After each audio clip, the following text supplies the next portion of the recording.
What's up? Also, what the hell? Wait, no, not this one. Ah!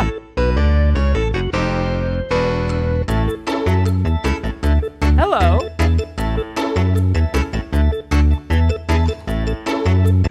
I wanted to come in with, what's this name of the song? Lovable Clown Sitcom? However, everything broke immediately. Because I left town, and every time I leave town, things inevitably break. But what's up? Who am I? I'm Megaphone Man, and this is Critical Eyes. If you don't know what you're doing here or what we do here, this is a place where I, Megaphone Man, a very experienced DM, but someone who has never seen Critical Role before, this is where I watch Critical Role. And I look at it, and I think about it, and I say, ooh, maybe bring this to your home table, maybe leave that for the professionals. And also try to have some fun along the way. This is episode 108. We are 7 episodes away from the end. Ooh. And I'm sure that the end is not actually like the climax. I'm sure we're actually much closer to the climax even than 7 episodes. And let me make sure that everything is working. It's working there. Mike 30 is here. Hello, Mike 30. What's up? What's up? What's up? Hi. Okay. Kalawira, hello. Someone saw my handle. Hello. Negative View, hello. Bing Bong, hello. Hello. What's up? I was in Kansas, and now I'm back. It was a good trip.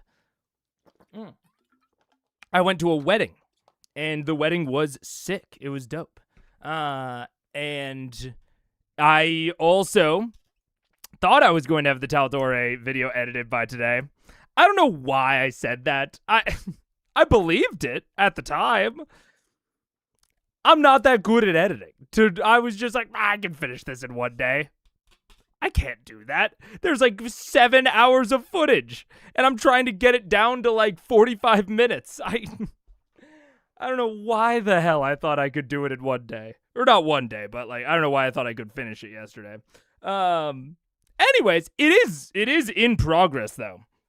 It's coming along. I'm kind of excited about it. There's definitely, I don't know. This is a question to people, I guess. Do you prefer in your videos or in your time for there to be like a multi-part video where it's like, you know, this part 1, this part 2, this part 3, and then you jam pack all of the stuff in there?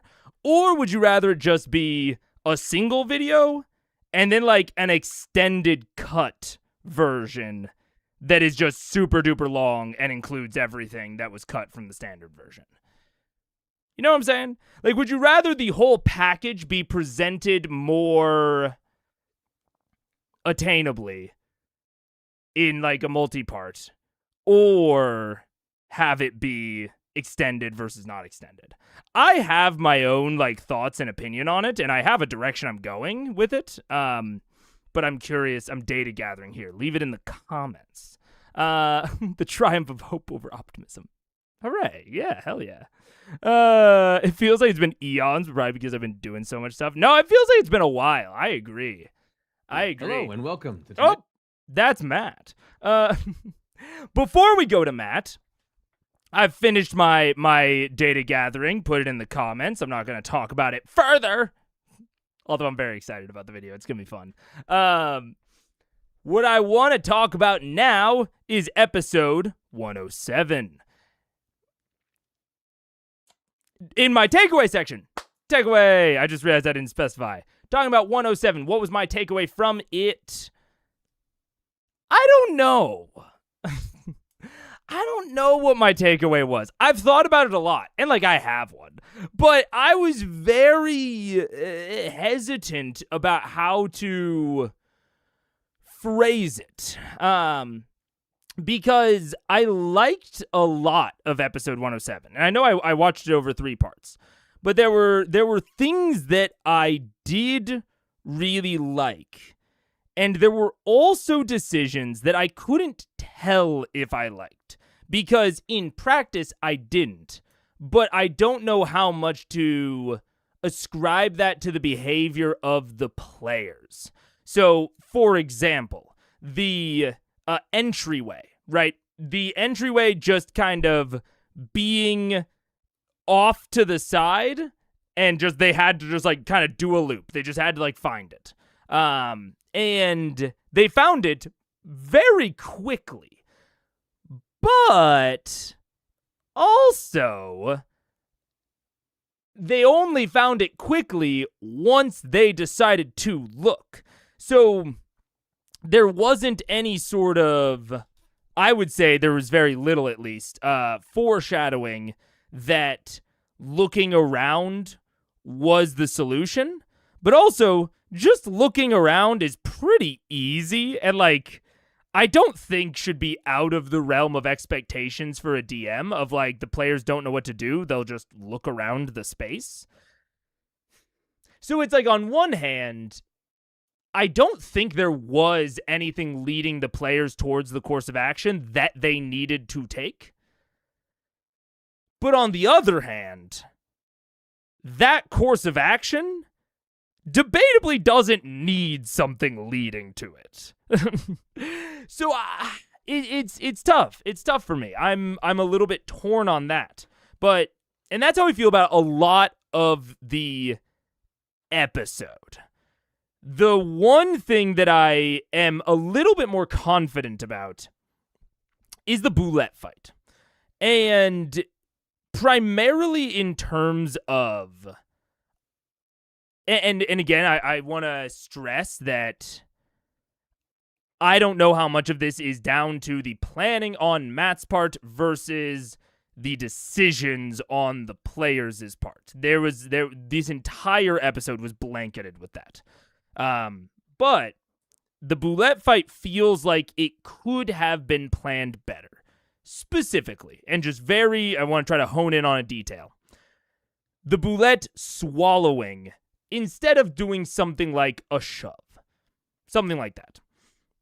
Because I think that the goal of that combat, and I have reasons for this that I probably shouldn't take the time to delve into, but if people are curious, I will. But if you just, agree, then we don't have to waste the time.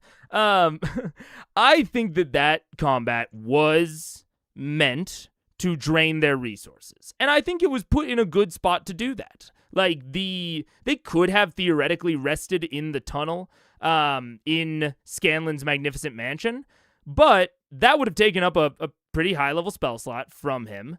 And, they didn't know what other types of things were around. And we are in enough of a time crunch broadly that it doesn't really make sense to do the Magnificent Mansion. Or at the very least, it is going to potentially cause some issues.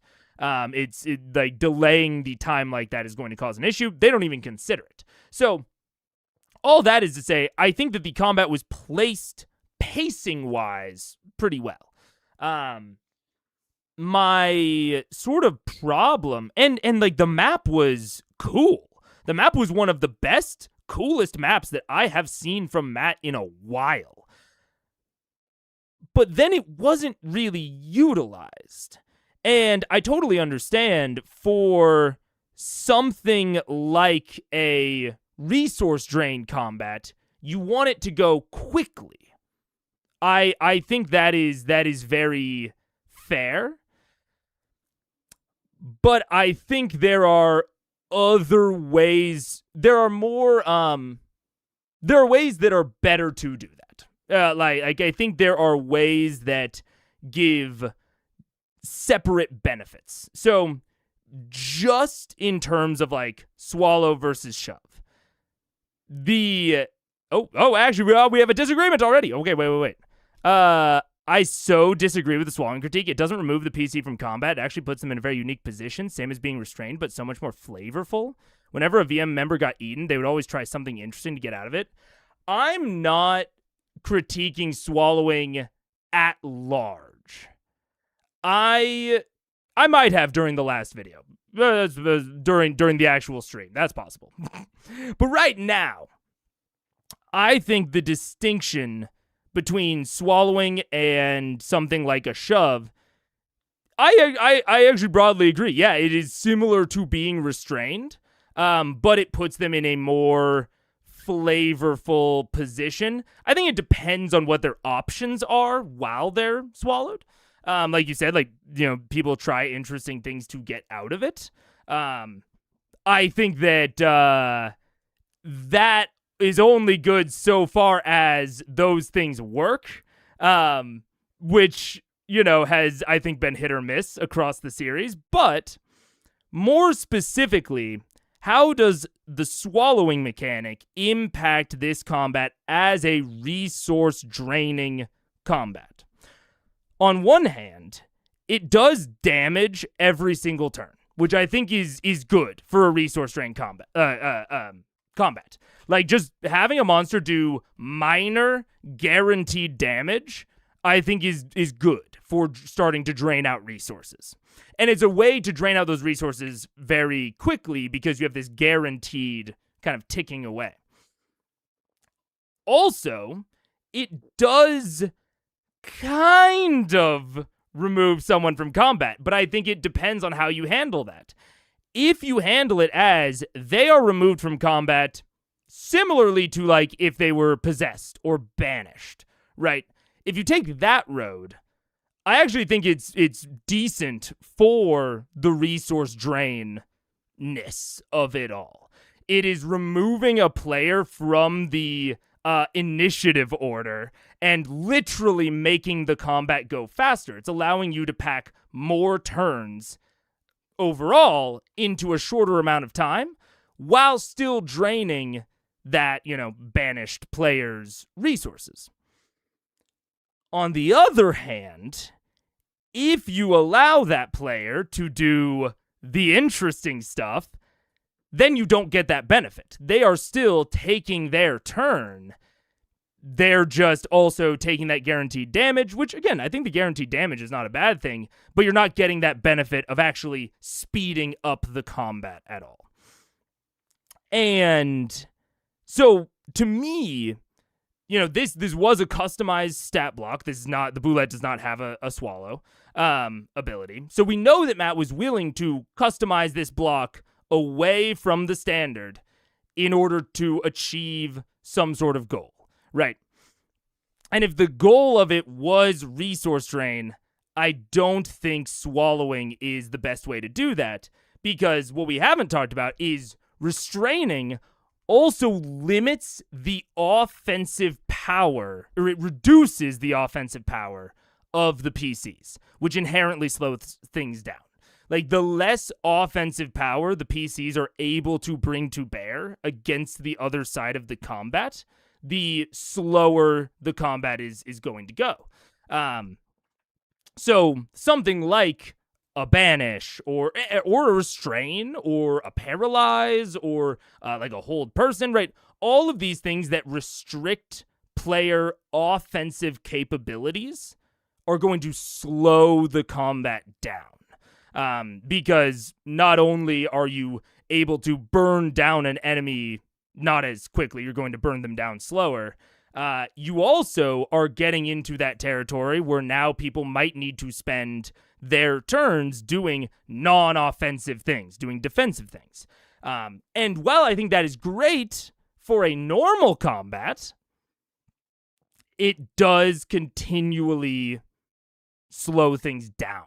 And that's my problem with Swallow in this particular combat. Is this combat ran in like the blink of an eye. It was, I think, less than 2 rounds, maybe at least less than 3. And like these Boulettes were like went down very quickly, didn't really like wholly threaten the members of Vox Machina with like, they're not going to TPK them, right? This isn't a challenge that was meant to really challenge the player's strategic thinking. It was just, I think the primary purpose was for it to drain out their resources. And so, on one hand, I like things that make that sort of resource drain process much, much faster. Like, I think that resource drains are rarely going to be super interesting, and they sort of inherently pull you towards making longer stuff because you're trying to drain out resources, and there's only so much you can drain out in a turn. But that's why I think rather than focusing on something like Swallow, I would have preferred to see something like a Shove, because it allows you to potentially drain out more resources on a turn. I would have really liked to see something that strategically gave the Boulettes an opportunity to, depending on player positioning, take advantage and drain out a bunch of resources in one turn. And as long as they're using the environment to do that, I think it feels okay to the players. So I picture something like a Boulette charging, like doing like a Minotaur type charge, and impacting the player, doing a normal amount of damage, so like an amount of damage they would do on one of their attacks normally, but then also having, maybe a saving throw, or maybe just a guaranteed shove. I'm not against guaranteed forced movement. But, you can make it a dexterity save, you can make it a strength save, whatever. And there's a chance for them to get pushed, and if they get pushed into the lava, Matt has repeatedly throughout the show shown the danger of lava, right? This is not something he has to educate the players on. They are rightfully afraid of the lava. Again, as they should be. And so I think that if the Boulette were to shove them and knock them into the lava because they positioned themselves to be shovable into the lava, that would be an opportunity to drain out a bunch of health very, very quickly without reducing the offensive capability of that character. They're now in the lava.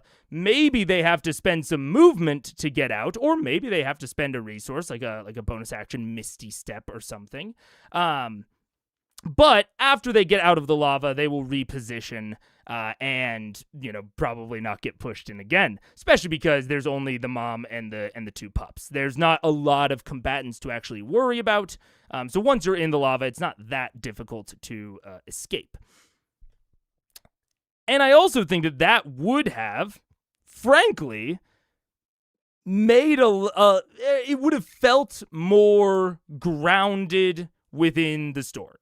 I don't see any reason that an elementally oriented Boulette would gain the ability to swallow someone, right? I just don't know how their anatomy's built like that, right?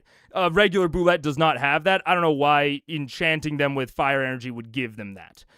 Whereas something like a explosion out of their mouth, like a bombardier beetle sort of situation, does actually really align, at least for me, with the getting them charged with elemental energy, right? You could easily have something like forced movement with a little explosion, a little bit miniature fireball-esque.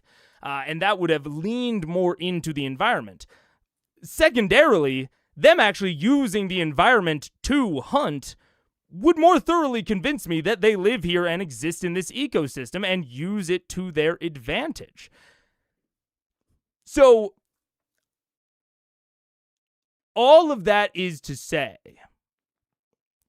I don't think the combat was bad. I don't think that the swallowing was bad. It wasn't like the Kraken fight where we're having the tentacles restrain them and they're getting swallowed and they have to be pacifist, right?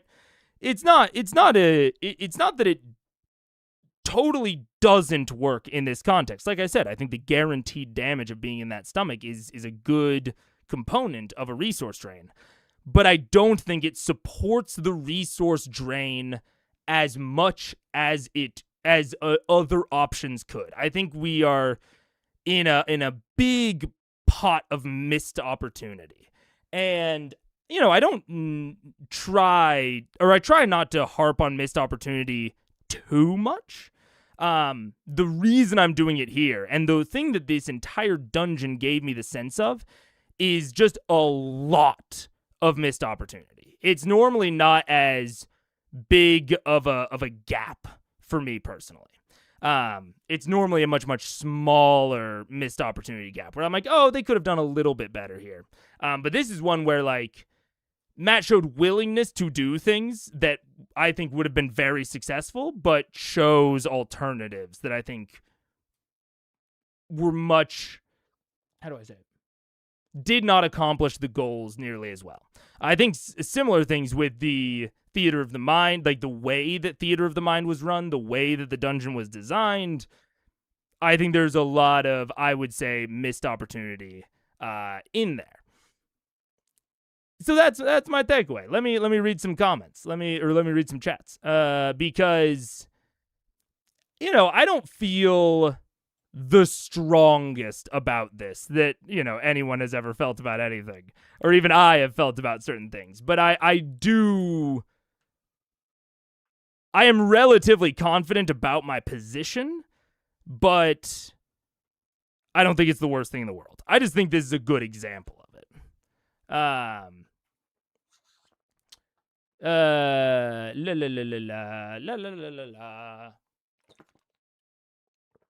I think the biggest issue with 5e combat system is that the best strategy is to prevent the enemy from doing anything. It's why spells like Banishment or Hypnotic Pattern are good, as they remove people. Yeah, because everyone gets a guaranteed set amount of turns, the action economy kind of just defines everything, right? You're never in a situation where a particular adversary might get like more turns than another. Or if they do, it's a very specific setup to them. It's not inherent within the system, right? It's like a particular ability or feature that they have, and that's part of their power.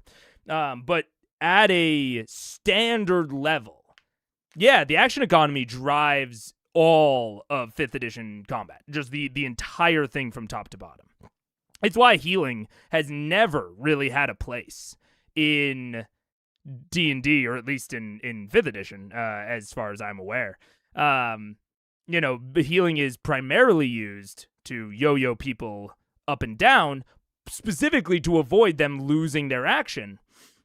But preemptively healing means that you are reducing your capability to output offensively. The only time it's really used is if you are confident that the person you are healing is going to miss their turn if you don't, and they are capable of doing more damage than you, which is not really how it is for most clerics. Clerics got huge offensive capabilities in 5th edition. You Guiding Bolt, you Spirit Guardians, I don't even need to go over how good clerics are at offensively fighting shit.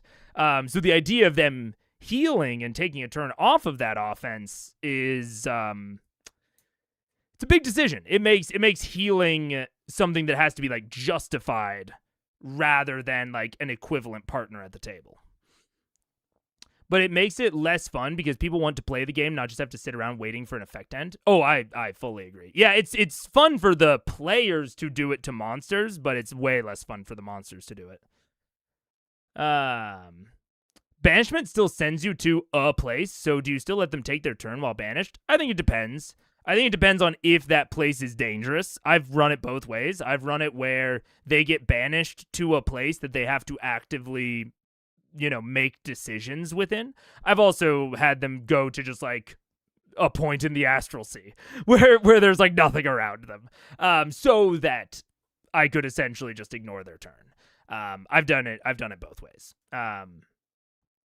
I honestly don't do it all that often because I just don't really use banishment all that often. But I think banishment says the person becomes incapacitated. Oh, does it? It might. Well, I'll tell you. I was being real. I've run it both ways, so I might have missed that rule when when I've run it before. But yeah. I think Matt bent the rules. I just looked it up, and they say if they are on their native plane, they are banished to a harmless pocket plane and are incapacitated. Okay. There you go. Anyways. It would have been neat for the foes to have multiple attacks, and each hit would make the PCs roll con saves, and each failed save takes away 1 minute away from how long they can hold their breath. Sure. I think you're in a very similar vein that I am, Paradox, of how I think the better version of that combat, which wasn't terrible, but the better version of it looks something like increasing the offensive like burst output from the Boulettes. And in your case, you're essentially starting to introduce or enforce a bit of a timer. If we then say that, maybe they have to take their action to breathe out of the cup, that still is going to elongate the combat, right? Now, if they can't breathe out of the cup, if they just start taking damage when they run out of breath and they just need to finish the combat in order to like get their breath back and stop taking damage, I think there's something there.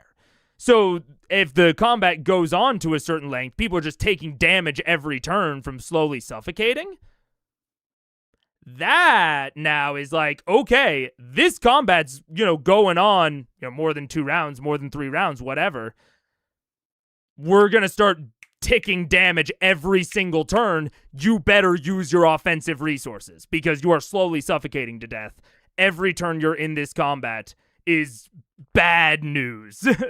I think that could have been good. And this is a good example of like the very first option that I gave of they have to use their action to breathe out of the cup of water.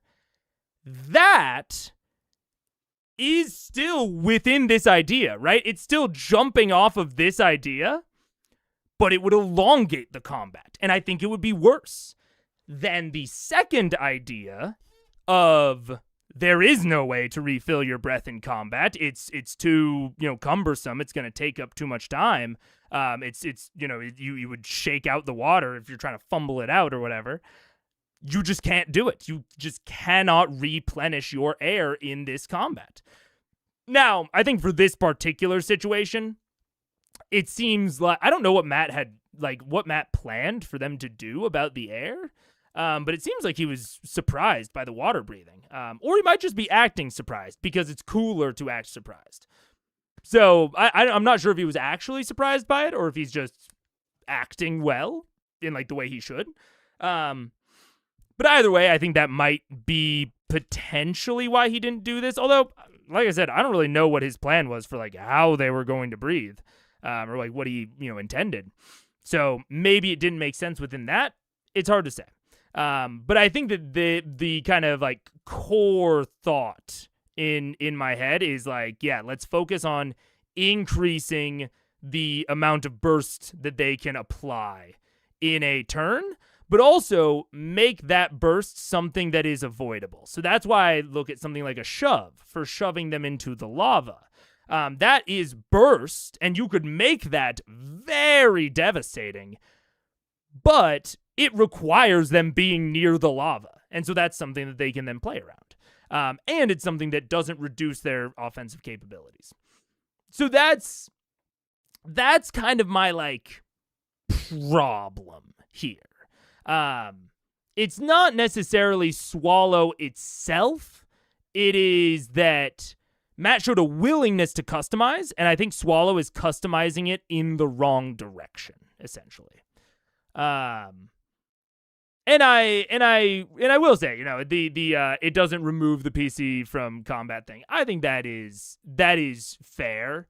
I prefer something like a Swallow to something like a Paralyze, right? Like a hold person. Even if we don't consider, someone attacking them and the critical, the critting, the auto critting that can happen there. Like, even if we don't think about let's just say they're incapacitated instead. They're put to sleep, maybe. I do prefer swallowing over getting put to sleep. I prefer swallowing over getting banished. So I definitely agree that, like, of potential possibilities that reduce player offensive capability, I like Swallow the most out of those, but I think we should avoid that category of feature in this particular type of combat. Those sorts of features in a combat that is actually meant to challenge them, I'm way more on board for. Because it's okay if those combats take longer. But a resource drain, I don't know. Polymorph is the best healing spell. Well, yeah. How would you rule casting Fireball or a similar spell while swallowed? It depends. It depends on like how we're characterizing the swallow. Swallow's a strange ability to me, because it like speaks to like monster anatomy, which is very. It's like cool, but also weird. And so it depends. Is this like a Noah or not Noah? Who got swallowed by the whale? Jonah? Is this like a Jonah and the whale sort of situation where there's like a fucking cavern in there? Like, of course they can cast Fireball. Or is this a, you're in like a tight digestive tract, like they described the interior of Umbrasyl, where like you can like barely move and you can't see anything and you like can't swing your sword because you don't have the mobility to do so, right? I think it mostly depends on like, can they cast somatic components? Does it make sense for them to be able to do somatic components? Because somatic components are described as like pretty in-depth, vigorous gesturing. Same thing with verbal. Can they actually like, are they in a situation where they can actually get a word out? Or, if they open their mouth, is it going to be flooded with stomach acid?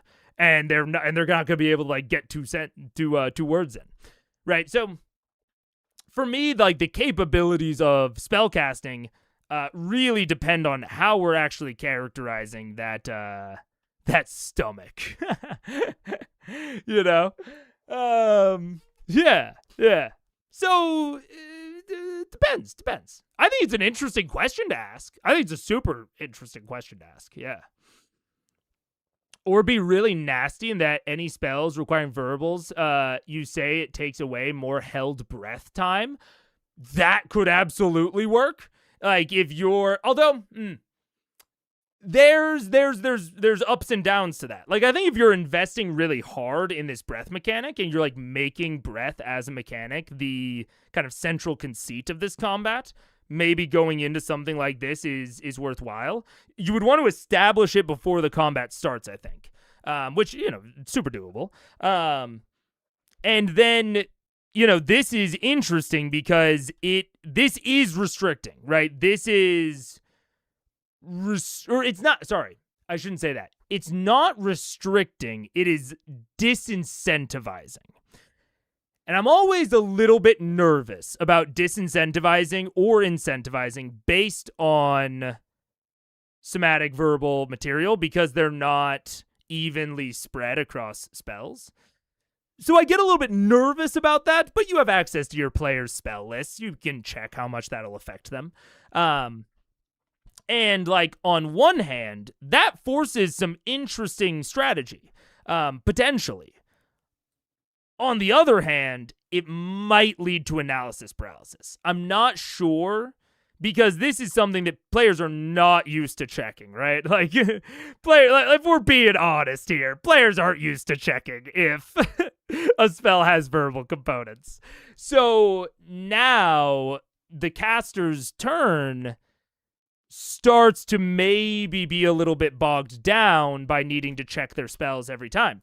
Probably depends on what sort of players your casters are. Are they the types of players that when you introduce this restriction, say before the combat, are they immediately going to like separate their spell list and like sort based on that? And so it'll be like a very easy decision for them to make.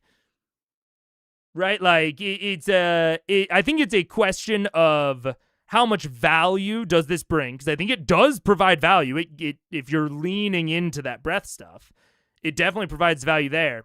But is that worth the potential analysis paralysis type stuff that might come from the players needing to, look over their spells like double check their spells, to make sure, or not even double check, even if they know. Now you've added a new layer of decision making, and decision making when it's not clear, like, stand next to lava, don't stand next to lava. There's obviously going to be nuance to it, but broadly, it's a relatively easy decision to make. It's a relatively quick decision to make. There's normally a right answer. This introduces a layer to the decision making where there is no right answer. Now you're doing like risk and probability and risk mitigation, which I think is fucking sick for a normal combat. Like, this is the sort of shit that I think is awesome in a normal combat, because it really incentivizes a unique sort of area or type of thinking that your players aren't used to. And it can really be defining to a combat. Like, your players might remember the combat where they felt like they couldn't talk, right? That could be super interesting. But anything, I don't want to say anything interesting. Anything asterisks. Some things there may be some exceptions. But anything that makes the combat more interesting is going to slow it down. The more you introduce new, novel pieces of decision making, it's going to slow it down more, especially if those decisions don't have like pretty clear, correct answers.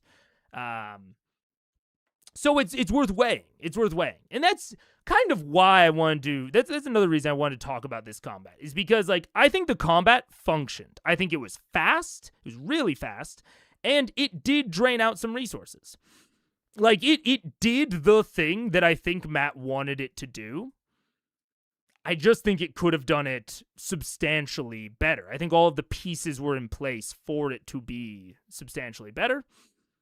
But it still was good. Like, it still functioned. So, you know, take the critique with a huge grain of salt. And that's how I felt about most of that session. I felt like most of the decisions that were made functioned, and like functioned in how Matt was wanting them to function. Like, it felt like the design vision was achieved. But I think there were several spots where the design vision could have been even more achieved with relatively little disruption. So yeah, it's certainly an interesting session for me. I thought it was very, very interesting. Yeah. Bombardier Beetle. Insect-inspired alternative attack methods are woefully underutilized. Totally agree. Yummy food for thought. 100%. Fucking catch me on that. Pokemon has never had a legendary bug. Can you believe that? Never. That's crazy. No legendary bugs? Why? Insects are cool. And I do kind of think it's because they can't come up with fucking alternative attack methods for like cool attacks for bugs. But we should. Why not? They're super cool. Nature's awesome. Bugs are wild. Recently watching the Runehammer video Trap Theory. And at some point he says, it is your job to develop the problem, not figure out the solutions. In regards to the breathing, I think that's fair. I'll say Matt might not have had an intended solution to the breathing thing, especially at this level. I think that I would put a small asterisk on that, in that I think that gets more and more true as the players level up, or as the characters level up. I think it like gets linearly more true. I think it is kind of true at the beginning, like in the first couple levels, but you also have to remember, you know, the players don't have a lot of tools, and it is sometimes easy to get yourself into a situation where you think that there, you know, must be a solution to a trap, and there actually just might not be, like at their level. Now, that said, I think that sort of thing disappears very quickly. I think by the time we hit 5th level, maybe even 3rd level, I think that the like hesitancy you need to feel around that has largely evaporated. And I think that gets more and more true from 5th level on. But so, I mean, especially at their level, yeah, he could have just set it up to where it's like, oh yeah, you can't breathe. Figure it out. Yeah. Discussion like this makes me wish for a video series on remastering Critical Role encounters. Whew. That is, I won't lie. I've had the thought to produce something like that.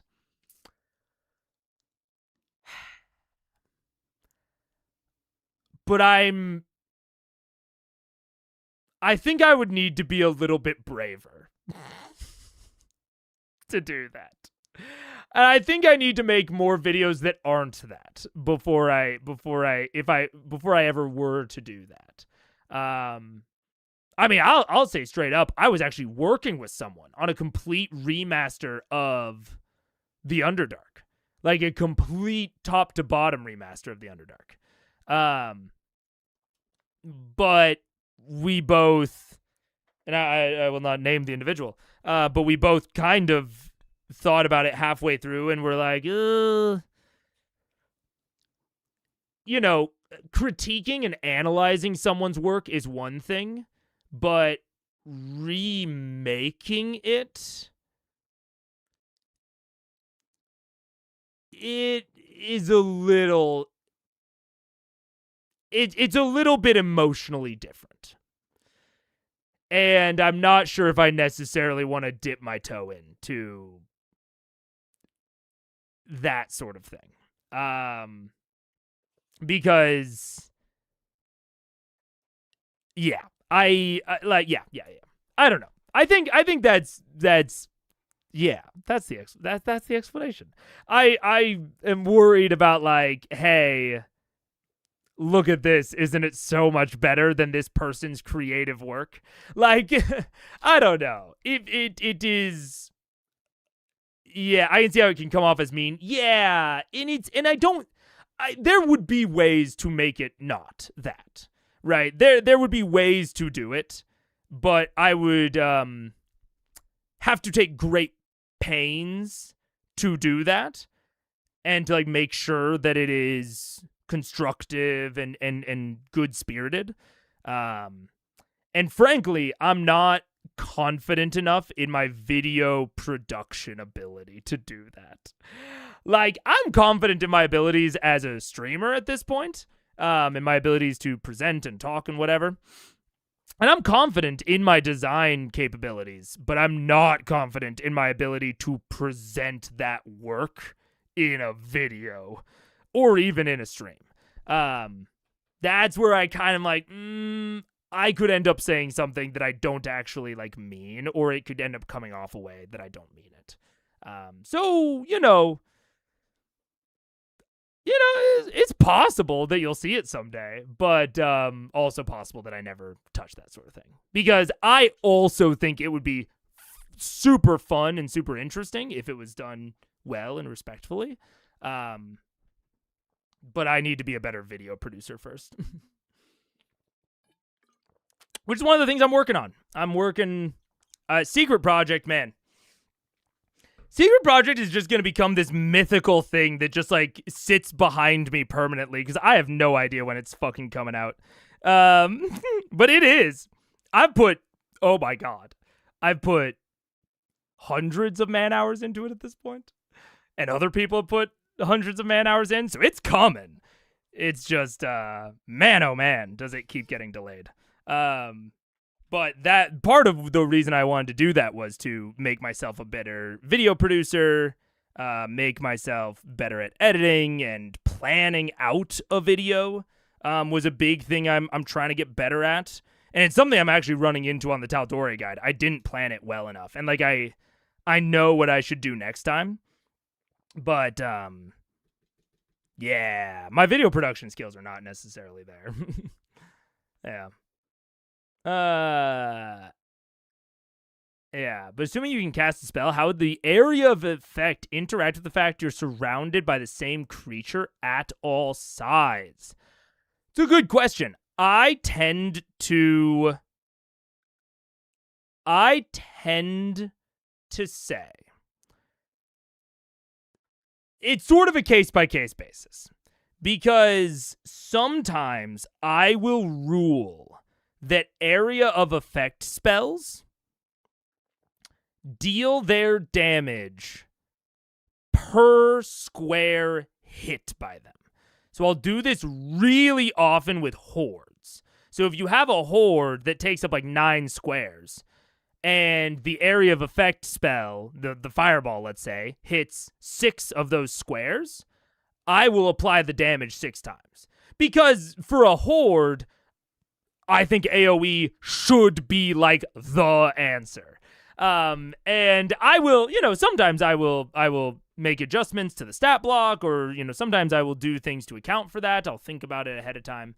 But other times, if it's like a giant that is just large or huge sized, and so they take up a different amount of squares, it depends. My gut instinct, like the way that I wish I could rely on it working, is just AoE spells deal their damage like to a square, and if an adversary inhabits that square, they take that damage. And so if you got, if you hit multiple squares of an enemy, then it would duplicate that damage. I think that is a super intuitive way for AoE to work. I think it is like, I don't want to say the way it should work, but like I think that should be the value proposition of AoE, is that it is lower damage, but it is able to apply that damage multiple times, right? That said, 5e isn't exactly designed like that. So you kind of have to take it case by case on like how much sense you think it makes, if you made any behind the scenes tweak, whatever. So all that said, if you're on the interior, I would measure how many squares of like volume I think the spell hit, right? So if the spell is contained to a 5x5, or actually with a Boulette, it would be contained to a 4x4, right? The fireball's AoE, yes, it turns around corners, but that doesn't really matter either way. I'm gonna say that everything caught in that AoE is hit per square. So if the Boulette is 4 squares large, then it would get hit 4 times, right? That's the way I would like those sorts of things to work. Sometimes they do or don't. That may be the aspect that I probably homebrew on monsters the most consistently. You might have actually just like found it. I wouldn't have thought of that at first, but I consistently do that sort of homebrew. So take it or leave it. I do have to like take considerations into account. It's not something I would recommend for first-time DMs. First-time DMs, run it raw. Like, run it raw, and if in doubt, like, rule safer. Rule towards the side of less damage, I would say. Play it safe. If you're more experienced, play around with it. That's one of the things I love playing around with, but I also love horde combats. Like, I love having tons of enemies in a combat. So it's something that is much more relevant to me. And like the ways that I like to run D&D. I don't think it's necessarily the way that would work best for new players. I don't think it's even going to work best for the average table necessarily. I don't think the average table likes horde or minion combats as much as I do.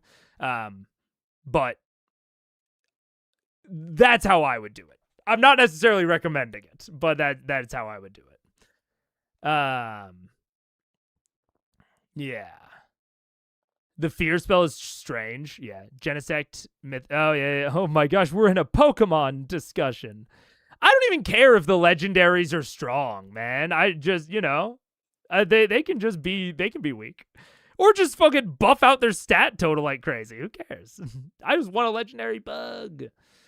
On the remaster, just do the Kraken fight. Well, that's true. Yeah. This is why you keep your secret projects actually secret. Exactly. If AoE worked that way, you would have to give marshals way more single target damage to account for AoE being superior on big creatures, or you would just have to wildly reduce the amount of damage. Like, I mean, yeah, I agree with your overall sentiment of there needs to be a big gap between single target and AoE. You would need to have, and I think something like a fighter should be an interesting middle ground, right? I think that would be like the most interesting form of multi-attack, or extra attack, I should say, is that extra attack is not quite AoE, but it's not quite single target. So I think like kind of like the three like types of damage application is like the rogue sneak attack. Triggers once per turn. It's a bunch of damage, single target. Then there is AoE down here that just applies its single damage across all of the squares that it hits. But that single damage is very, very low, but it essentially gets duplicated over each square. And then in the middle, you would have something like extra attack, where it's doing lower damage individually than something like the sneak attack, but you're able to, do it on multiple people. Theoretically, if you have 3 extra attacks, you could take out 3 minions, but your damage isn't so low that as like with an AoE where like, maybe you could apply like 2 extra attacks on a single minion and then 1 extra attack on another minion, 1 extra attack on a different minion, right?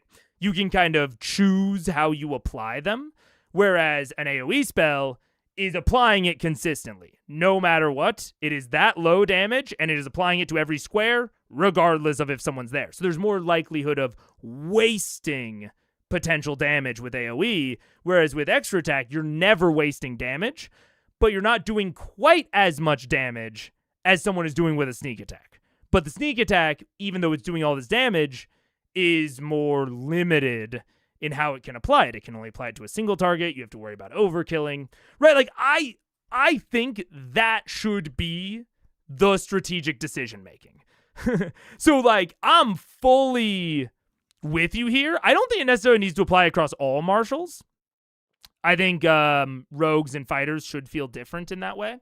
But I definitely think if you are just looking at a martial attack, that needs to be doing more. Or maybe it needs to be doing, the same amount as you would roll for an equivalent AoE spell, but extra attack is allowing you to apply it more, or you have a sneak attack on top of it that adds to the damage. Yeah. Also, debating if I start bug is worse is splitting hairs. Slightly better for VGCs, but in the game themselves, you don't get them early enough for them to be effective. True. AoE, and you are inside it, I would use 6 hits, number of faces of a cube, or 4 lateral faces, something like that. I think that makes sense if we consider volume. I don't want to get in the business of needing to consider volume in D&D. I think that's fair. And like I think that considering it is fair. I think it's doable. Not for me.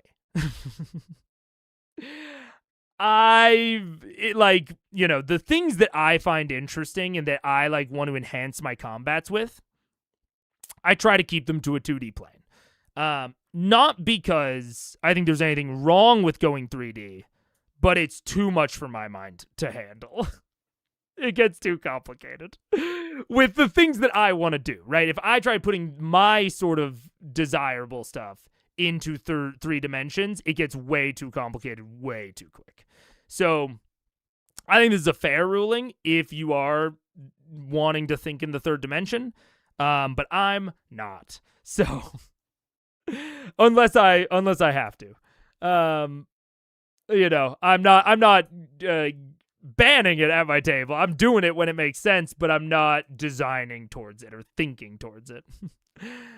I'm lining up for a Horde minion combat on a ship. Which Horde minion rules do you use? So I either really like, there are 2 main ways I like representing Hordes or minions. First is the Minionize rule from 4th edition. If you're not aware of it, look it up. I don't care if you like running Hordes or minions, you should be aware of the Minionize rule. It is not as useful as something like Advantage, but it's incredibly useful. And it gives you a huge tool in your toolbox as a DM. So Minionize, 4th edition, it basically takes any given monster, gives it 1 HP, makes it to where it doesn't take half damage on failed saves. It either takes damage or it doesn't. And you always use average rules or average damage. You always use average health. And then you reduce the CR accordingly. I have it written down because I can never remember the exact amount. I think you divide it by 4. Or maybe it's by 5 or 10. I can't remember. I always have to look it up. But then you just divide the CR. And boom, it's minionized. The purpose of giving it 1 health is so that you literally don't have to track health. The purpose of making it like either take no damage or take some damage on save or suck spells, or on saving throw spells, is so that you do not have to like even consider partial damage. Either it gets hit, and if it gets hit, if any damage is done to it, it dies. Makes it super easy to manage. You don't have to worry about its health basically at any point. Second aspect is using averages. Just makes it easier. It's all about making it easier. So once you've minionized something, you've brought it down to the right CR level. Now you can just build the encounter with that, new CR in mind, and you can add a bunch of these without increasing the difficulty of running it nearly as much. For hordes, I like using advanced bloodied rules, is what I call them. So I just treat a horde as a single monster, a single stat block, but I allow that adversary to exist in multiple places. Now, it can still only, do the amount of attacks that it has. That's just how it works. I'm not trying to make it crazy complicated, but it would be like if a large or a huge monster could split their body in half, and then they could attack from either location, and they can be attacked from either location, and it will impact the core health pool. The other thing that I do about it, I called it advanced bloodied rules. Bloodied is a condition from older D&D that they brought back in 524. Hooray! It's awesome. Bloodied is when you're under 50% health, you are now bloodied. Some monsters have features that trigger off of being bloodied. For hordes, I will add more bloodied thresholds. So I will add like 75%, 50%, 25% maybe. And then I will have things scale on that. So if they are under 75% health, maybe instead of getting, a +4 to their attacks, now they're getting a +3, right? Same thing with their damage. I'll start progressively lowering their damage. And as they hit new bloodied thresholds, I will reduce the number of squares that they take up. You can also run bloodied thresholds as essentially just considering every square to contribute towards the stats. So every square contributes an amount of health. When it loses that amount of health, one of the squares goes away, and that square also contributed maybe a +1 to the attack or something like that. So you essentially run it as one large creature, but you scale that creature off of the amount of squares it is taking up at the table.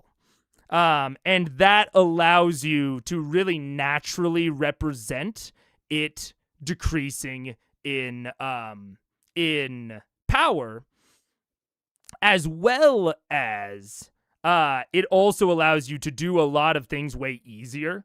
So you don't have to guess at when they've done, enough to reduce its square.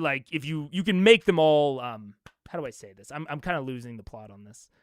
You can make it very determined. You can make it very mechanical, really easily if you base it off of squares or just these bloodied thresholds. And as long as you scale their attacks and everything off of that, it's not too difficult. That said, there's not a lot of monsters that act like that in 5 or 524, 514 or 524.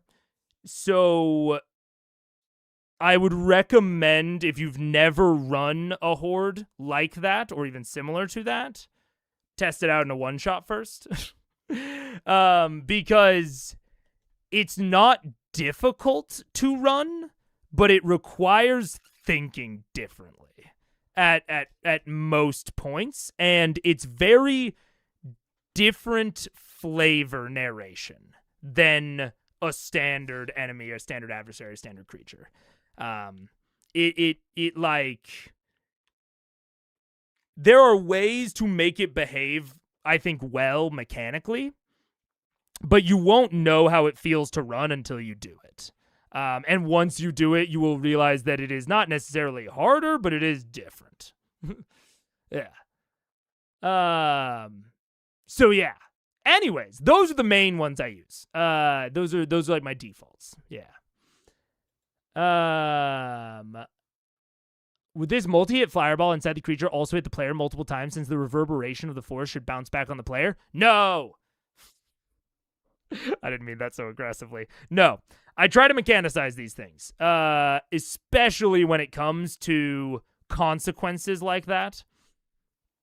I'm saying they take up 1 square. Like, and I think about it like, how do I say this? The mechanics are there to help us not think about the physics. And you can run a game that makes more sense and is more grounded within those sort of like physics considerations if you run either lower or higher density of rules, right? You can have rules that more accurately take physics into account, or you can have even less rules so that it's much easier to make easy mechanical decisions based on what makes grounded sense, what makes like physics type sense. I did that a lot in Blades in the Dark. Bit dimension, let's go. However, D&D combat specifically is something where I am taking that, like, what makes sense and what is like grounded, with a huge pinch of salt. I require it to really justify itself, to exist. So, like, this, to me, would not necessarily justify its existence, because the only thing that this does is reduce options for the player, right? Maybe it is more grounded with, like, the reverberating, but what is the result of that grounding? Is it more or less interesting? I think it's going to be less interesting overall, so I'm not going to do it. On the other side of it, my whole, like, it hits multiple squares, that is more grounded than the mechanics, and I am choosing to take that because I think it justifies itself. I think it makes AoE make more sense, and I will actively nerf AoE damage sometimes, especially on monsters, if I want the AoE to act this way. Now, you have to, it normally doesn't come up for monsters because most PCs are single squares. But I talked about it with one of my players when he was playing a Rune Knight. Rune Knight have an ability, level 3, to enlarge, where they increase their size. So he was very consistently at the table, large and in charge, and had 4 squares. And I asked him, I was like, hey, what do you think about running enemy AoE like this? And he says, oh yeah, that makes more sense. Let's do it. And so we did it. And I didn't even nerf any of the player AoE. Like, I still ran player AoE that way because it's not a hard thing to design around for me. Again, like, I like running Horde combats because it gives me a lot of tools in my toolbox. I can make them all very different. I can make combats way more complex. So allowing for player AoE to be more effective in the scenarios where I'm probably going to challenge them more, it's not too bad for me. So I don't, in my games, I typically don't even need to nerf AoE to run it this way, because the times when it is useful, it's sometimes necessary. And I like for my casters to feel, big and powerful and important. So I'd rather them feel super cool in those sort of scenarios. And then just build a really challenging combat around it. But, again, all of this is very much like this is within my bread and butter sort of design. I've practiced at this a lot. This is not the sort of thing I would recommend for if you're just starting DMing. And I think that advanced, DMs that have more experience are probably going to differ on how they would run these sorts of things, and it all depends on how much you find the grounding worth it. I find grounding, like in doing like AoE per square, I find it very worth it. It might not be worth it for another table, like just truly. It might not be worth the additional complication. If you're not running a lot of hordes, you're not running a lot of massive creatures where you want the squares to all hit individually. If you're not running a lot of that stuff, I don't think it's worth the complication. I've said it before. Homebrew at my table needs to justify itself. I am very anti adding complication if it does not justify itself. And I think for a lot of tables this wouldn't, but it's worth considering if it sounds interesting to you. I've seen a book that suggests giving some minions HP above 1, but they still die in one hit. The HP is useful for things like the sleep spell or the cleave optional rule. I think that is fine. And that speaks to me as advanced DM concerns. I think that's a fair concern. That's super fair, especially the sleep, cleave stuff. Yeah, those are very fair concerns. But I also think that minionizing is one of those rules that everyone should just use. I think it's a rule everyone should use. And once you have used it more and you have more experience with it, then you could consider something like giving them above 1 HP.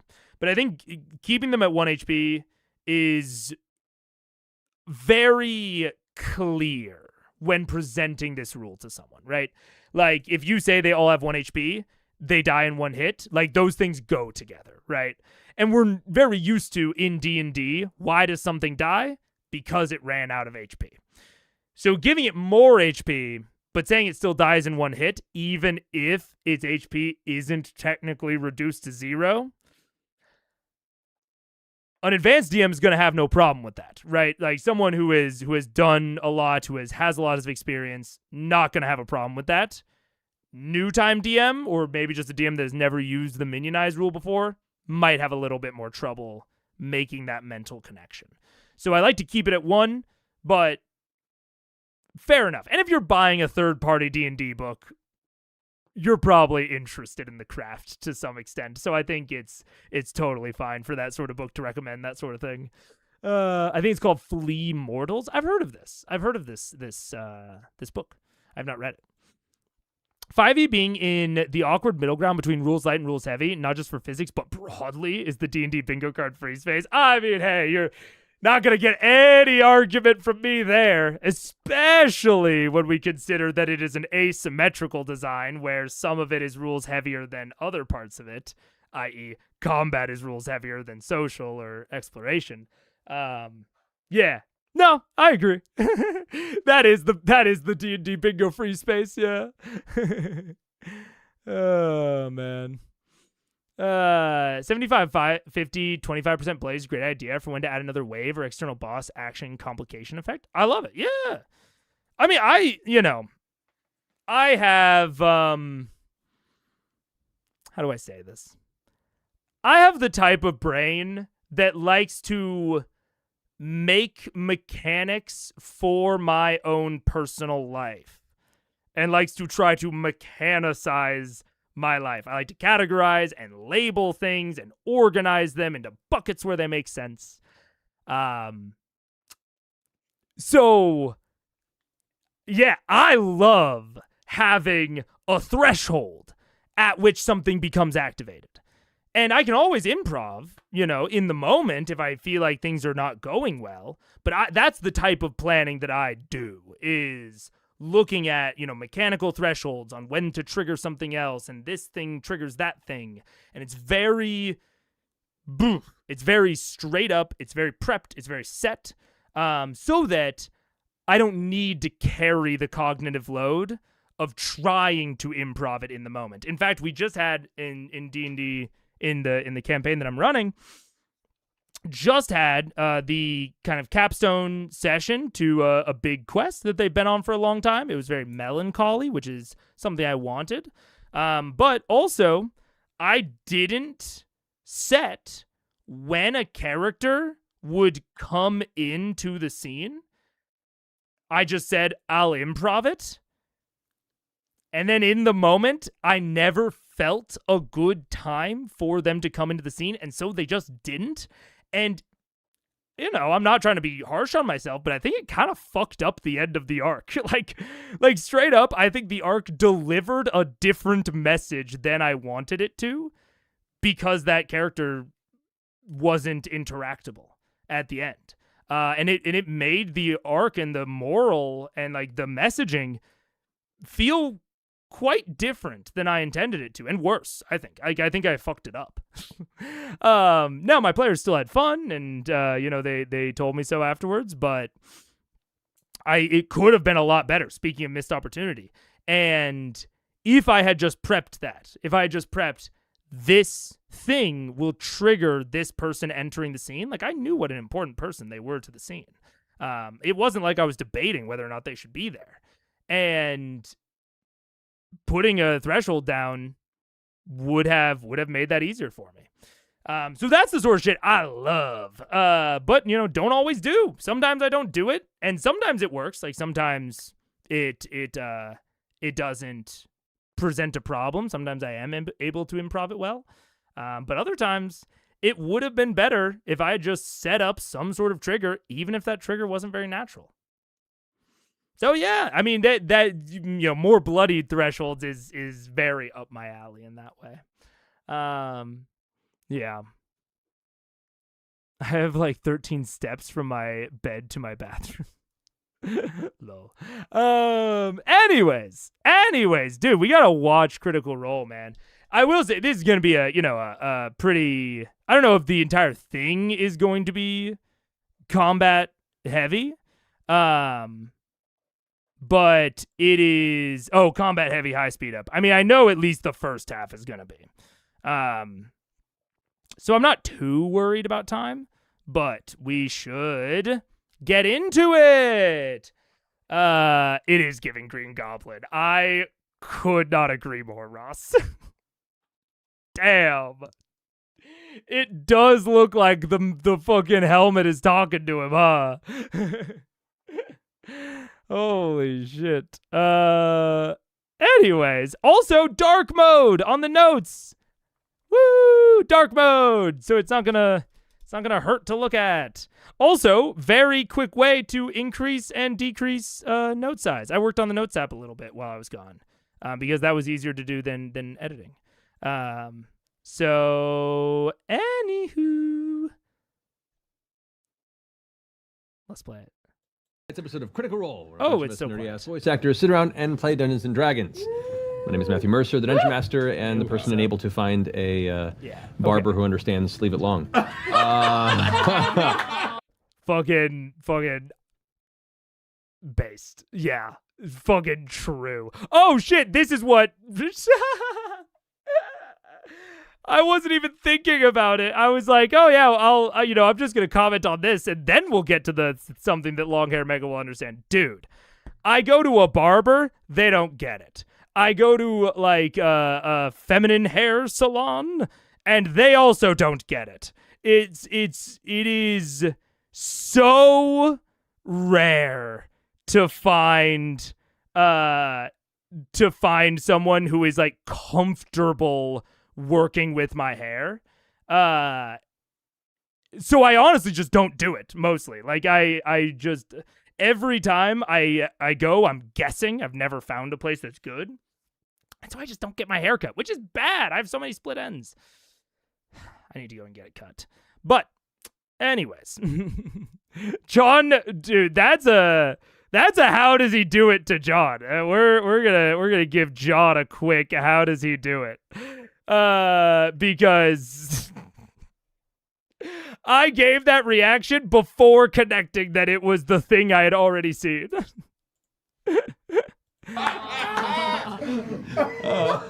But that's okay. It'll grow. It'll You grow. jump backwards. Yeah, I know. Look handsome at any. You look fine. It's okay. It's okay. But What anyway, a welcome. handsome Before we dive into tonight's episode, which we have our fantastic Scanlan Shortheart. Scanlan Shortheart would be a much more apt name. Here via satellite. Hi, Sam. Next character. What's up, guys? Glad you could join us. Thanks. I have Ross, and they just act confused. It's honestly, it's not that bad. It is like I normally get a cut that works. It's not normally, that is a tough one for Matt. It's not normally bad. It just takes so long to explain. It's like, I will have to get like halfway through the cut, and I'm still explaining to them like how I want it and like what it works. And I think one of the issues is that I did not grow up with long hair. And so I actually think most like places that specialize in like women's hair would actually be able to handle my hair very well, but I don't know a lot of like the terms and like the ways to explain it because they're different. And so like they like asked me about layering once, and I did not know what layering meant. As an example, like when I grew up, my hair was short, growing up. And so it's like, you know, they'll ask me about things in ways that I don't understand, and then I explain it back in ways that they don't understand. And so we're like fucking searching in the dark for most of the time. The most successful cut that I had was when I went with Paige so that she could translate. But anyways. Wow, look at all that white and pink. Yeah. He looks like he's in Miami. Well, okay. That's also true, Ross. That's also true, Ross. Keep in mind, I'm a fucking, what's the less generous way to say frugal? I'm kind of a stingy bastard. Like, I don't use shampoo. I don't use conditioner. I get my hair, even when I was getting my hair cut, like when it was shorter, I would get it cut like once every couple of months, and then I would let it grow until it was in my eyes, and then I would just chop it all off again. I'm going to cheaper places. I'm going to much cheaper places because I'm not trying to spend money on that sort of thing. Great Clip's gonna do you dirty everything. That's true. That's true, and that is on me. But also it doesn't make it not hard. It was so much easier when my hair was shorter. Oh my god. Great Clips was a delight when my hair was shorter. Because I would say, give me a 1 on the sides, give me a 3 on top. Bing, bang, boom. And maybe the lines weren't clean, and maybe they missed some spots here and there. But it worked. It worked. And that's all I need. But long hair is so much more complicated. It's so much more complicated. Anyways. Let's start Matt's recap. Solid. Welcome back. I'll remember that. Blackfire. Your dungeon master will remember this. So, last we left off, Vox Machina. In trying to find a way. Oh, also, I never mentioned it. I'm interested in these ancient defenses, and I also have opinions about ancient defenses. I named the episode after it. I have big opinions. So this might be an opinionated stream, or it might not. I could kind of see it going either way, which, I have an opinion about. To seal off the growing threat of Vecna, now restored to physical form and seeking ascension and achieving it. You've gone to a number of the deities across the Exandria pantheon of the prime gods, gaining some blessings and gaining bits of essence from these deities to create something called a prime trammel, an item that was used previously during the Calamity to seal one of the betrayer gods and could possibly put an end to Vecna's newly ascended form and reign as the only god on the prime material plane across the divine gate. Information given to you by the knowing mistress sent you beneath an underwater... Okay. Just one thing, Matt. You know, except for the Rizdun.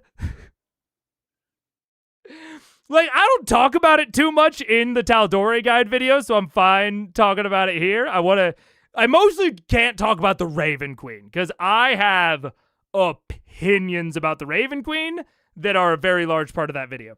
I'm hoping... I'm not going to say when I'm going to get it out, because who knows. I'm hoping to get it out this week, but maybe that won't happen. I'm prioritizing it, though. But I talk a lot about the Raven Queen in that video, so I almost don't want to give my opinions on the Raven Queen right now. The thing I'll tell you, I'm mighty suspicious of the Raven Queen. Like I don't think the Raven Queen is necessarily in league with Vecna. But, like, I'm that level of suspicious of the Raven Queen.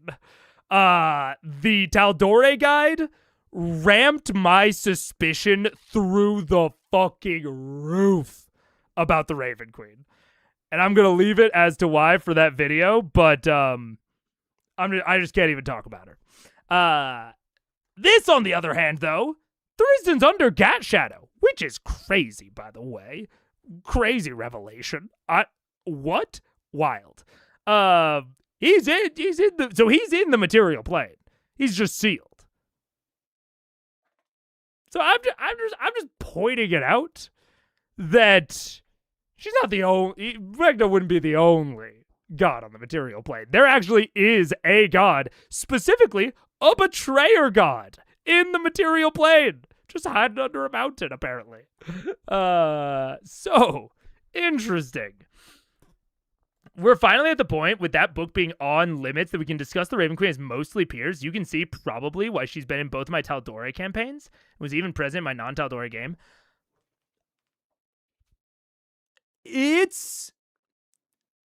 I love there being a deity that achieved apotheosis. Look, my favorite video game of all time is Oblivion. I love Skyrim. I'm a Talos boy. Talos is one of the divines 100%. Talos worship is here to stay. But, there are some, similar to the Raven Queen. He wasn't always the bestest of boys in life. And he's not exactly the most trustworthy individual in the whole pantheon. There is, I think, there's a really good argument to be made that Talos mantled, or Wolfarth, mantled fucking Lorcan. And that can't make the other gods trust him a lot. And I actually think something really similar about the Raven Queen. I think the Raven Queen is untrustworthy. Woo, boy. But in general, a mortal achieving apotheosis and like ascending to godhood, I think is majorly interesting. Especially if it's rare. Like, it is relatively rare in the Elder Scrolls universe, which I think is good. Again, I think that's a good thing. And it seems to be nearly singular in Exandria. And I don't think that's a bad thing. I think that's interesting. I wish we knew more about her, but I'm also coming to the opinion that she is purposefully obfuscating things from the characters. So we'll see. You skipped the end of the beginning timestamp? No! Now I'll never know if you recognize Alex F or not. I don't know who Alex F is. Probably won't. I won't say whether I read her as evil or not evil, but I think we'll probably be in agreement that she's the most fleshed out human feeling of the gods in Tal'Dorei. The rest are so shallow. Ooh, I actually don't know if we would agree on that. I'm trying to think.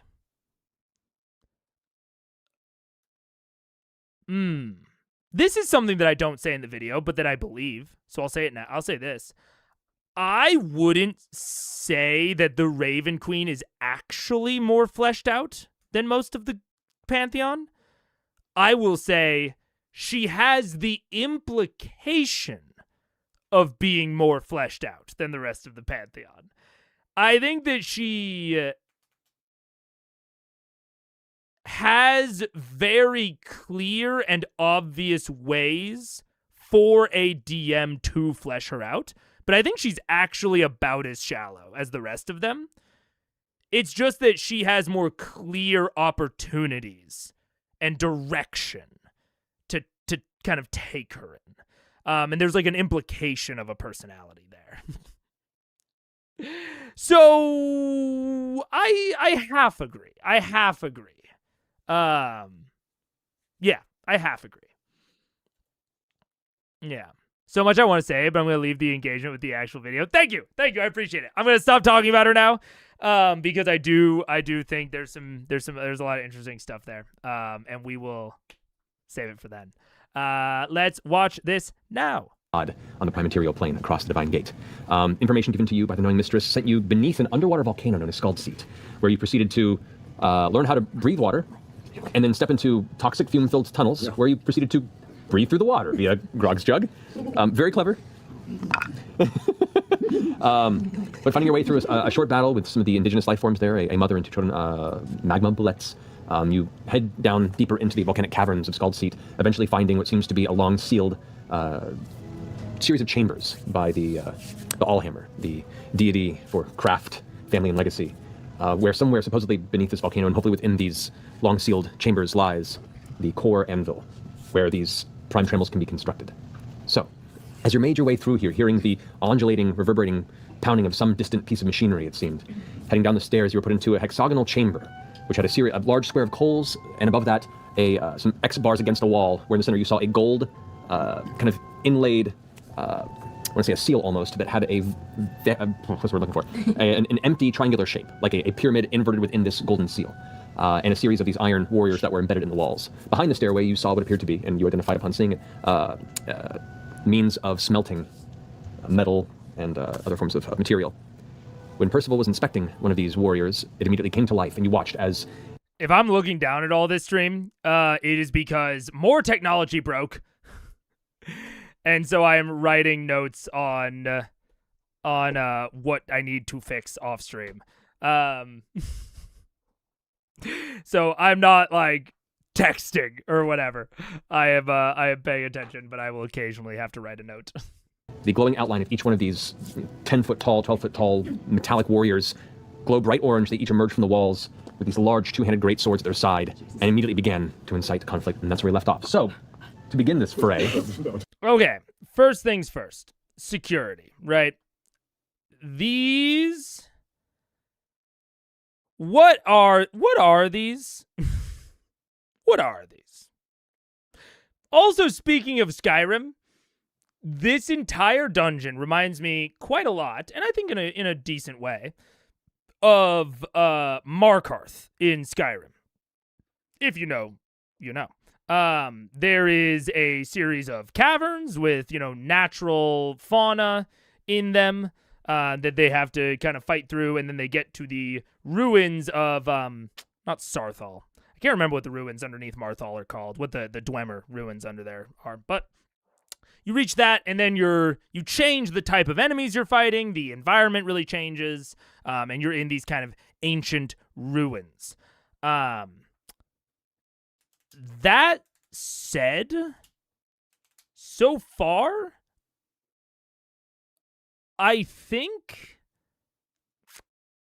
I'm not going to say if it's good or bad. I'm going to keep it in the realm of preference for now. But I definitely prefer this sort of aesthetic when it is on a larger scale. When it is at a more how do I say it?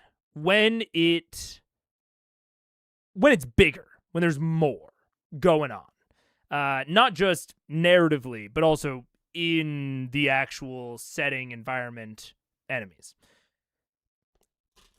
And this dungeon was very small and very short, which does an amount of characterizing that makes me personally at least, less interested. It is implying this thing that existed, but that existed very solo, right? When I go under the ruins in Markarth and I'm winding through the caves, and then I find a series of buildings. So not just a vault or a cavern with some remnants. I'm finding full-on archways and construction and like multiple not enclaves. Multiple. It's an E word. I can't remember. Encampments, maybe? No. Whatever. Multiple different areas of buildings all connected together with pathways, right? All of this leads me towards believing that this is an ancient ruin that just naturally degraded over time. And I am finding it in a process of natural degradation.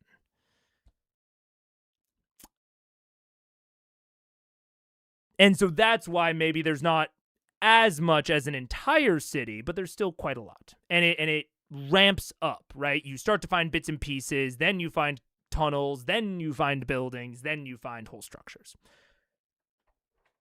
My problem with scaling it down and making it to where there are things down here that still work and still operate after all these long years, thousands probably of years, or hundreds probably in this case, hundreds of years.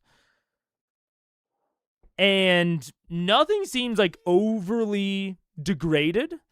It means that there is a very sharp line between...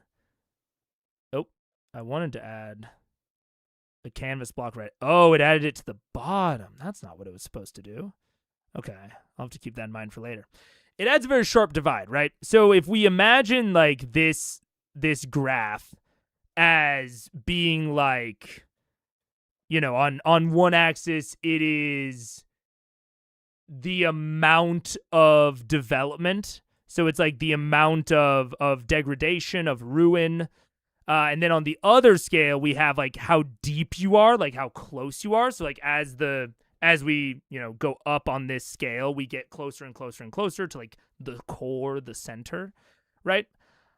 I think this sort of aesthetic works a lot better, or at least I like it a lot more, when it is a linear progression up, where you can see the degradation slope off. It's gradual. It makes it feel more natural and grounded, to me, at least.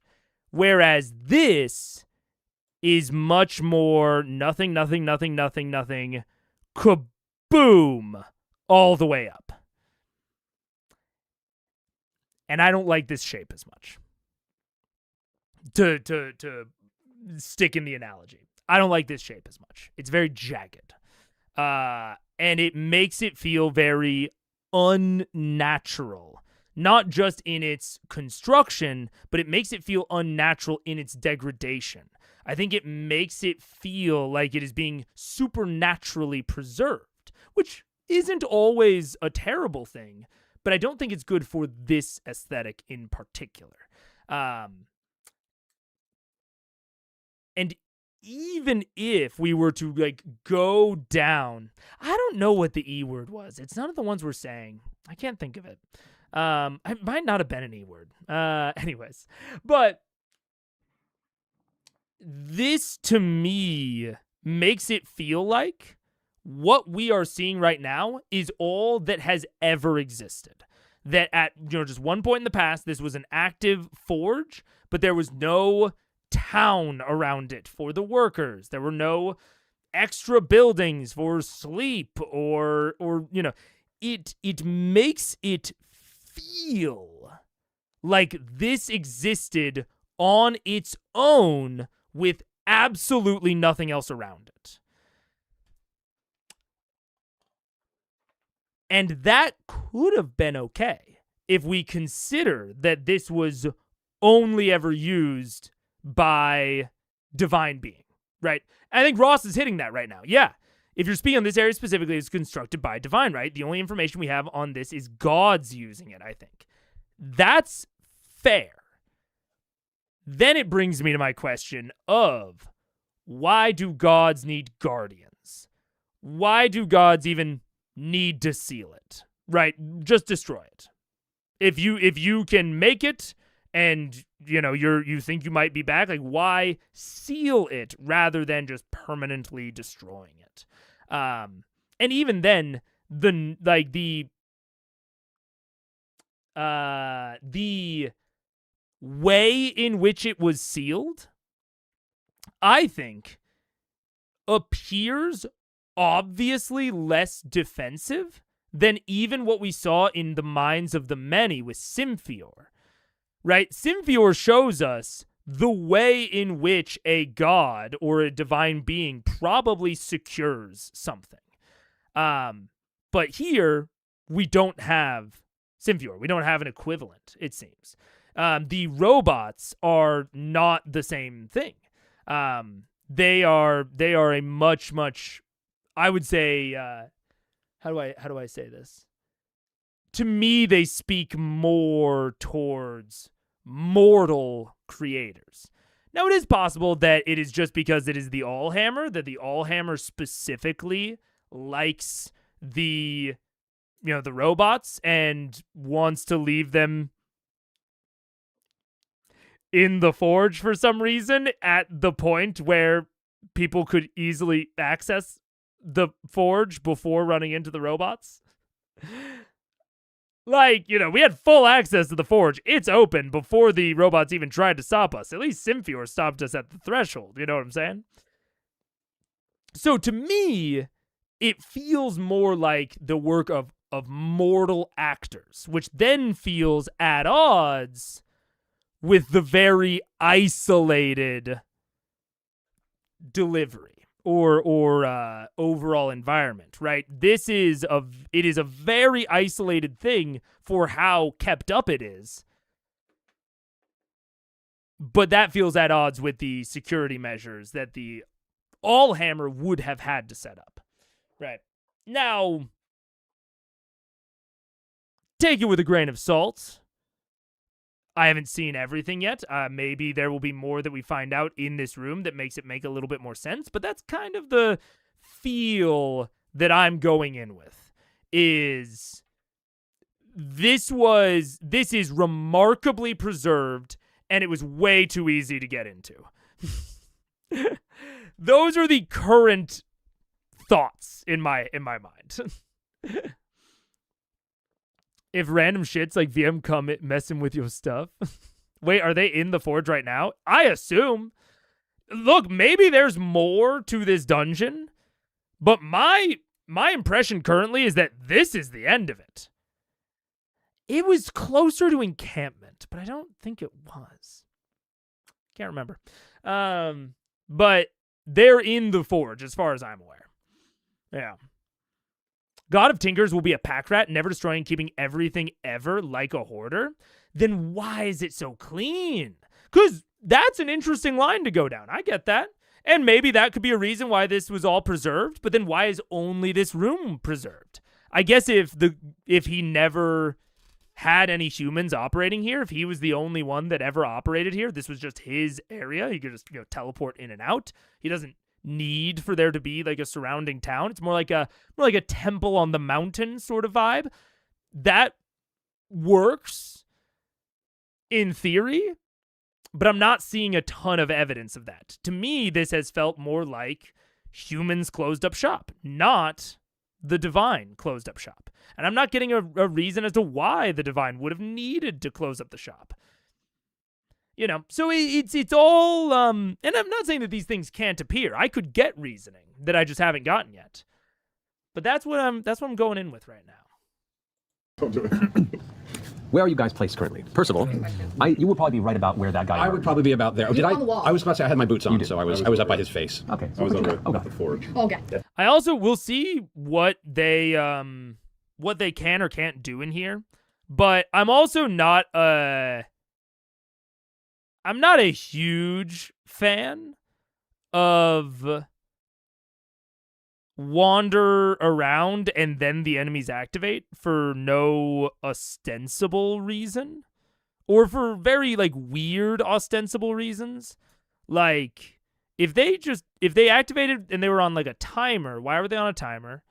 If they activated via touch, like from Vox like touching one of them, that's not a very good security measure.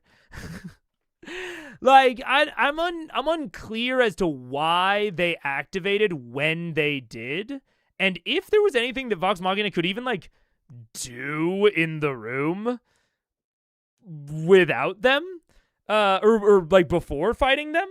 But I don't know what they even need to do yet. I have a guess, so maybe it'll make more sense once I see what they actually need to do. Maybe they could have started before touching those guys.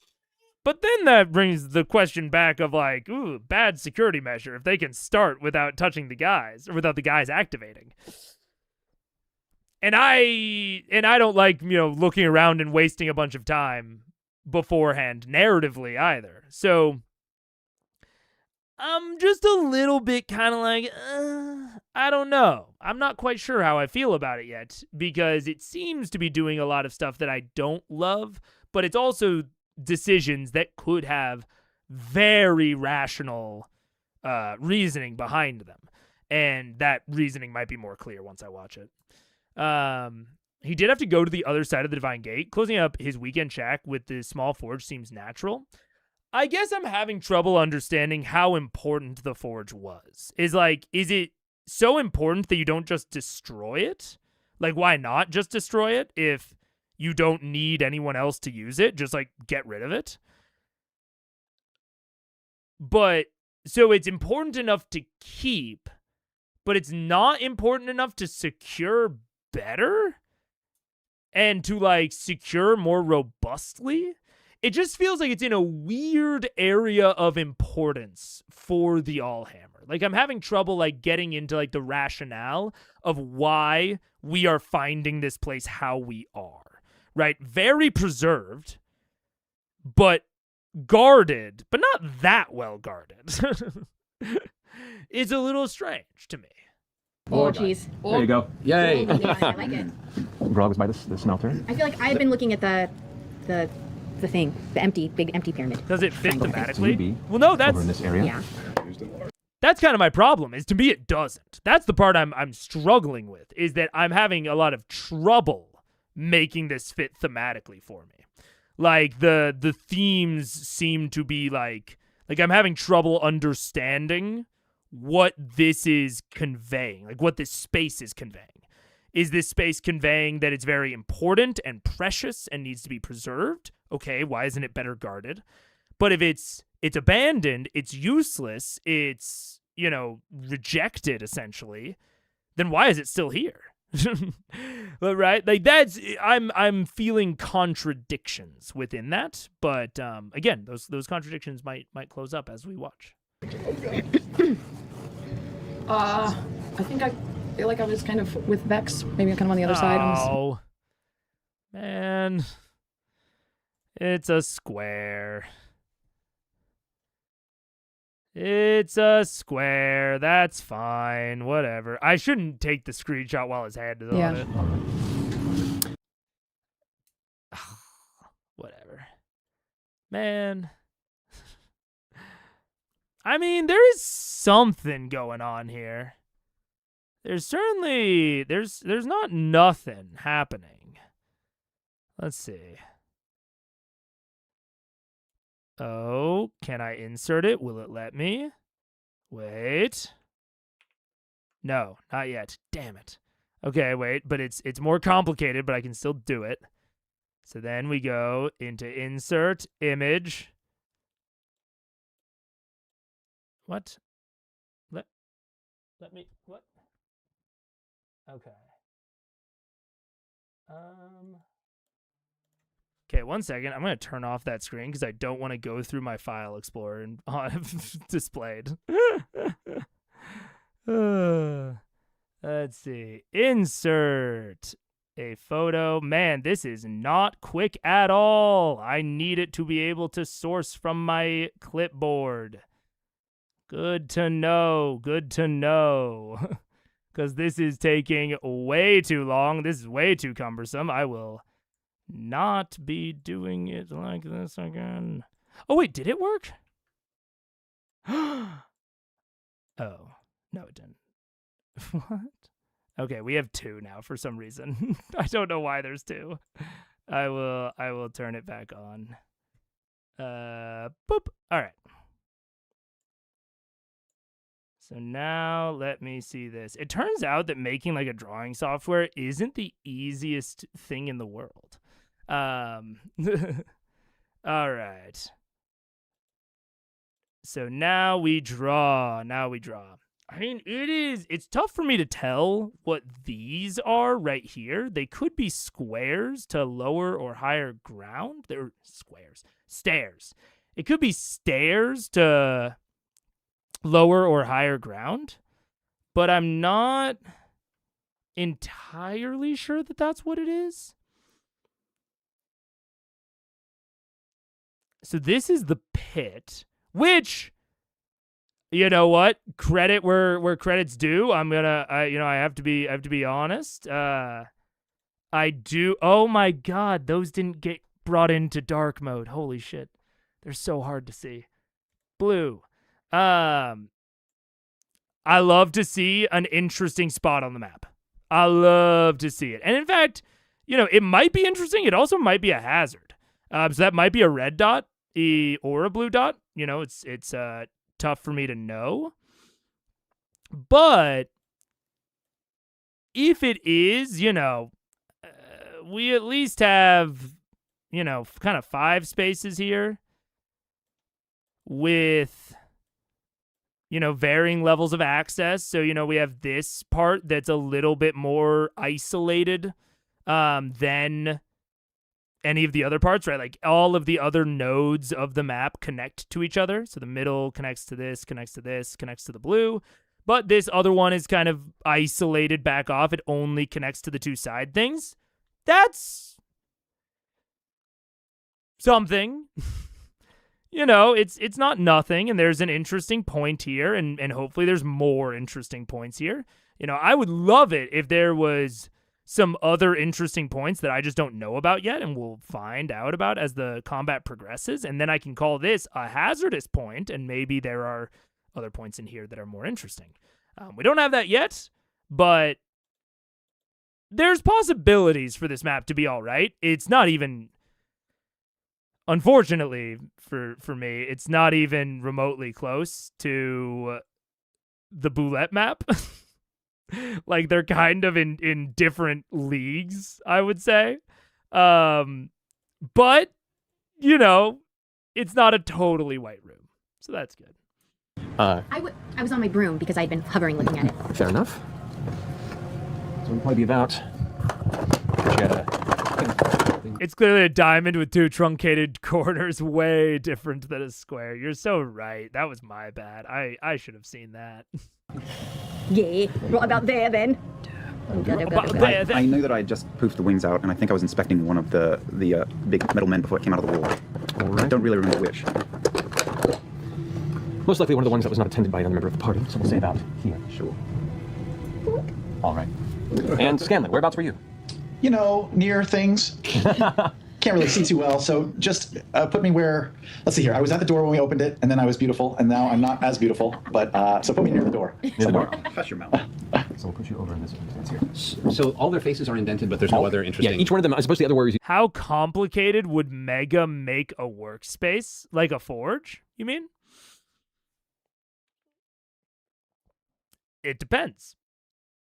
It depends, but what I can tell you, and I'm, maybe this will be the case. I think there's still opportunity, but equipment, major, like pretty much the factor of what a workspace is constructed like. If I think about like a factory floor, right? It is all around where are machines placed and which placements make the most sense for that. This isn't a cubicle. And even then, cubicles have sense to their layout, or, they can accomplish certain things with their layout. But this is a manufactory. There are going to be tools, there are going to be machines, there are going to be benches, where you're working stuff, and those places would be laid out in a way that would make some sense. So my problem, what I'm kind of making fun of it for, isn't necessarily its shape or its exact layout, but it's that there's fucking like nothing in here. And you could say like, oh, making a trammel just isn't that hard, but it could be. Like maybe there could need to be 5 different machines, or maybe, there's one set of machines, or one machine even, that is meant, or even tool, we might say, is a forge, a tool or a machine. I'd call it a machine. But you have one of those, but then you also have other things that do other stuff. Maybe this Divine Forge, this Divine Forge we know has been involved in making things other than trammels. And so where are the machines to do that? Is it all the exact same machine? It doesn't have to be. So I would add more shit. Not necessarily make it more complicated, although it would make it more complicated. But the goal is more just to make it more stuff-filled, not as empty. I think emptiness, unless it is, how do I say it? Emptiness is a tool, I think, in map design. I think it's a really important tool. I don't think a map should be too crowded, but it needs to use its empty space purposefully. It's sort of like writing a player character in a video game, like a POV character. You have to be conscious of how you characterize them, right? If you are not characterizing them at all, let's say something like a Fallout or a Skyrim or an Oblivion, just like a classic silent protagonist, a Bethesda game, classic silent protagonist, you're using that empty space very purposefully. You're using that empty space in order to allow the player to insert themselves onto the player. But even then, any silent protagonist, if the game has dialogue and has, like a dialogue tree, they're not a purely silent protagonist. They still have options for what they are even capable of saying that does bring them into an amount of characterization, but you're using the silence, the empty space well.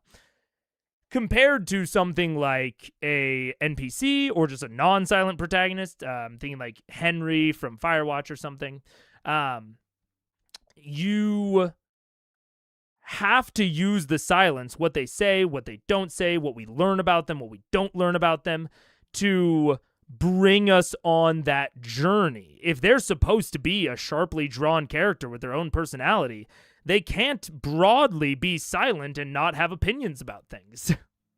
You know what I'm saying? And I think the same thing about map design. You have to use your silence, your empty space, purposefully. You have to use it with purpose. You have to use it in a way that characterizes the spaces that are not empty. And interact with those. Anyways. You saw in the chambers that led down into this area have no faces. Instead, where you see are an empty void, triangular like the large seal, but just vacuous. But that's the same shape. But smaller. They didn't many faces around? I'm misremembering that? Maybe I just really like many faces. Which is a good thing. But regardless, I would like you all to roll initiative. So soon! And we're turning it up. Is there a height about the same height as the seal and the cross member? That's awful. They're Taller.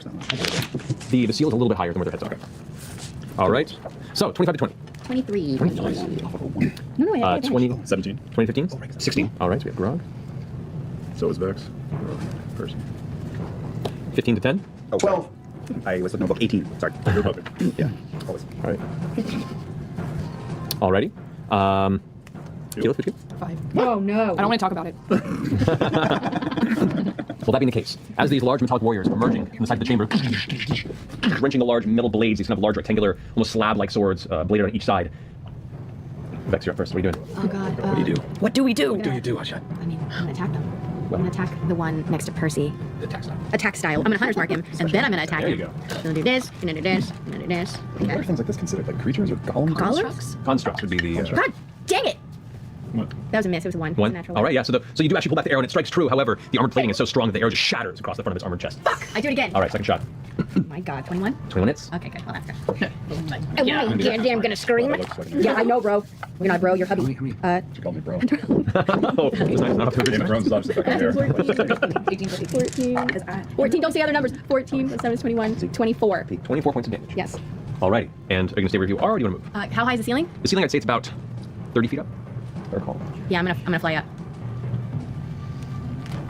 25 to 30 feet. Sorry, I'm gonna go to the roof. Okay, you're going to go all the way up the roof?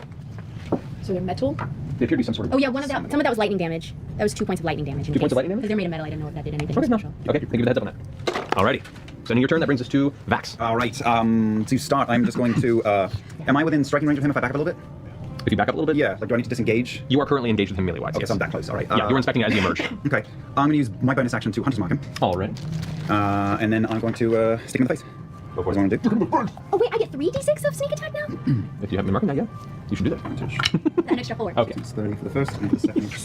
Alright. The second is. Oh, I did right. 30 for both. 30 both hits? Yeah, because I'm at advantage because I'm going before them. Correct. So, Yeah, 30. so both hit. All right. So the first one, which will get the sneak attack fun, is 2 plus 8 is 10 plus psychic damage is 16 plus psychic damage 16, 21, 24, 26, 32. Also, I'm gonna put this out as a I hope sort of thing. I don't think it's the case, but I hope that these guys are distinguished in some way. I hope that they are not 3 carbon copies of the exact same stat block. Because you just don't need to do that, and it's more interesting if they're different. Like, I don't have a super deep opinion on that, but, like, we don't need 3 of the exact same dudes. Just straight up. Unless they can somehow, like, work together, or they have, like, a more interesting bit going on than just we're a golem, we have a sword. You know, one can hope. But it makes me think of, I keep bringing up Skyrim because this very much reminds me of Dwemer Ruins, and the Dwemer Ruins have multiple different enemy types in them.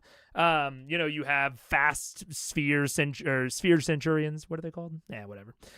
You've got the spider bots. You've got a variety of enemies that have a variety of things that they do. It's not that it doesn't, like, make sense for them to be 3 carbon copies. Like, it's not the least it's not the least sensible thing in the world by any means. But it is a little boring. 3 small robots join together and become one larger robot? Sure, fuck yeah. If that actually happens, I'm cool with them being all the same. That's fine. That'd be kind of tight. Or if, maybe they, like, 2 of them join together, and so they're, like, a bigger one, but the one isn't joined yet. Like, maybe they have to, like, go over to a certain area to join, and so then they can try to prevent them from getting to that area. Like, all sorts of stuff, We don't need 4 of the exact same dudes. What was what the client of the Allhammer told him when he created these guys and returned 3 of them? I mean, yeah. Yes, 33, 35, 38 for the first, plus Hunter's Mark, Yes. 38, which is... Plus 96. 38. So 44. Another way around it, another way around having all the same dude is just to give the dudes a fuckload of options, which we, could be the case. We haven't seen yet. But if they have like 7 different attacks and can only do like one of them each turn, or even 2 of them, and they have like 10, if they feel like a Swiss Army knife, fighting 3 Swiss Army knives is kind of interesting. If they can all do the same things, but they are often doing different things because of their particular situation in the combat, that could be really cool. I just don't want to see 3 dudes swinging a sword every turn, and maybe like one other feature. That'd be the type of thing I don't want to see. 44 for the first and for the second. Nice. Is 1. Let's just say it is 1 plus the Hunter's Mark again, right? Only Hunter's Mark once on your... So it's only for 1 attack, because I don't use Just it. kidding, it's Hunter Mark every time. Every time? Yeah. Like, Yeah, no, I know that. Movement on you before we went in. So 5 for the second. What does that mean? You cannot be restrained. Yeah, sneak attack's only once, but Hunter's Mark is every yeah, time. no hit weapon. Your All right. speed. So what's the second one you said? Just 5. All right. Got it. Do we still have... That's not true. Sorry. Well, and I will say, this is one of the reasons that I didn't start with the Swiss Army knife thing, where I'm just have different enemy types. Because having different enemy types is way easier on the prep than trying to create your own custom block and having all of these features and trying to make sure it's a semblance of balanced, right? So just having mixed unit typing is a way to gain that interest with a lot less work behind the scenes. Now, even less work is just having 3 of the same dude and not having them be that interesting. That is less work, but I'm not going to say it's interesting. 11. Because it's not an offhand attack, it's my second paladin attack. That's correct. There you go. 11. Boom.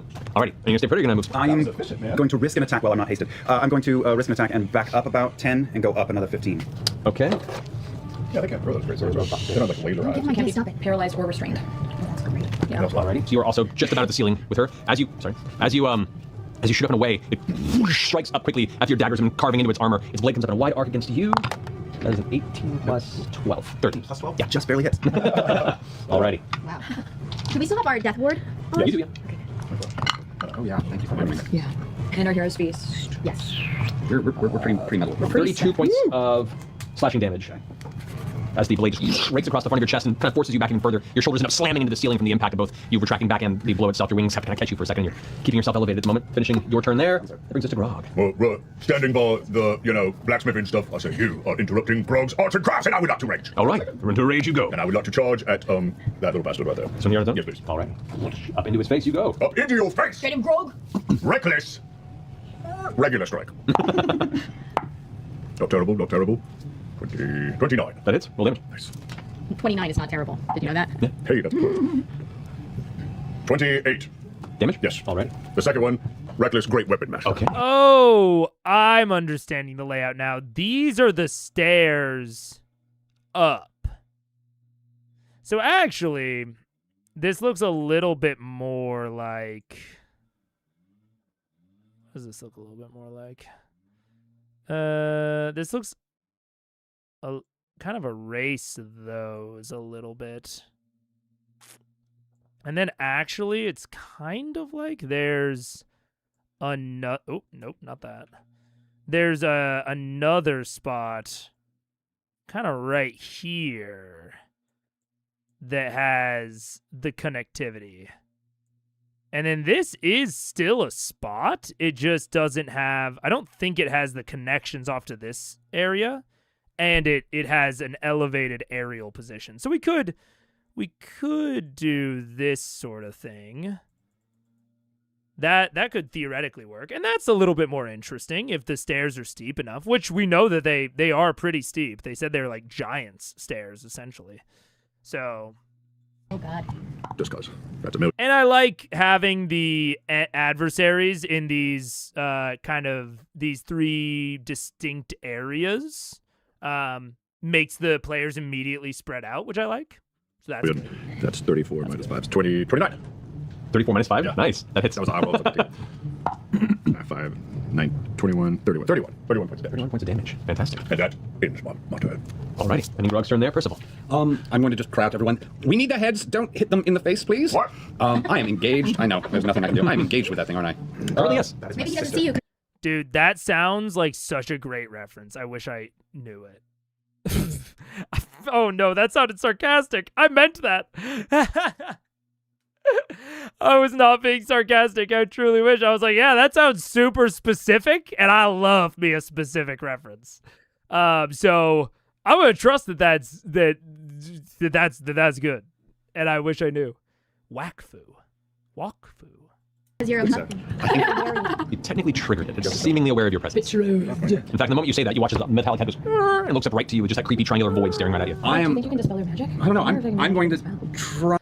I also will say about all of this, I don't really get worked up about missed opportunity type stuff if I don't like the baseline thing. Like, it's one of those, like, to hate something, you have to love it a little bit, or vice versa, to love something, you kind of have to hate it a little. The empty triangle voids, super fun. I love me an a ancient civilization leaves behind their automatons that are still following their old programming for creators that have long since gone away. Like, it's my sort of shit. This is like, and like even the Boulette, the lava caves, as opposed to a more underdarky type Shadowfell type dark depression. It's more like cool and ooh, what's around the next corner? It's more suspensefully dark. So this is my kind of aesthetic. I think one of the reasons I'm nitpicking it so much is because I really like this aesthetic, and I like a lot of the options and possibilities that Matt is presenting here. Yeah. So take all of my critique with a bit of an asterisk, a bit of salt, because I do really like the design, like the visual design of these monsters. I like the overall aesthetic. I'm just not wild about some of the particular executions. Golems with interchangeable heads. Each head had a different ability. Oh, fuck yeah, dude. That's so dope. Oh, and I can already picture a scene where, like, one of the golems, like, takes off its own head and tosses it at a different golem to, like, trade. That sounds fun as hell. That might be, I don't know. It might be a little bit of a nightmare to run if you tried to do it in D&D, but also I think there's probably a way you could get it pretty clean and pretty slick, especially if you like made it to where they could maybe like trade at the top of the round. It'd be a little bit less cool, but a little bit more handleable. Yeah. Anyways, totally Licorice Blue. Which, like, you know, in that case, you don't really have 3 of the same enemy. You have 3 of the same, like, enemy scaffolding. And then the thing that, like, make them the enemy is really, like, the heads, which are all different. But if you make them interchangeable, like, or you make them to where, like, they can only use one at a time, depending on which head they have, or even you could make it, like, you know, which area of the room they're in. Maybe, like, they suck out energy from the floor or something. It gives them a different ability. If you make it to where the GM's not having to choose from a list of abilities every turn, and it's, you know, based on this very slick, singular criteria of who has the head, it's a lot easier to run than having a big, long list of features that you're trying to choose from. Yeah. It blew my wife's mind when I told her hate was not the opposite of love. Indifference is. I mean, it's certainly a philosophical take that I find myself sympathetic to. I think I'm generally in a very similar frame of mind in how I think about those sorts of things. But you know, it is ultimately an opinion thing. But I do agree. Try and take a run in the other direction. I know it's going to take a swing at me. Yep, I'm running down the wall. This way to the corner? Yep, as far as I can go. That's about as far as you can go in that wall if you want to come. I'll start coming that way too. All right. push it about. I mean, not a full, yeah, it's 6 spaces, so. Yeah, so that points you about there. There, all right. Alrighty, it does swing at you. Yep. That is Should be fine. 19. Shit. 19 just hits. Tracy? It's very in the I was still like it's still noodling around in my brain a little bit. It's very similar to the Rent quote. The opposite of war isn't peace, it's creation.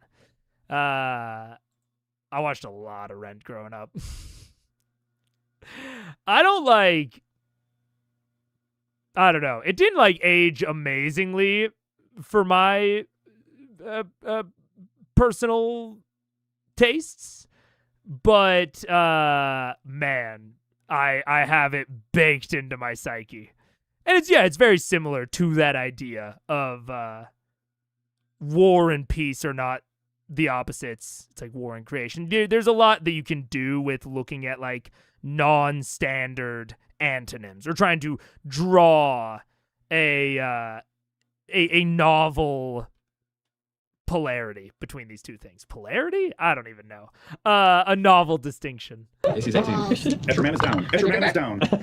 All right.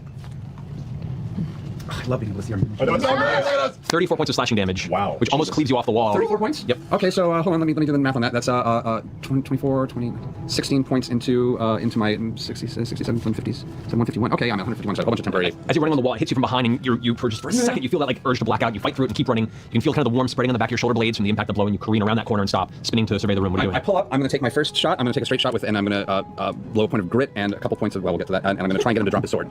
So, okay. First thing is I'm going to try and get him to drop his sword. Fuck. That's it's like 34 to hit. That hits. Strength save against 20. Okay. That is a 13. Drop your sword. Its sword clangs to the ground as you fire. You see one of its fingers is kind of bent back and busted from the impact, and it kind of looks over for a second. Would we say that? Would we say that about the Twemmer? Adam. Feels like that's a way to think about what happened to them. You watch his broken finger snaps back into place, and it kind of looks back at you. Okay, so that was shot number 1. Yes. Oh boy, here we go. I'm also got to do damage on that, which is I'm going to drop a little bit of. I'm so sorry. Where are all my dice? There we are. Oh, I didn't do that. So none of that. Where are we going? We're going to. I'm going to drop 3 points of Cabal into this as well. Okay. So that's. There we are. Oh yay! 6 points of psychic damage. All right. 4 points of lightning damage. And 16 points of the standard piercing damage. Gotcha. Okay, which weapon is this? This was Animus. Animus, got it.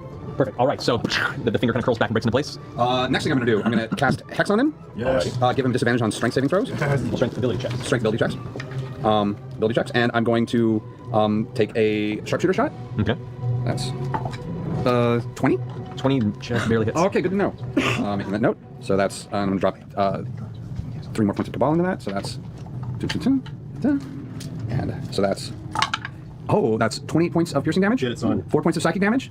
13 points of lightning damage. What the fuck? And Jesus. 3 points of necrotic damage. Okay. So the second one blasts, and you watch as one of its kind of armored shoulder plates kind of dents inward from the impact. There's a small pierced hole in the center where it seems to have blasted through its armor. And last shot. Okay. That's right, yeah, okay. And I'm just going to try and push him 10 feet back. Okay. Natural 20. There's no damage on a push shot. Yeah. It's okay. But he got pushed 10 feet back. Definitely pushed him back. Hey, I get 1 grip point back. Yeah, So man, we that's got nice. pushed on the playground like on your head. So he's got to move 10 feet before he can pick up his sword. Correct. And that's my that's everything. All right, that ends your turn? Yep. All right, it is now their turn.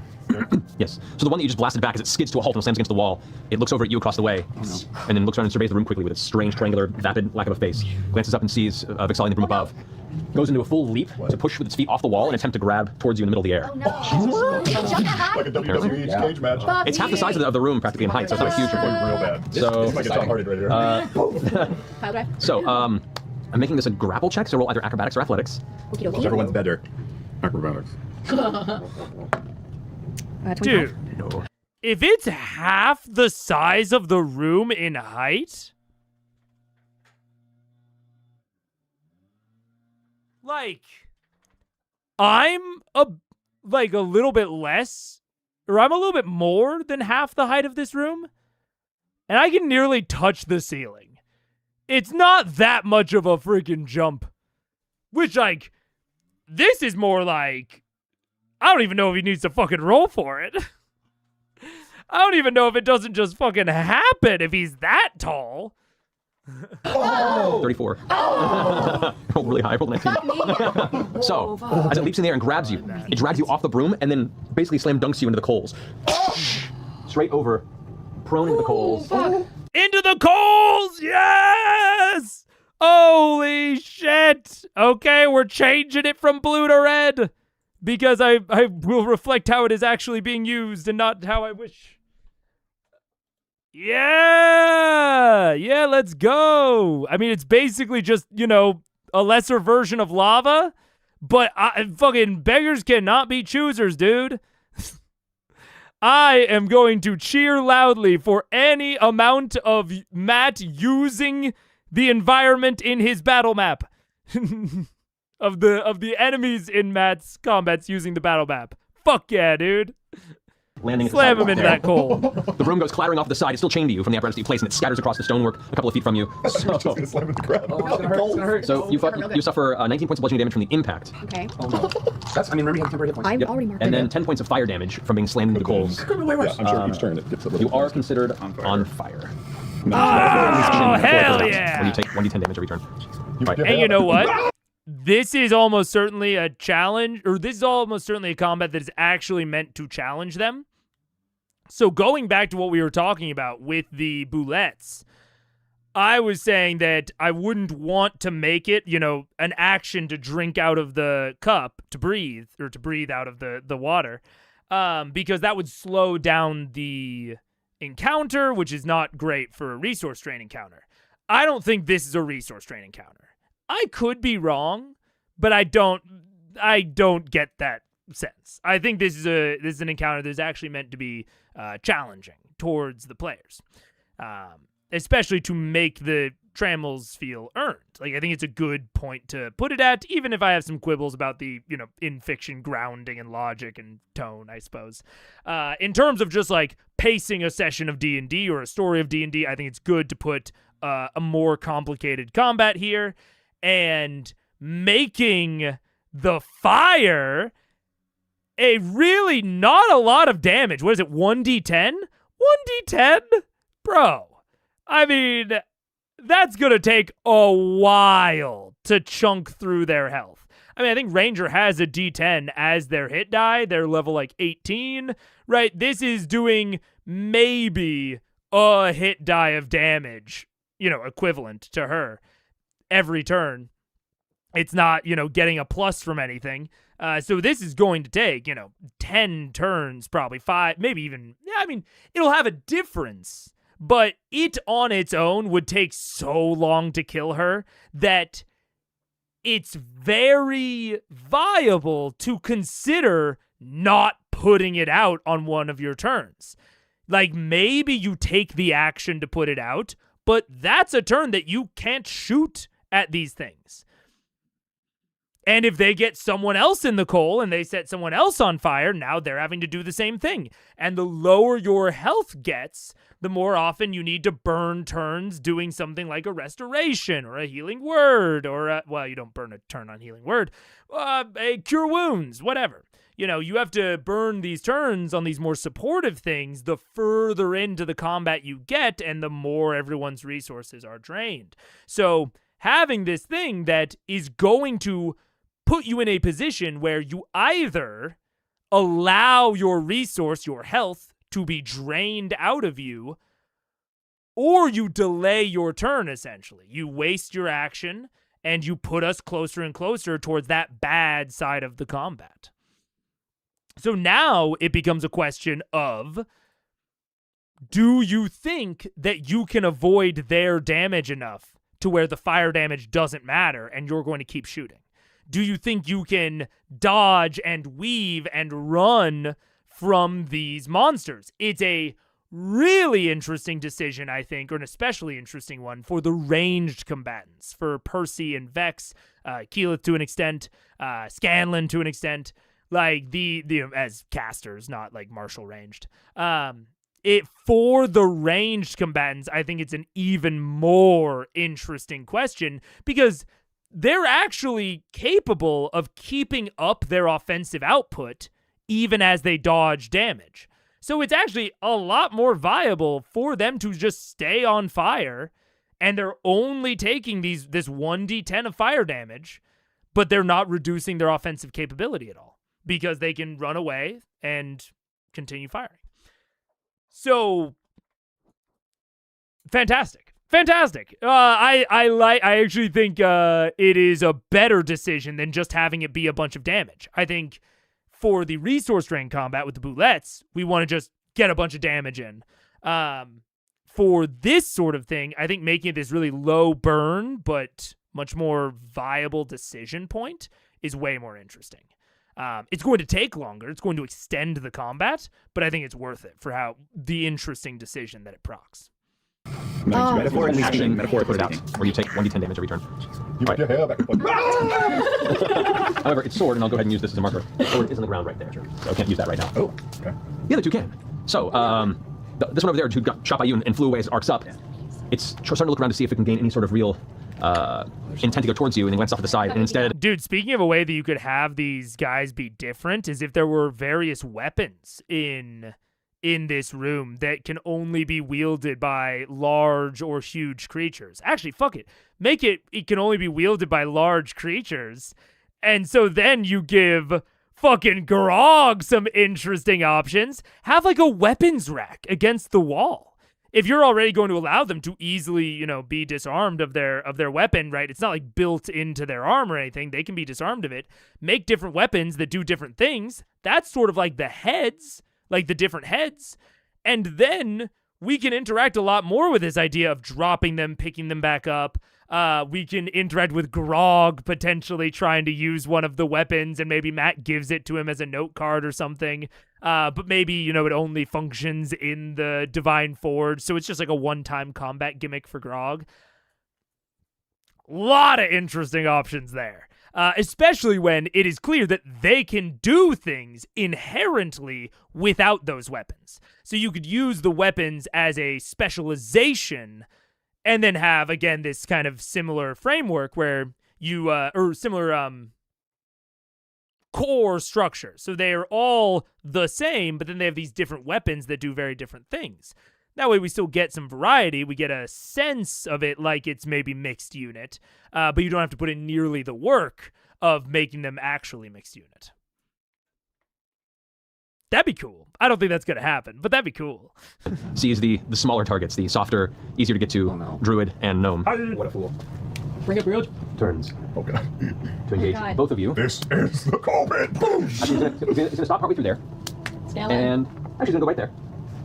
You watch as underneath the head, the armor part in the chest, suddenly hinges open, and you see this bright burning furnace in the center of its chest that just lets out this extremely, Oh no! Why did I enlarge? Why did I bright, enlarge hot, the bullet? burning, angry torrent of flame. Can I cast cutting words, or can I use It's like cutting words? burning hands, basically. You can if you'd like.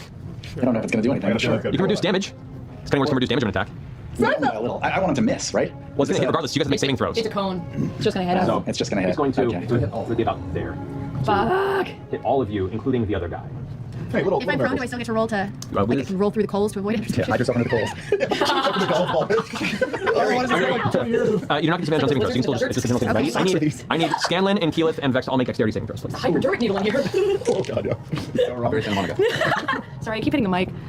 Just dex saving throws? Yep. Oh, no. Wait, are you pointing to me? Yes. Yes, Sam. Oh, I have this dice that it's the first time I've ever used it. It has poop on it. Someone sent me poop dice, and I think I just rolled a natural 20 because I rolled the poop. Yeah. What's on the other side of the poop? The other side is a skull. So that's a 1, right? I think for you, you count the poop as a 20. Is poop 20 or is poop 1? I think poop is normally 1. What's next to the poop? What other numbers are near it? Oh god. 19, 13, and 7. Nope, that's a 1. No. 2 1s on that. You got one as well? No, I rolled a 3, so I'm at 7. Yeah, so Keyleth and Scanlan, you both from the chest furnace take 38 points of fire damage. Okay. As it just burns out in front of it, you take half that. Okay. Which You is take what? 29, sorry, 19 points of fire damage to you. And the flames burn across the other armored individual, the giant construct, and you watch as some of its damaged form begins to seal up from the flames. Flames help it. Fire heals them. melts it Cold shut. damage. Do Fire cold bad. damage. Fire bad. Fire good. It's good. We're going. I love me a healing from a particular damage type. One of my favorite ways to do regeneration. Whoo, I love it. The type of regeneration where it doesn't just happen, and to be clear, I love me a troll regeneration. I got no problems with it. I use it relatively often. I love regeneration. But what I love even more than troll regeneration is damage type based regeneration. They get hit with a particular damage type, and not only are they immune, but they heal for damage dealt, or half damage dealt, or quarter damage dealt, or whatever. Love it. Love it. Love it. Not super complicated feelings. Other than that, it provides even more strategic decision points. If the players have any ways in which to move the adversaries, they are now looking out for a sort of position where the enemies are able to, do this kind of heal their allies maneuver. Super fun. I'm only maybe questioning it a little bit here because the map is so small. I don't know if there will be a lot of ways to prevent them from getting that off. And I think that's, again, the most interesting part of this sort of setup is like, okay, we've now seen a little combo maneuver that they are able to pull off. Now, as players, let's try to prevent them from doing that combo when they want to. So we'll see. Maybe Vox Machina will have some ideas. Maybe the map's a little bit bigger than it seems. We're at a kind of a weird perspective. It's not totally intuitive to me how big this is. So maybe there's more opportunity for it than it seems. But either way, one of my favorite ways to do regeneration. Great. Expressive. You said mine's 38, right? Especially the fact that it has to be a combo maneuver. They can't heal themselves, I'm assuming. They have to get a buddy to heal them for them. Look, I know I said I didn't want it to be 3 identical dudes, but they're turning out to be pretty cool dudes. So they're not quite at the level of, 10 features yet. But they're much more on that side of things than I thought they would be. So that's going to end its turn as the chest slams shut now and the flames retract back inside. And you watch it kind of almost exhaust smoke out each side of its armor. And the flames that you saw burning in there are now dimmed, but they're going to flare up again. The one that's by you, Grog, is going to go ahead and just move adjacently. Kind of its head kind of spins around for a second to look up at you, and spins back to you. It's going to make 2 strikes at you with its great sword. Okay. It has advantage on you because you use Reckless. Yes, it does. That is...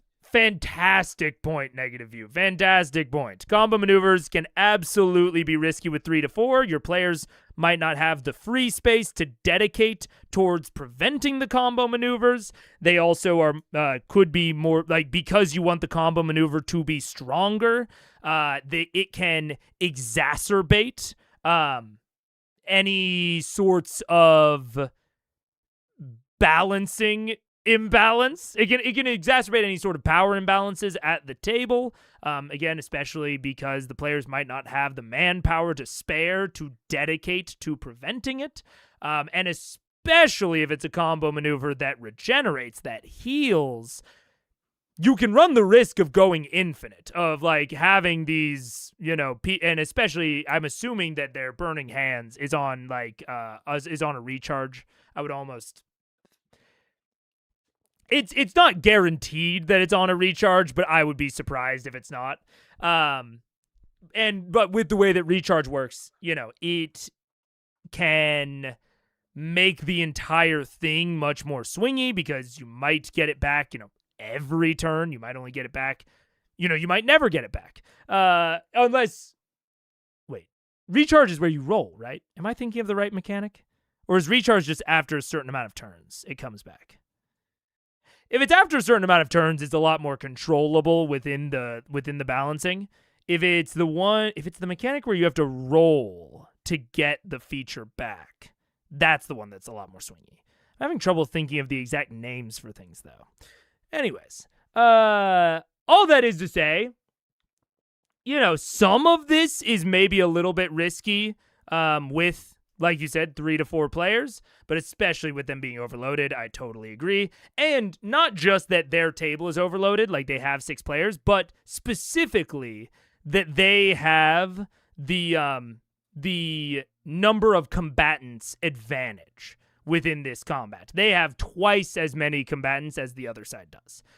So they are advantaged within the action economy. They have more opportunity to essentially waste turns, right? It is for their side and for their power base.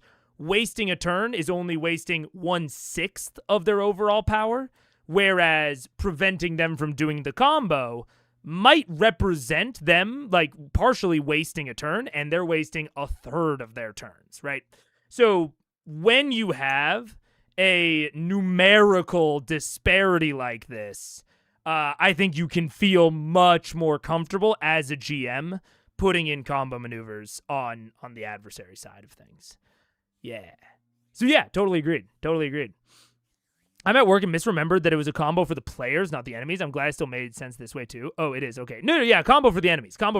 No, you're totally right. Because the enemies have to burning hands, or, whatever it is, but it seems like a burning hands. They have to do the burning hands to each other, and they're going to want to try to position themselves to get the most out of hitting all the players, but then also out of healing their allies. So it'll be very interesting to see how that forces the players to maneuver around the battlefield, right? Because they don't want to get hit by the burning hands, but they want to make sure that the burning hands can't hit any adversaries, something of which it is very difficult for them to control. So they have to make a decision. Is it worth maybe going into melee for someone like Grog to try and push them out of range of the combo, but then possibly be in range of the attack themselves? Or do they try to overwhelm and just go like full on attack, don't worry about what they're doing to each other?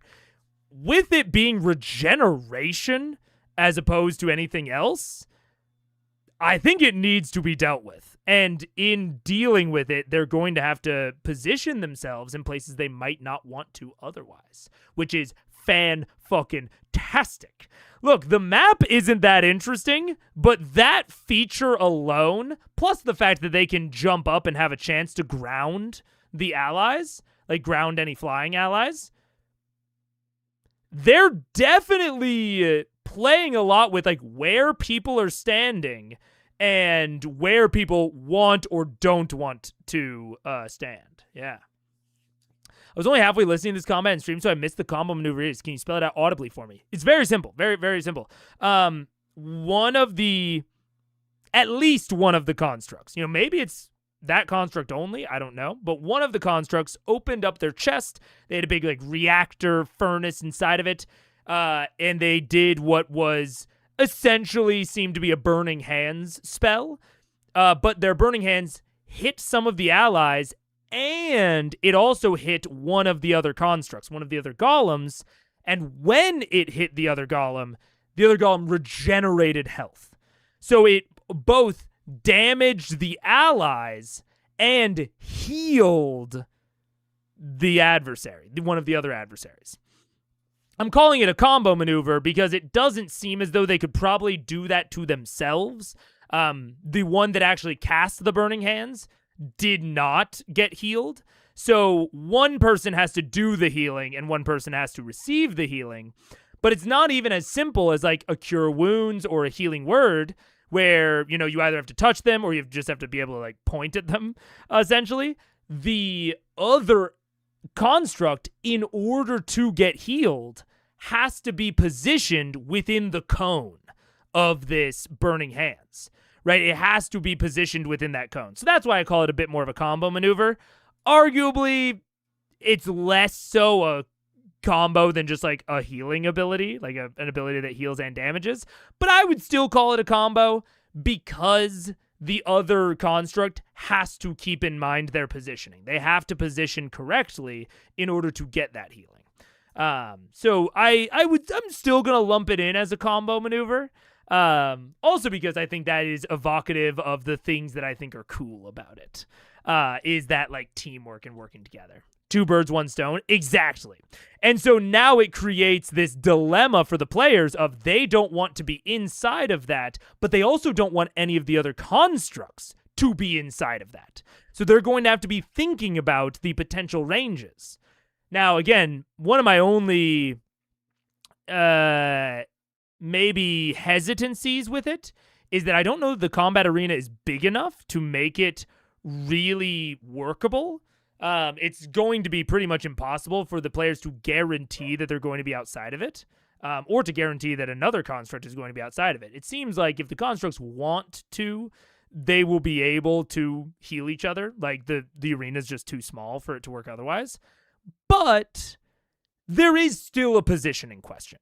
Like, even if you can't fully prevent them from utilizing this strategy, you can do a lot to mitigate it. You can do a lot with your own clumping, and you can do a lot with considering where you are relative to where the other constructs can reach. And, like, do I want to stay here, or do I want to move somewhere else that's maybe a little bit further away from some of the constructs?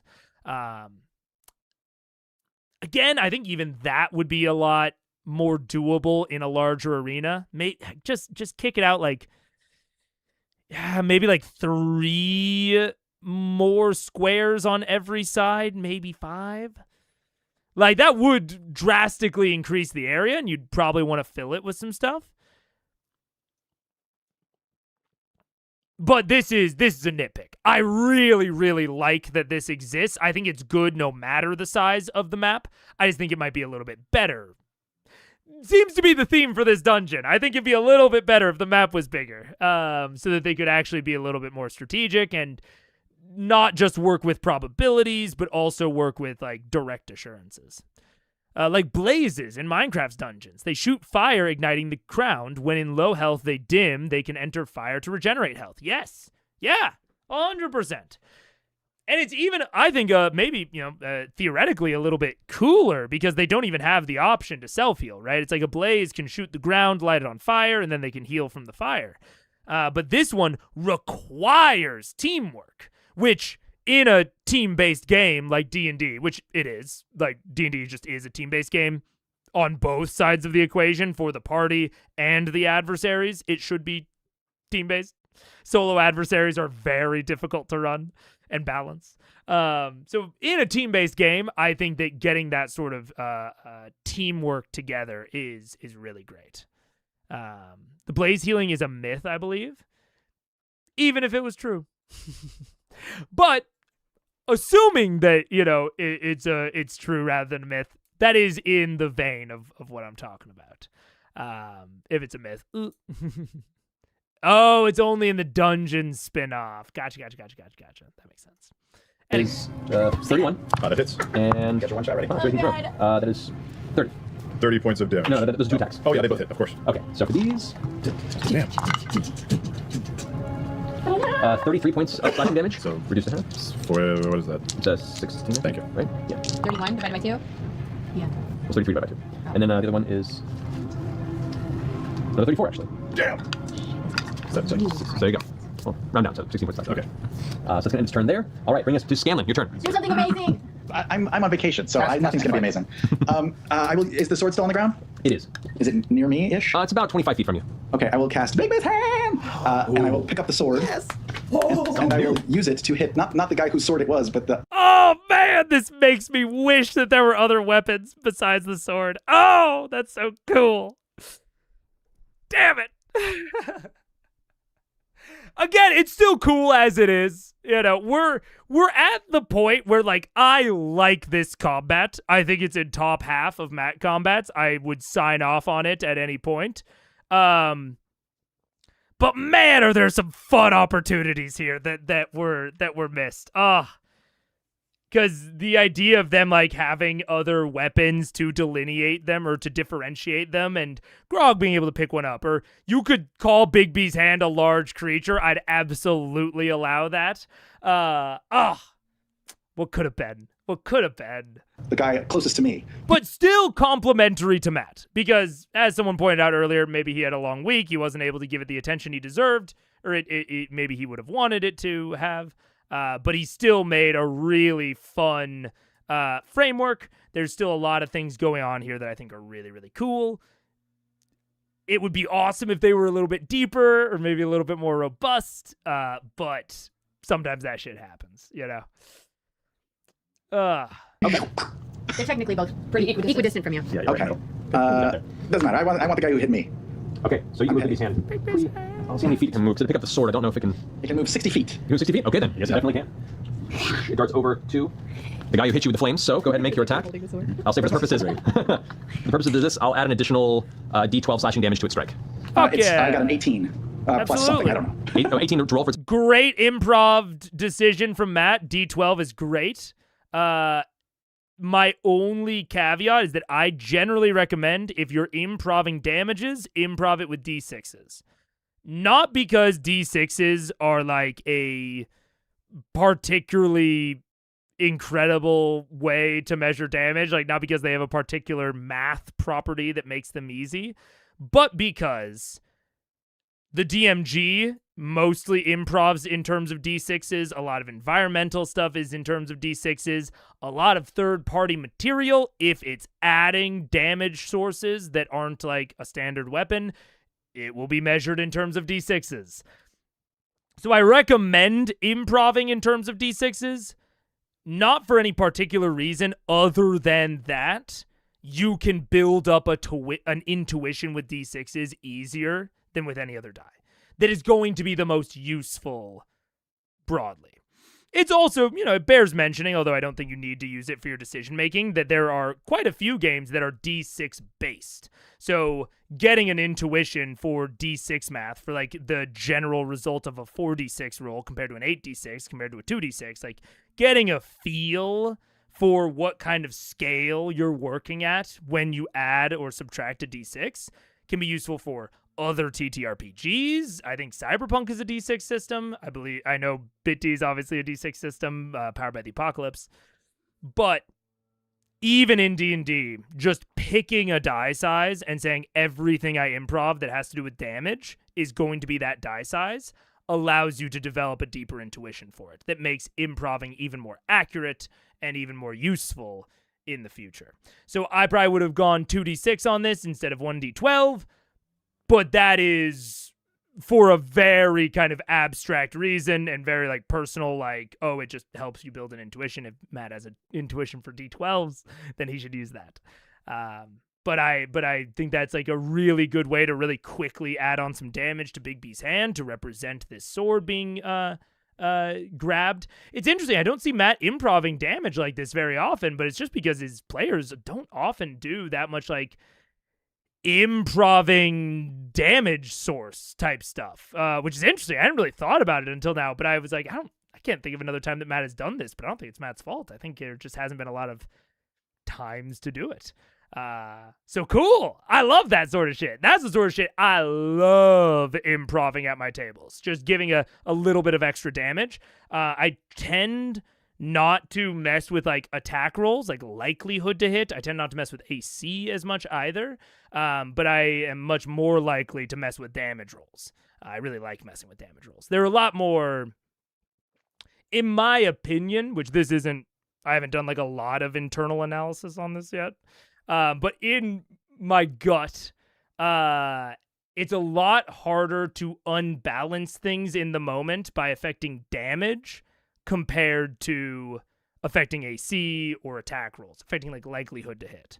Affecting the likelihood to hit can so quickly mess with the balance of your combat, whereas messing with D6 or messing with damage, I think it's a lot harder for it to mess with the combat, or at least easily feel like it's messing with the combat. And I think that is purely because you know exactly how much you hit and you don't hit, right? So you immediately can tell what the actual impact of messing with it was. Whereas with damage, it's hidden to the players, but not hidden to the GM. So you can, as a GM, if you increase the damage dice because of some maneuver, you can immediately see how impactful that was, but the players can't. So it still feels like a reward because you're giving them more damage, just guaranteed, because you're giving them extra dice. But it's difficult for them to tell if that is like making or breaking the combat, or like if that meant that you ended the combat a turn earlier, right? I think it helps at least maintain the illusion of balance. I think it's actually pretty arguable that it's not actually more or less balanced, right? It doesn't actually have more or less of an effect, but it helps maintain the illusion of balance much better because the players can't see exactly how much it unbalanced things. That was all me thinking out loud. I've never thought about that before. That's really interesting. Anyways, I'm not surprised Matt used a D12, even if a D6 is more intuitive. D12 is his favorite dice, hence Daggerheart. Hey, it's Paige's favorite dice too. I get it. And you know what? If you just have like an affinity for D12s and you want to improv shit in terms of D12s, fucking go for it. Absolutely go for it. I think there is a benefit towards being consistent in how you are improving damage. I think there's a huge benefit to being consistent and developing that intuition. And I recommend a D6 because they are more ubiquitous in terms of first and third party material to pull from. So your intuition will also kind of be like double useful in those sort of situations. But the important part is just developing an intuition. I think if you want to use a D12, fucking go for it. I think a D12 is cool. D12s are one of the more unique shapes. I like him. I get. He once said that it's underrepresented in D&D. Fair enough, it is. I'll agree with him on that. The only, like, if we want to get into, like, the actual, like, what makes a one die better than the other, it just is a question of mean and standard deviation, right? A bigger die is going to have a larger mean value, but it's also going to have a higher standard deviation. So the difference between a D12 and 2D6, even though they, in theory, have the same mean or similar. 2D6, the mean is 7, whereas 1D12, it's 6.5. Rounding up, they're the same. But the standard deviation is very different. 2D6 is going to weight the results more towards the middle of that pyramid. D12 is going to be even probability across all the way. So larger dice pools of smaller die values are going to give you more consistent results, whereas larger dies with smaller die pools, larger die values with smaller pools are going to give you more swinginess. They're going to give you more chance, more randomness. Yeah, both of higher and lower values, right? It's easier to get a 12 on 1d12 than it is on 2d6. It's actively easier to get it on 1d12, I think. Because I believe, because 12 is 1 in 36 on 2d6, whereas 12 is 1 in 12 on a d12. So you're going to have more highs, more lows, more wildness, whereas the d6s are going to centralize it. Which is also one of the reasons I like d6 for improving, is I want my results to be more predictable. So I'd rather build up dice pools, and it also gives you some more fine-grained control. So I do prefer the d6s in that sense, but I do think it more comes down to whatever you like and just building up an intuition for what you like. I think the actual math of it is kind of neither here nor there, or at least just not a huge factor. Yeah. 2d6, lowest you can get is a 2. D12, you can get a 1. True. Absolutely, yeah.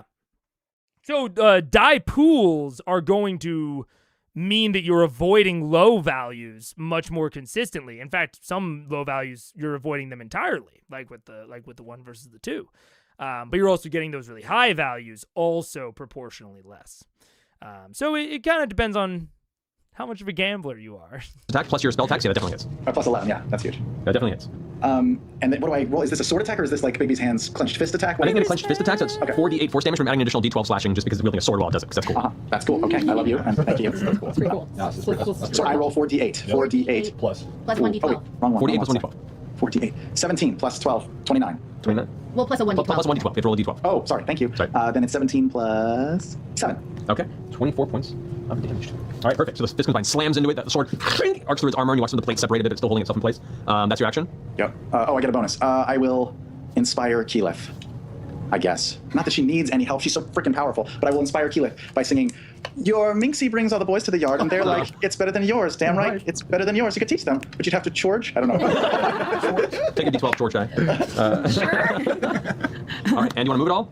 I'm close to a guy who's going to hit me if I move, right? You're not currently in melee with the guy yet, but you're just on the outside of melee with 2 guys. Then I will move dead center on the board. Yeah, that's actually a really good idea. All right, so you're back up the stairs a bit then. Yeah. Deal there. Okay. Yeah.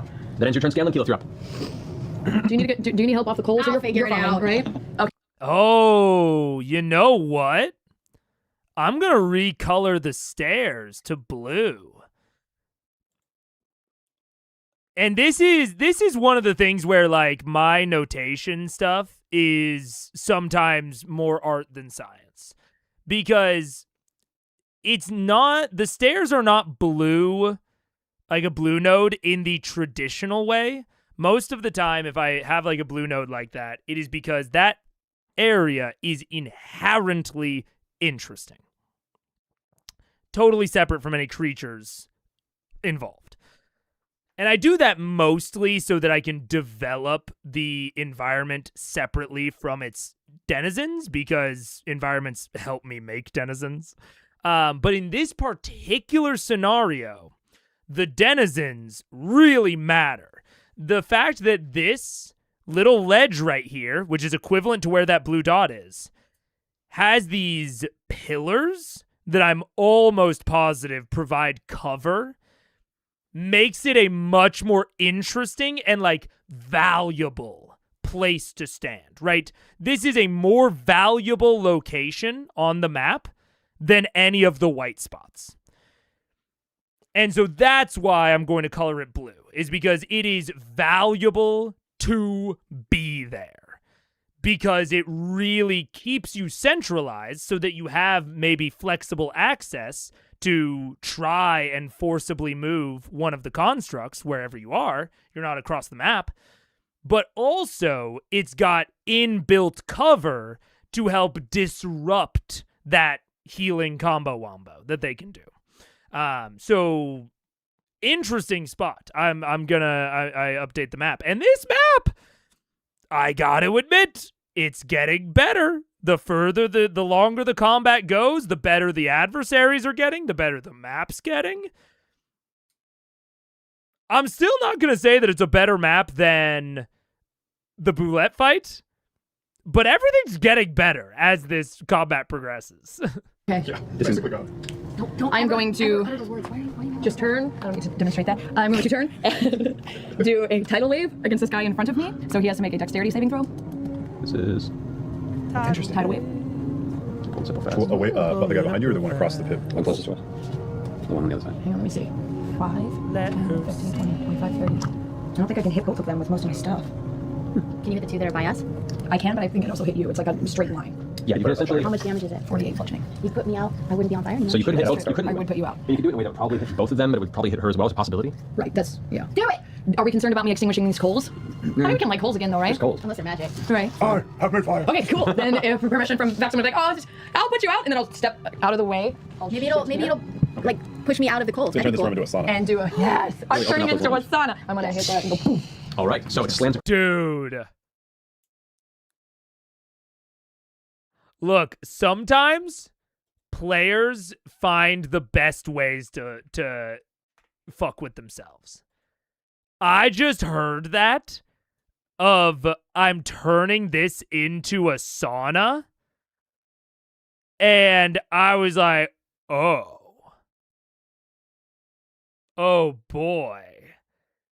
That makes me think, what are the other, what is like the fact, like the main thing about a sauna is that it's foggy.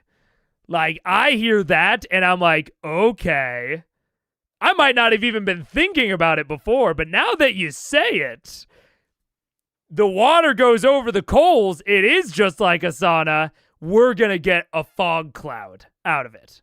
Because a fog cloud's like a level 1 spell, right? I'm not too worried about improving like level 1 spell abilities, even if I'm not like super prepared for it. It's level 1. It's at this level against them. It's not going to be a huge deal. And I'm looking at this. This is me improving right now. I'm not even sure how reasonable this is. 20-foot sphere radius of fog centered on a point within range? Fuck yeah, dude. The sphere is heavily obscured. Love it. It lasts for the duration, which the duration's an hour, or until a strong wind. You know, if I was improving this in the moment, I would say, okay, you do that. It washes over the coals, and I'm going to put a fog cloud type effect around it. I'm going to put that 20-foot sphere down, but it's not going to be up to an hour. The duration will only be 3 rounds. Off the top of my head. The duration will be 3 rounds. After that point, it will naturally disperse. Or, you know, you could disperse it with a gust of wind. But, like, they say that, and as a GM, I'm latching onto it immediately. I'm like, oh, that's a good idea. Oh, man. Wait. Where did my chat go? Chat. There we go. Just wait for the golems to heal from heat and not fire, and Keyleth just mass heals the enemy by making all, like, the foggy, or the steam. We'll call it a steams. Yeah.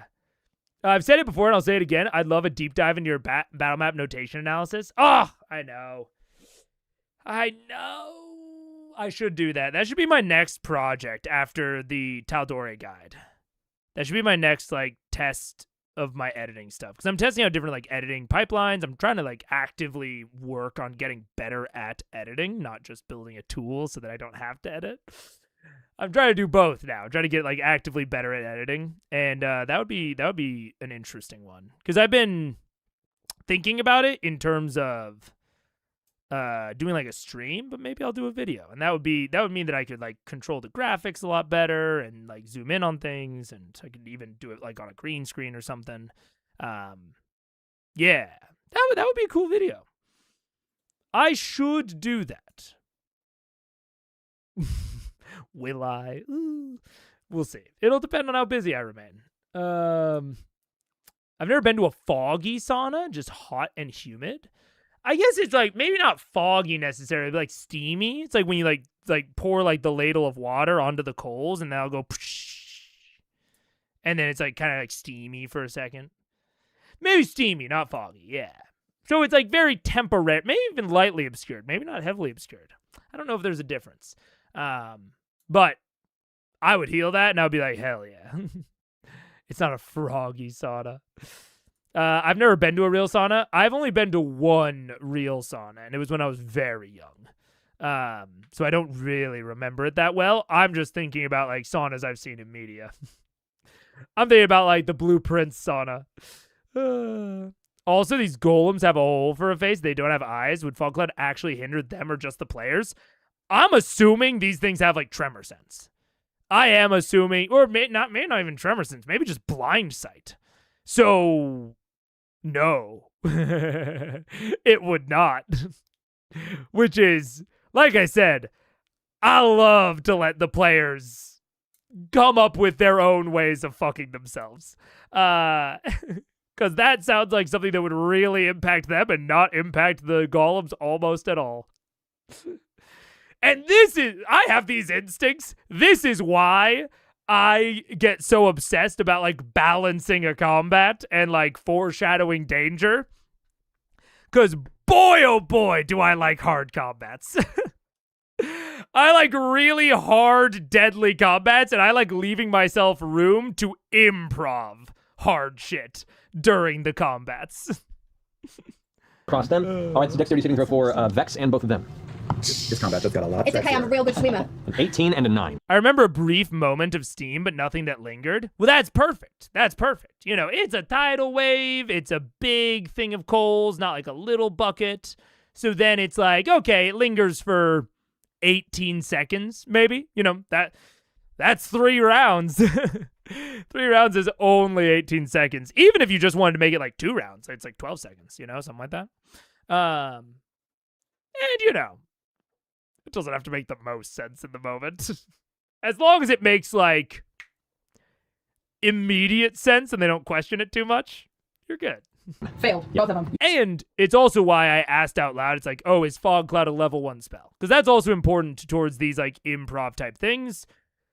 that you understand the scale that you're working in. So when I look at improving a fog cloud in a combat with 6 level 18 PCs, right? 1 extra unplanned for level 1 spell, not going to tip the balance that much. Especially when I'm also simultaneously nerfing it quite a lot by reducing its duration. So I'm not worried about the power of it. I just need to be concerned with, does it feel right?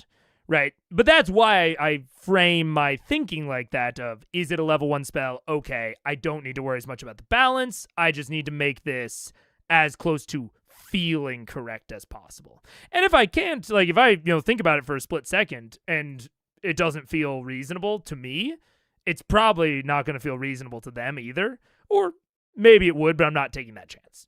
My barometer for it in play is, does it feel reasonable to me? It may or may not feel reasonable to the players, but as long as the impact of it is relatively low, again, why I checked the spell level, I'm not super worried about it. Nice. So they Do I take. roll a dexterity save too? You do. I think I fail it. Hold on. 16. Fail. Not prone. Oh, Prone. And that's one. Okay, yeah, so you take 6 full damage as well. You're no longer on fire. Yay. Did I get pushed out of the coals from the water? No, but the coals are no longer burning, so it's not a huge deal. At least that edge of it isn't. So they take 19 damage. They're knocked prone, and the water extinguishes all unprotected flames. So as this giant column of flame roars up, you watch as one of the constructs kind of disappears into the water and gets slammed into the wall. It over the coals, temporarily just douses you. Flames go out, but you get battered around briefly by the other guy behind you. Both of your forms crash into each other. He falls onto his back, and as the water subsides, steam just fills the room now. Visibility is now limited. It is Like a fog cloud? Yeah, everybody in here for the most part, unless you're directly in melee range, you're at partial cover. Partial cover.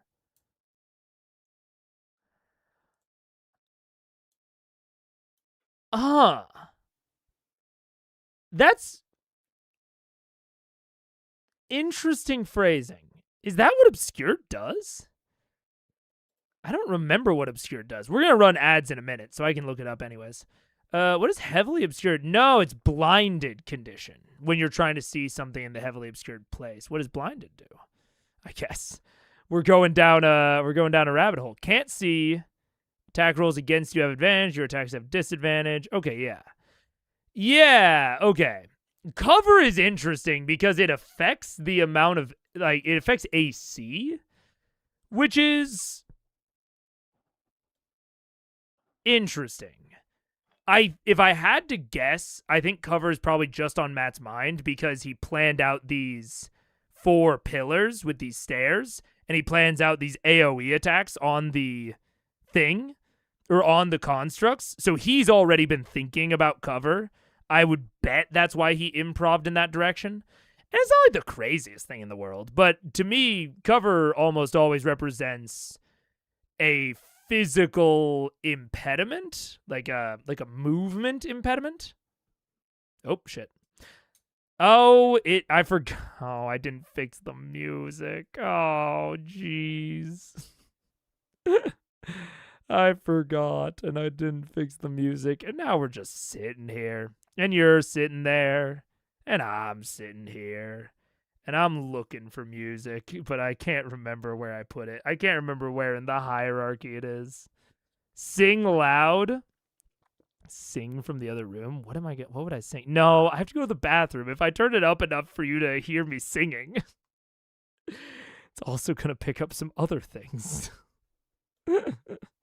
Wait, playlists? Medieval-esque album. Does this work? Do my playlists work again? I tried to fix them. No, they didn't work. Shit. Okay, we're just going BG3, OST, random sound. Let's see. We're doing in The Power, credit song. Boom. Always play. I'll be back.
There was no music this whole time? No! What the hell is that shit? Wait, because I didn't add VLC to the mix like a silly. Now we can all hear it. Damn it. I look like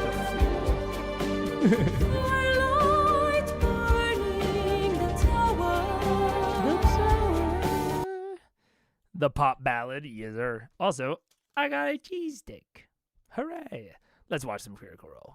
So, Is it up through all the way to the ceiling, or is it? yeah, it only lasts a round or so, it'll dissipate. But for the next round or so, there is partial cover for anybody But our who's not skin directed. looks Partial cover, though? amazing. Partial cover? I mean, look, a slight difference to what I would have done, but in the same vein. In a very similar vein. So I like the improving intuition there.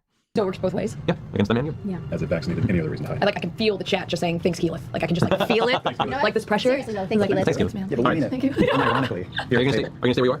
Yeah. All right, then it's your turn. Top Dex, you're up. Oh no, wait. And then I'm gonna take my bonus action to go water elemental. Okay. And then I can still move, right? Yeah, I'd say so. Can I then just move my water elemental into this guy's space, and as part of my elemental form, I can move into spaces that are within an inch. Yeah. That'll do. Yeah. Can enter hostile creature space. Yeah. Okay. Perfect. All right. That ends your turn. Now it's your turn. Okay, so I'm gonna stand up. You get up. The flames are gone. You're still aching from being slammed so heavily into the coals there, and you can look down. You can see beneath the water that is now turned to steam and is dissipating on the middle of the hot metal floors of this room. The construct is still thrashing and about to get its way back up. What are you doing? I can see him good enough though to shoot him. Oh, yeah, he's right there. But he's not. Am I disadvantaged because he's prone? But yeah, he's, like, you right are. there? You're disadvantaged both because prone and you guys are in. Now you can back up if you want to try. I mean, unfortunately, because he's on the ground and it's ranged weapon still. Right. Disadvantaged. Is it still? Yeah, something to do with the weapon. It's just the fact that he's on the ground. Okay, well, I'm gonna back up because he can't take a strike at me, right? Because You can swing at you, but it'll be his fist. I'm gonna back towards the stairs actually where Scanlan is. All right, so you back up towards the stairway there. Yeah. It does get one swing at you. No, he already got. No, because your turn was before, so he just had his reaction. So he swings out with a fist at you. That is a 21. I will cutting words that. Okay then. Yeah. Thanks, So go Scanlan. ahead and what are your cutting words to him as he tries to swing it? I'm going to quote from some old TV show and say, "You are a monstrous, mechanized, misguided moron." Oh, That's it. very nice. So go ahead and roll a d12. I don't know Me? that TV show. I think it's Austin's. Yeah, you. Correct, Taliesin Jaffe. What's his name? Oh shit, I only rolled a 3. Okay. Well, that, Cutting words him down to 19 or 18. yeah, that brings him down to an 18. Then he doesn't hit. Yeah. It swings wide. The words seem to strangely cut through to what element of an ego this Charisma 1 creature has. And just slams into the metal, causing this large, heavy knuckle punch to the ground as it kind of resounds with his head. It shakes the ground. Vex managed to move by without issue. Great. I think I'm gonna then try to attack him. Go for it. Okay. 2 attacks with disadvantage. Okay. Natural 20 was one of them. 30 is the first attack. I mean, it's 20 and 18. That's pretty good. Well, 20. Actually, interesting point. It's prone. An attack roll against the creature has advantage if the attacker is within 5 feet of the creature. Oh, so I shouldn't have, if I hadn't moved away, I would have been okay? Possibly. That's still ranged. You would have disadvantage being ranged in melee, so it would have been weird. a regular attack. Yeah, so it's not canceled out. If I hadn't moved, it would have been just the, never mind. We're just that's fine. fucking, But we're going- just say it's fine, because then I'm just going to wish I had that crit that I just got. Yeah. You know, you try to be, try to be accurate when you can. This is one of the reasons that D&D says if you have both advantage and disadvantage, no matter how many you have of each, it full cancels to normal. Partially to address a sort of situation like this, because there are overlapping things that can, affect those rolls. But especially when it comes to just like advantage or disadvantage on rolls, those are the easiest things in the world to retcon because they are not things that literally happened within the world. They are just ways in which we affect the probability of what happened, and there was always a chance that it misses or hits regardless. If the dice were rolled, there was a chance that the outcome that happened. So if you fuck up some dice stuff here and there, you just try to move on. You just try to move on, You just say bye-bye. Why do ranged attacks get disadvantage when targeting a prone target beside the attacker? Because they're a smaller target, essentially. So if that's basically just it. It's like if it's a ranged attack, it just has disadvantage if the target is prone. I think it is meant to represent the fiction of them presenting a smaller profile, essentially like them reducing the available area with which you can hit them. But, in practical terms, it's just a mechanic.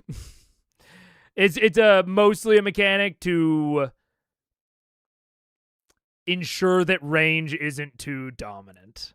Because anytime you make a game system where melee only weapons and kits exist and where ranged weapons and kits exist, you have to develop a reason that range is worse than melee.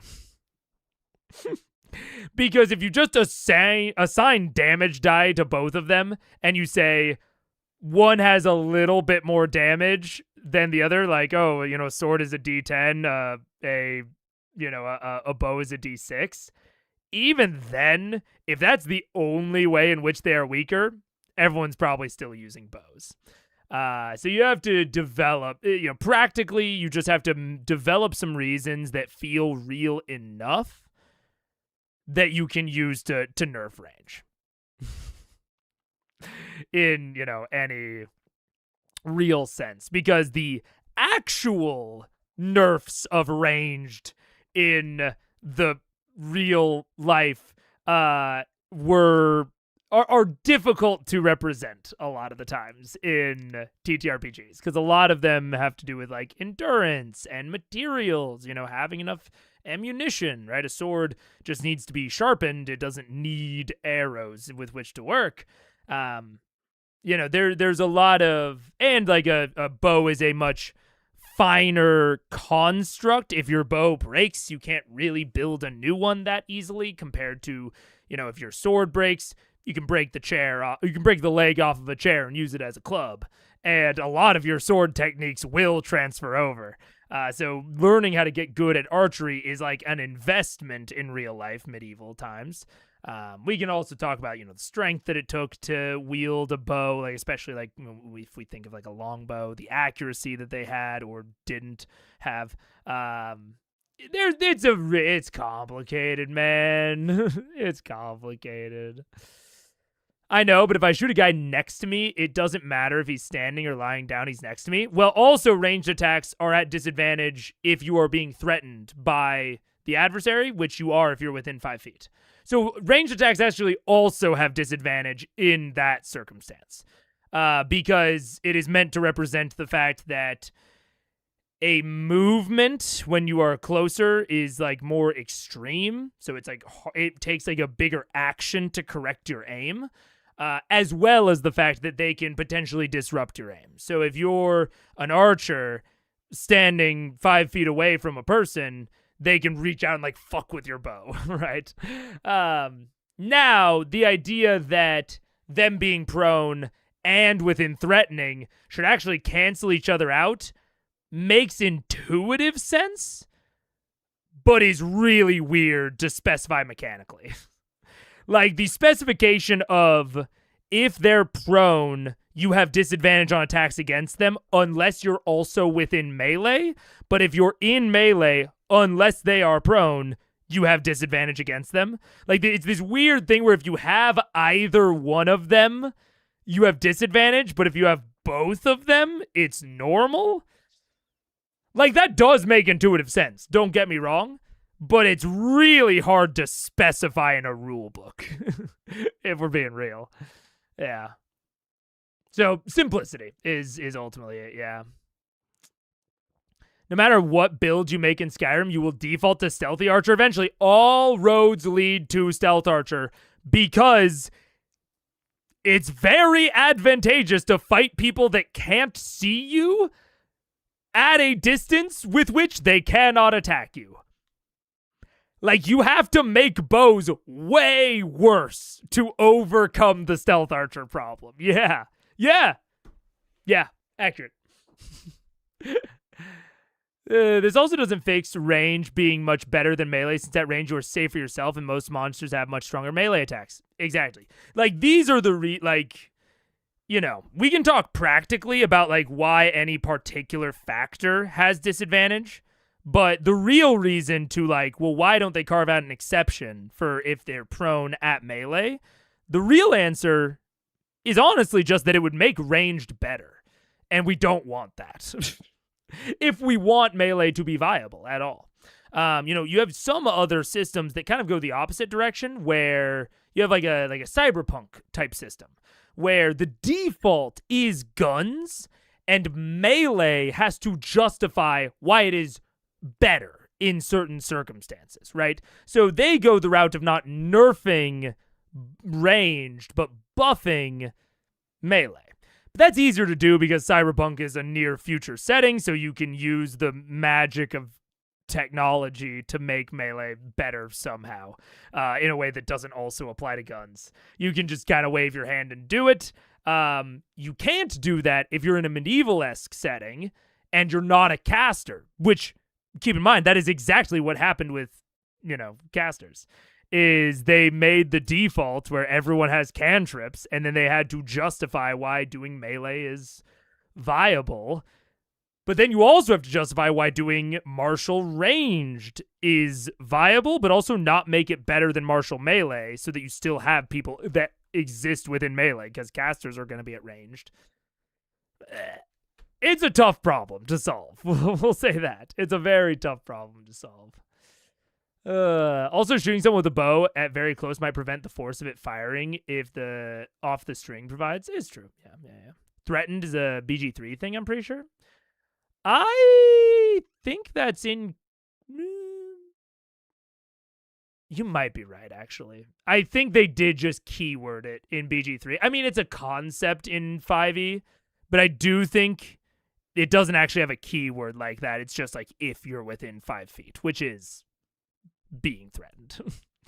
It's easier to talk about when there's a keyword for it. Yeah. Yeah, it isn't a capital letter term in 5e, but it functionally exists. Yeah. BG3 makes it so you have disadvantage against everyone if someone is within 5 feet instead of just them. Yeah, which honestly I think is reasonable. Like you're correct in that they did change it in that way of just if you are threatened, you have a disadvantage on ranged attacks, period, not just against the entity threatening you. But yeah, I'll say it. I think that's fine. I'm down with that. I'd rather keep,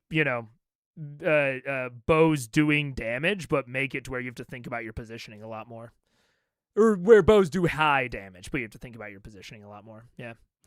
When I played Fallout 4 and tried to recreate my stealthy archer from Skyrim by using a sniper rifle, I learned real quick the noise difference between guns and bows. Yep. Which, that's a great example. Fallout, also the type of game that just takes ranged combat as the standard and then makes it to where you now have to justify melee above that. So you have things like a power hammer or a power fist or whatever. Is that not how the rule works in 5e? Well, Jake Hudson implied that that's not how it works in 5e, and I believed it. It honestly doesn't come up that often at my tables, but I'm honestly not sure. Wait, let's see. Ranged attacks, quick reference. Making an attack, modifiers to the roll. Attacking unseen, ranged attacks. This is 2014. Ranged attacks in close combat. Aiming a ranged attack is more difficult when a foe is next to you. When you make a ranged attack with a weapon, spell, or some other means, you have disadvantage on the attack roll if you're within 5 feet. Oh, yeah. No, sorry. That is how it works in 5th. Man, I'm so easily influenceable by chat. Dang it. I was definitely like, I saw this and I was like, oh, yeah, that must be how it works in 5e. I can't remember all these fucking rules. I have to check rules all the time. Or you just got to make a ruling. But, yeah. I'm not sure if it was changed in 14-15 because Wizards of the Coast doesn't know how to name things. Ooh, I'm very wrong. Hey, it happens, It ain't that serious. It happens. As long as you're willing to I think it's more important to just make a ruling in the moment. So I kind of treat that interaction like I'm at the table, and it's like, oh, someone implies that this is how a rule works. Is it reasonable to work that way? Sure. And then, you look if you get corrected or if something weird happens, and that's how I play D&D. Yeah. Don't range attacks typically have the downsides of ammo mana? Melee attacks don't. So, cantrips, yes. Asterisk. Asterisk. Cantrips don't fuck with any sort of mana equivalent. Cantrips are just free. So in that way, they are essentially equivalent to melee weapons, at least in terms of this specific disadvantage. And cantrips scale, so they even like scale against extra attack and stuff. That's why bow and arrow is the worst. You've actually kind of hit on why, even in theory, not even in practicality of how people run it, bows are the worst weapon in D&D. Anything that has ammo is worse. Pretty flat out. It's better to just be a caster and have cantrips than to actually use ammunition on bows and arrows. 5e, in my opinion, kind of overcorrected. Bows are bad. But this also comes into bows are bad, and so people don't like tracking ammo, so a lot of people don't. In video games, it's okay to have ammo because the game tracks ammo for you, but tracking ammo is kind of fucking annoying. And so a lot of tables just don't do it. It's like rations. A lot of tables just don't do it. And, like, debatably, is it even interesting if they did? Like, is it interesting to have this weapon that you invest, build quality into? Like, say you take the fighting style archery, where you're upgrading your ranged attacks. Are you then going, like, is it worth investing those sorts of features into a thing that could just run out of ammo? Like, it's not, it's tough. So that's why a lot of tables don't track that. And I think if we're being real, Wizards of the Coast knew that a lot of tables weren't going to track that sort of thing. And so they made bows worse in other ways. But bows are, like, by and large, the worst way to apply damage in D&D, just kind of flat out, if you're abiding by all the rules. And even if you aren't, honestly. Yeah. Also, 50 arrows is enough for 25 rounds of combat. In most fights, it's like 2-4 rounds. So getting no arrows back at the end of the fight, it's like 8 to 10 combats. You make another good point as to why most tables just don't track it. Yeah. Yeah. I thought the point of cantrips was they were low, no-cost utility spells. No. I mean, it depends. There are low, no-cost ability spells, but, like, I think, the beloved cantrip of all warlocks everywhere, Eldritch Blast, debatably the best cantrip in the game. It just does 1d10 force damage, and at the cantrip upgrade, you get extra beams, which means that Eldritch Blast essentially just mimics extra attack, just like kind of straight up, but you don't actually need a sword, and it's at ranged, and you don't have to worry about ammo. Like, if you actually compare the two, like, if you compare Eldritch Blast to a bow and arrow, it's Eldritch Blast every time. Eldritch Blast is a shotgun. I was told Eldritch Blast was the exception. Oh, no. We'll take a much more simple example of, like, a firebolt. Firebolt is available on a ton of classes. It's just a standard evocation cantrip. It is a ranged spell attack. Target takes 1d10 fire damage, and then the spell's damage increases depending on what level. So it goes from 1d10 to 2d10 to 3d10 to 4d10. The benefit of a bow or a sword against something like Firebolt is that there is no rider on top of a firebolt. So a firebolt just does, like it exclusively does, no matter what, some increment of d10. So it does n d10, whereas a martial, like a fighter with extra attack, and say they're using a sword or something that does 1d10, like a longsword. I believe a longsword does 1d10. They're going to get ND10 plus strength. Plus strength times N. Or not times N, but times M, which is the number of attacks, right? Or actually, no, I guess it is N in that case. So they're actually getting something more like ND10. Yeah, actually, I was right. ND10 plus strength times N. So this is meant to be the advantage of a martial weapon against something like a cantrip, right? Is that the martials don't just get the ND10, they also get that additional rider of strength or dex in the case of a ranged weapon, times the number of attacks that they're doing. So that's meant to be the advantage that a martial gets. They're getting more consistency because they're always applying that rider whenever they hit. And then they also get the like ND10 that a cantrip gets. Practically, the trade-offs are tough. The trade-offs are tough to justify. Like, the rider doesn't actually end up being that substantial of a thing. There are definitely ways to power game it and make a good bow build, but the advantage of being a caster, half, quarter, full, whatever, and having consistent ranged attacks where you never have to worry about the ammunition, as well as all your leveled spells, it's really hard to make an argument for bow in that case. The argument for melee is that they can actually output quite a lot more damage more consistently because you aren't just limited to something like a 1d10. If you're using, say, like a great axe, you might be getting like a 2d12 situation, or sorry, not a 2d12, a 2d6. So you can get more predictable damage curves. You know, the sort of pitch of a martial is that they get to use the weapons. And that's why some people weren't thrilled with the weapon masteries in 524. I like them. I think that the pitch of a martial should be their weapons. That should be the delineating factor if we're going to allow casters to keep cantrips. To keep damaging cantrips, I should say.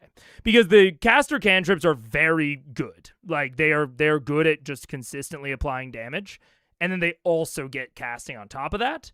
So we either need to give more to the martials or take away damaging cantrips from casters broadly, which I don't think I don't think many people want to do. So I think we need to lean more into the weapon side of martials. So I like weapon masteries. I don't think they went quite far enough, honestly, but I like them. Debatable is doing a lot of heavy lifting. Yeah. But it's Warlock specific to make up for lack of spell slots. Sort of. Yeah. I mean, not untrue. But I mean, we can also talk about making up for lack of spell slots with something like Agonizing Blast, which, you know, I just spent all that time talking about how martials get a rider and casters don't. Unless you're a warlock that takes Agonizing Blast, and then you get your charisma modifier on the damage. So, you know, warlocks, I mean, I'll say it every day of the week. I'm taking a Pact of the Blade warlock over literally any martial if I want to win. Like, if I'm looking at a fight and I want to win it, and I'm looking at, like, equivalently leveled characters, I'm picking the Pact of the Blade warlock, which is the worst pact of the three. And I don't even need Hexed. I don't even need Hexlock. I'll take any subclass of Warlock, and I will beat an equivalently leveled fighter literally every day of the week. It's not a contest. Unless you shove us in like a 2x2 room, where I can't run away at all, I guess. Yeah. Stop using variables other than X. This isn't calculus. Lol. Yeah. The rider is substantial. It just has no chance against Eldritch Blast's other advantages. The fact that you are a full caster. That's my point. Like, the rider, it's a reasonable framework to come up with. that the rider is going to matter. It just doesn't matter against being a full caster. Yeah. Hand crossbows are the best ranged weapon if you're gonna take feats, since there's a feat that makes it basically a gun. Yup. Yeah. Yep. Yeah, fully agreed, and I will not take the time to dive into it, but Bing Bong is totally right, and I fucking super duper agree. Yep. Elven accuracy with Eldritch Blast /Drool. You can argue that you can simply cast Hex and have the rider yourself as a warlock on top of Agonizing Blast. Yeah. I've never played 2024, but I like the weapon masteries in theory, but honestly, I don't think it's solvable with trying to maintain the same number curve for enemies without removing cantrip scaling. I think that's a really interesting discussion and design challenge that 5e finds itself in. I've talked on and off in that territory across the stream, and we've been paused for too long. And I'm trying to get better about not driving conversations into the ground and taking too long. So I'm trying to be responsible here. But I think you're in an interesting area here of discussion. I just arrived. Sorry. No. I'm not even blaming you. I'm more just talking out loud. Because normally I would latch on to that and I would talk about it for 20 more minutes. Because I have lots of thoughts on that. But I've got to try to be strong. Couldn't you give martial weapons spells that require mastery of a weapon to perform/cast? D&D 4th edition would like a word. Or weapon masteries would like a word, yeah. I think what you're describing is either weapon masteries, which people have argued did not go far enough. I think that's, I don't know. They're better than how weapons are in 5.14. Like, I think it's just purely an improvement. It's not like a massive improvement, but it's an improvement. And then 4th edition really leaned into that, and people fucking hated it. Although I heard in retrospect, 4th edition was actually very cool, and people it was unfair how critical people were of it. I don't really know that well. I only know bits and pieces from 4th E, but anyways. So 30 was the attack roll. Okay. Okay. That is 13, 14, 15. 15 plus 1 lightning damage. Plus 6 no sneak attack. Just kidding. There's the 100 mark. 500 mark. Great. That's the first attack. And the second attack at disadvantage is 19? 19 just misses. 12. Misty armor shatters across it. Fuck. I mean, look, look, Warlock is just, it's everything I could ever want. Every time I consider playing a different class, I'm like, but I could kind of just do that with Warlock. Like, any sort of build I think of, I always miss the invocations. I miss the subclasses. The subclasses are great. They improved great old ones so much in 5.24. It's awesome now. I mean, all the subclasses are good. The invocations are awesome. You don't have the overwhelm that you get with other casters. You have so few spell slots to make use of, but you can make maximum use of them. I don't know why I would ever play a different class. I love it. I'm never going to stop loving it. I don't get how I'm like... I realized this the other day, that I'm like the main Warlock apologist, I believe, within like Dungeon Tube. Like most Dungeon Tubers like affiliate with like a different class. Like I know Super Geek Mike, for example, loves wizards. I did not realize I was like there's basically no Warlock people that like will apologize for it in Dungeon Tube, but I am happy to take that spot because it's also super nice to just like be powerful, like be like able to make a really weird build and be like, well, even if my build is weird and niche and honestly not that useful all the time, I've still got Eldritch Blast. Like, it's hard to actually do poorly as a Warlock, and like I like that I can just do whatever the fuck I want with my build and take it off into crazy directions and not have to worry about falling behind, really. You are not an apologist because there's nothing to apologize for. Fuck yeah.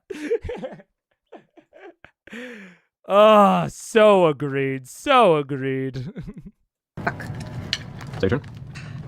Yeah. All right, Vax. All right, I want to slam down right. Yeah. Sorry, can I use my bonus to hide behind one of those pillars? Sure, go ahead and roll something. 16. And you know what? Even if they fine, do, it's fine. Ross, they do it with style. It's like You gotta admit. Back. Yes. All right, slam down right by that one's head. Right down on the ground. For pang. Take a split second to look up at the watery druid. Shake my fucking head. Step stab right into its face. Yeah. Okay, so the first one is a 33.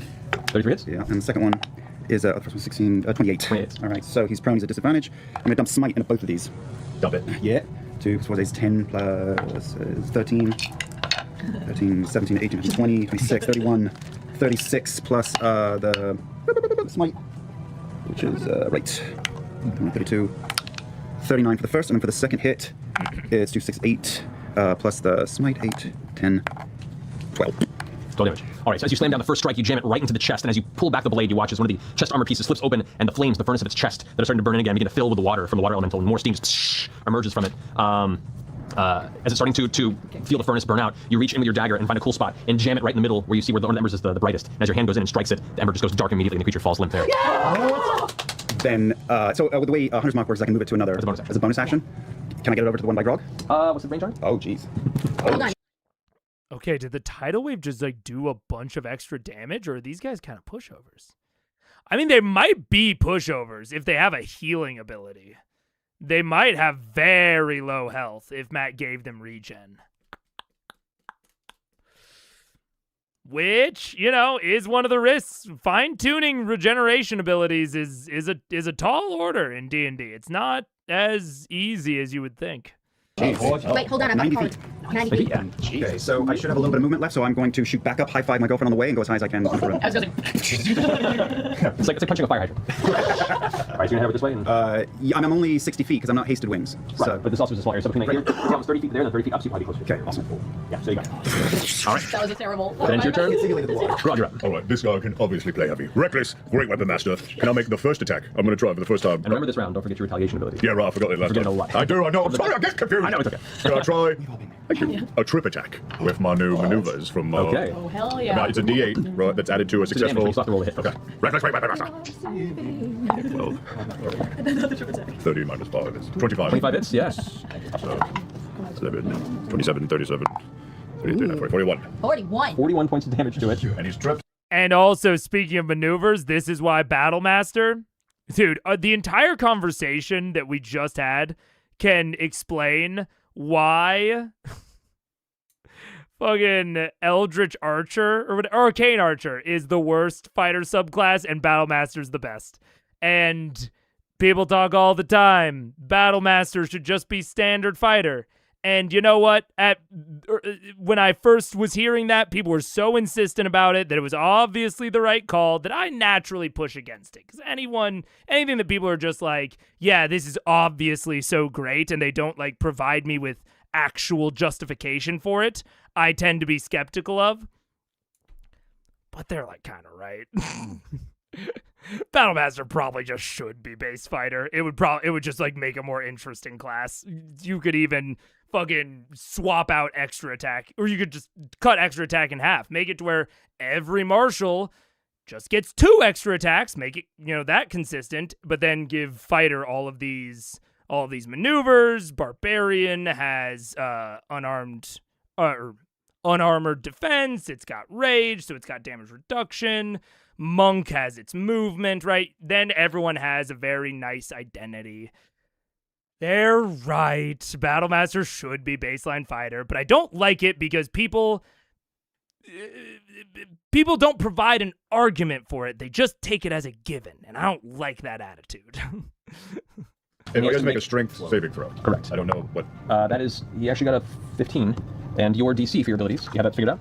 You should have that figured out. Okay. It's 8 plus your strength modifier, or 8 plus proficiency bonus. You're way over. Oh, okay, cool. So it's 6 plus 8, so it's 14 I liked it when plus I your played strength bonus, which is, I believe... 8. Just haven't played it a lot. 20. Wow. 6. Wow. Not 26. It's 36. Yeah, 14 plus 8. 76. Yeah, sure. So with that, the first hit, you knock it prone onto the ground, tripping it out from under itself. As you sweep across its legs, you watch as one of the pauldrons that's built into its leg just kind of splinters off, and you can see kind of the inner mechanisms of the construct's leg. We don't do for your second attack. I want to hit it again. Yeah. Reckless, great weapon master. Thank you for that. Shit, that might not be so good. 20. 20 just barely Oh, it is a hits. hard 20. That's right. Okay. 17. Your Oh, 17 plus 10, so 27. Yeah, your melee too. So the Which, negative view, like, that still is partially represented in 5th. That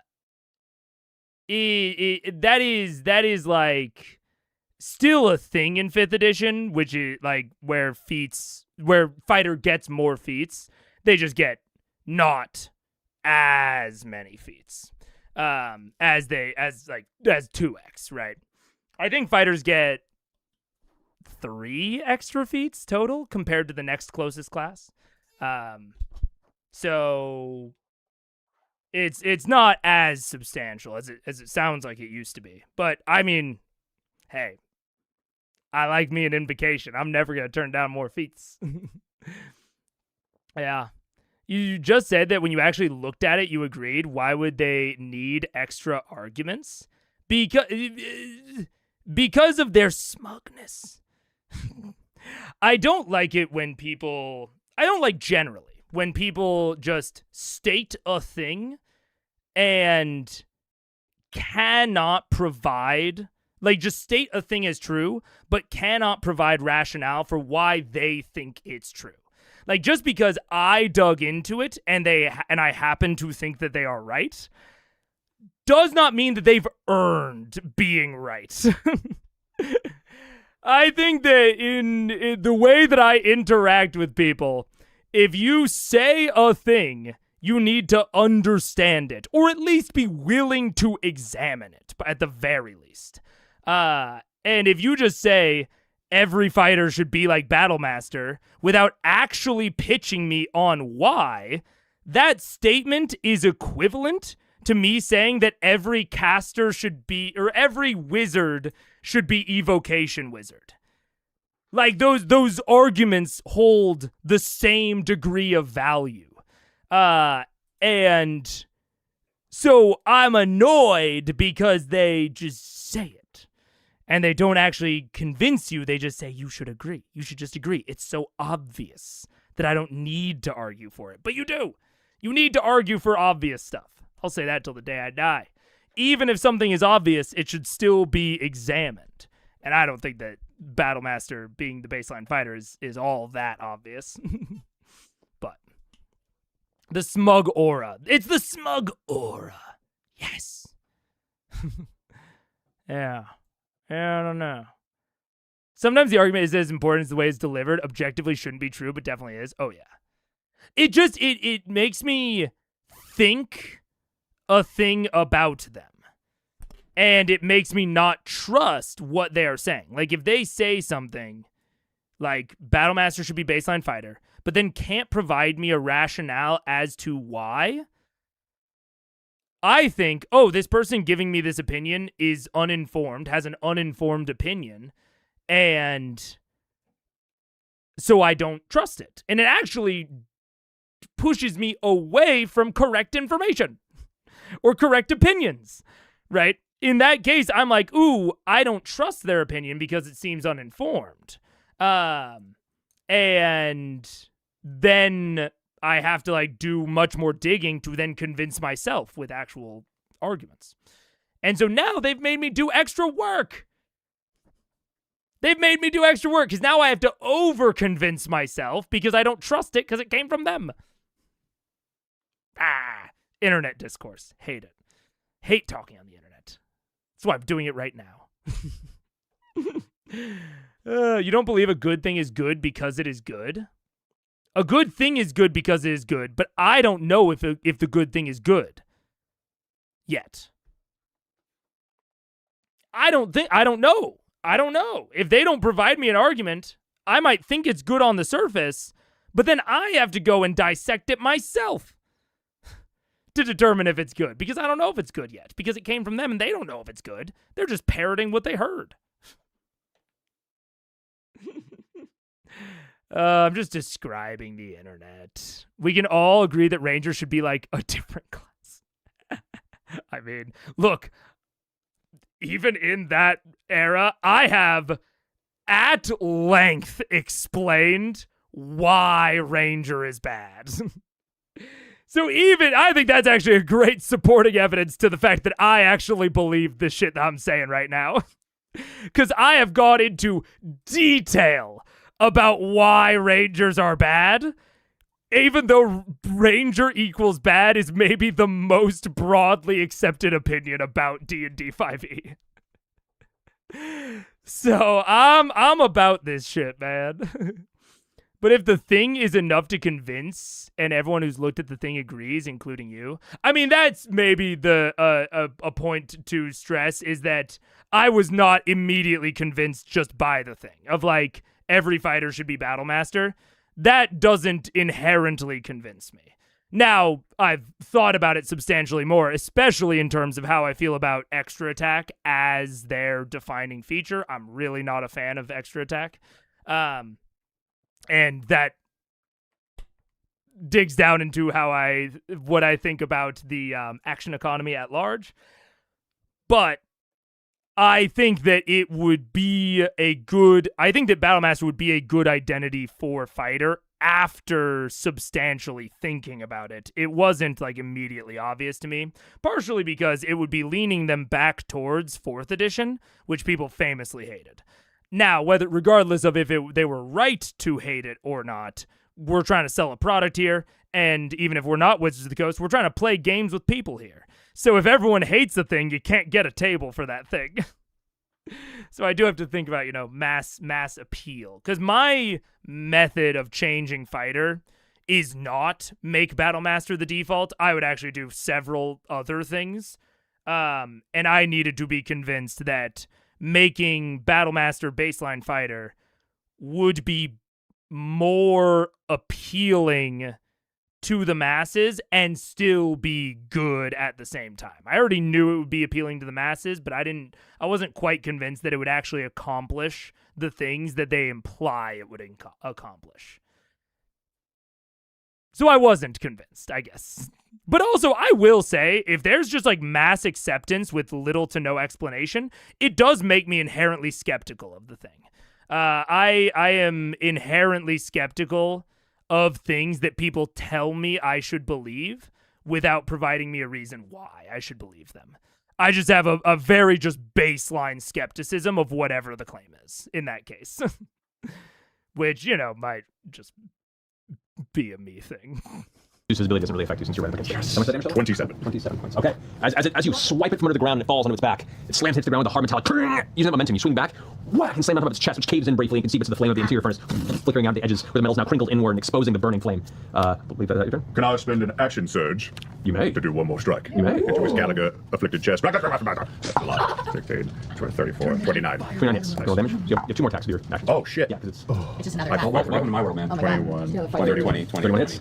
Oh, no. 29 was the hit, and 31 was the damage. 31 was the damage? Yes. They're great. 21 plus damage. Okay, so as you pull your weapon up from that first impact, seeing the damage is done, you grin and you feel like the veins bulge once more in your neck, and you bring it up a second time, or third time, I guess this one, slamming it down, the chest caves in entirely, and you watch it kind of fall in as its arms detach and fall to the side. It's done. Nice. You still have one more attack and you haven't moved. Can I turn to my right in my rage and just start running across the room to old stupid butt? Cool. Old stupid butt. 50 feet. Good old tattoo. That's one. 17. That's a million. Yeah. 35, 30. 30. Yeah. 21, 31. It's so good when they were in range of Prague. Yeah. Alright, that ends your turn, Grog. Yes. Alright, that brings us to Percival. I'm going to spend a point of Deadeye. So that last one that's on the ground, and I think that just cancels out the disadvantage. Okay. And I'm going to take a. Let's just shoot him. Okay. That's a 27. 27 hits. So that's I know. that's 10 points of damage, 2 points of necrotic, 2 points of psychic, Okay. and I'm going to do the same.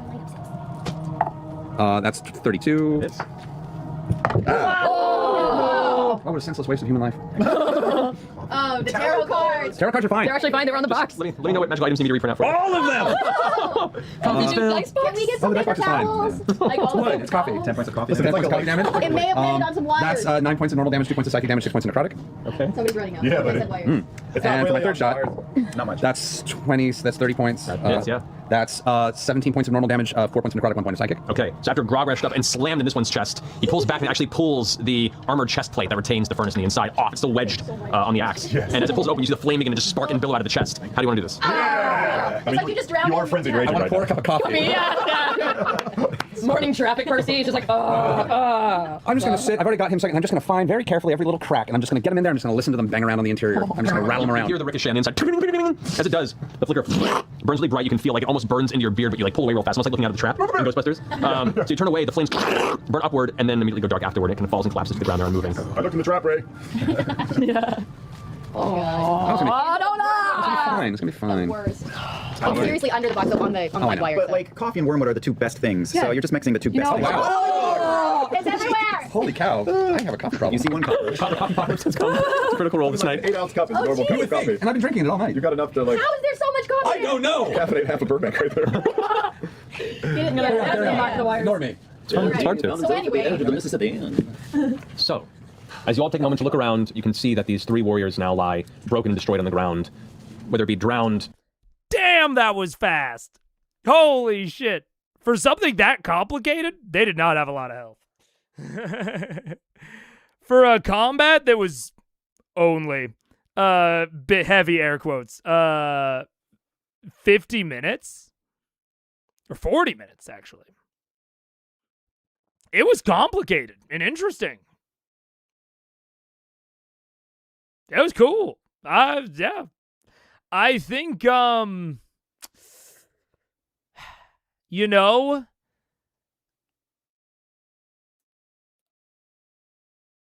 I actually think the Boulette combat might have been a better resource drain combat overall.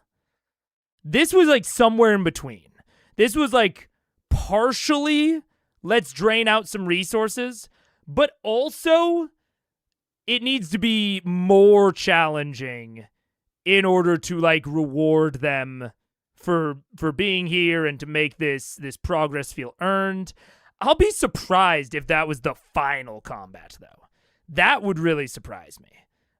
If there's not something after this, because that was very short, and again their HP must have just been really low. That was really short for like a final dungeon boss type combat.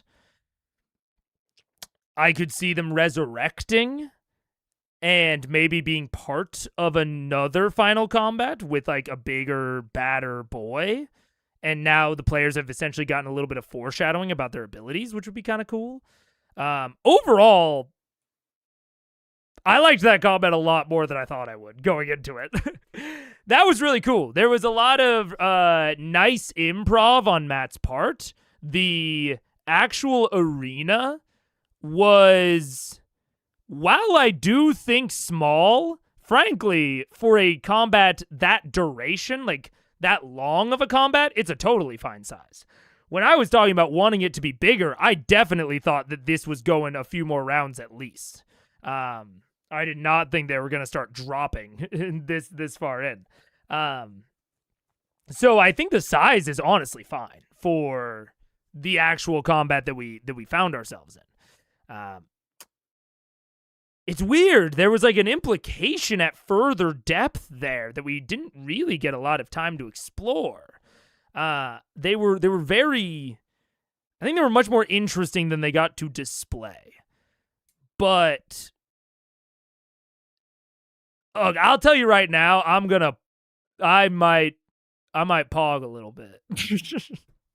I'll be very excited if this was essentially just combat foreshadowing and there's a bigger guy that comes up and then he like essentially resurrects all of them. And so they essentially have to do that combat again, but with a bigger, badder fella as the centerpiece. Because that was such a quick combat, but we got to see all of the things that they were capable of, which is really cool. And it was done relatively quickly. Like, on the quicker side of things.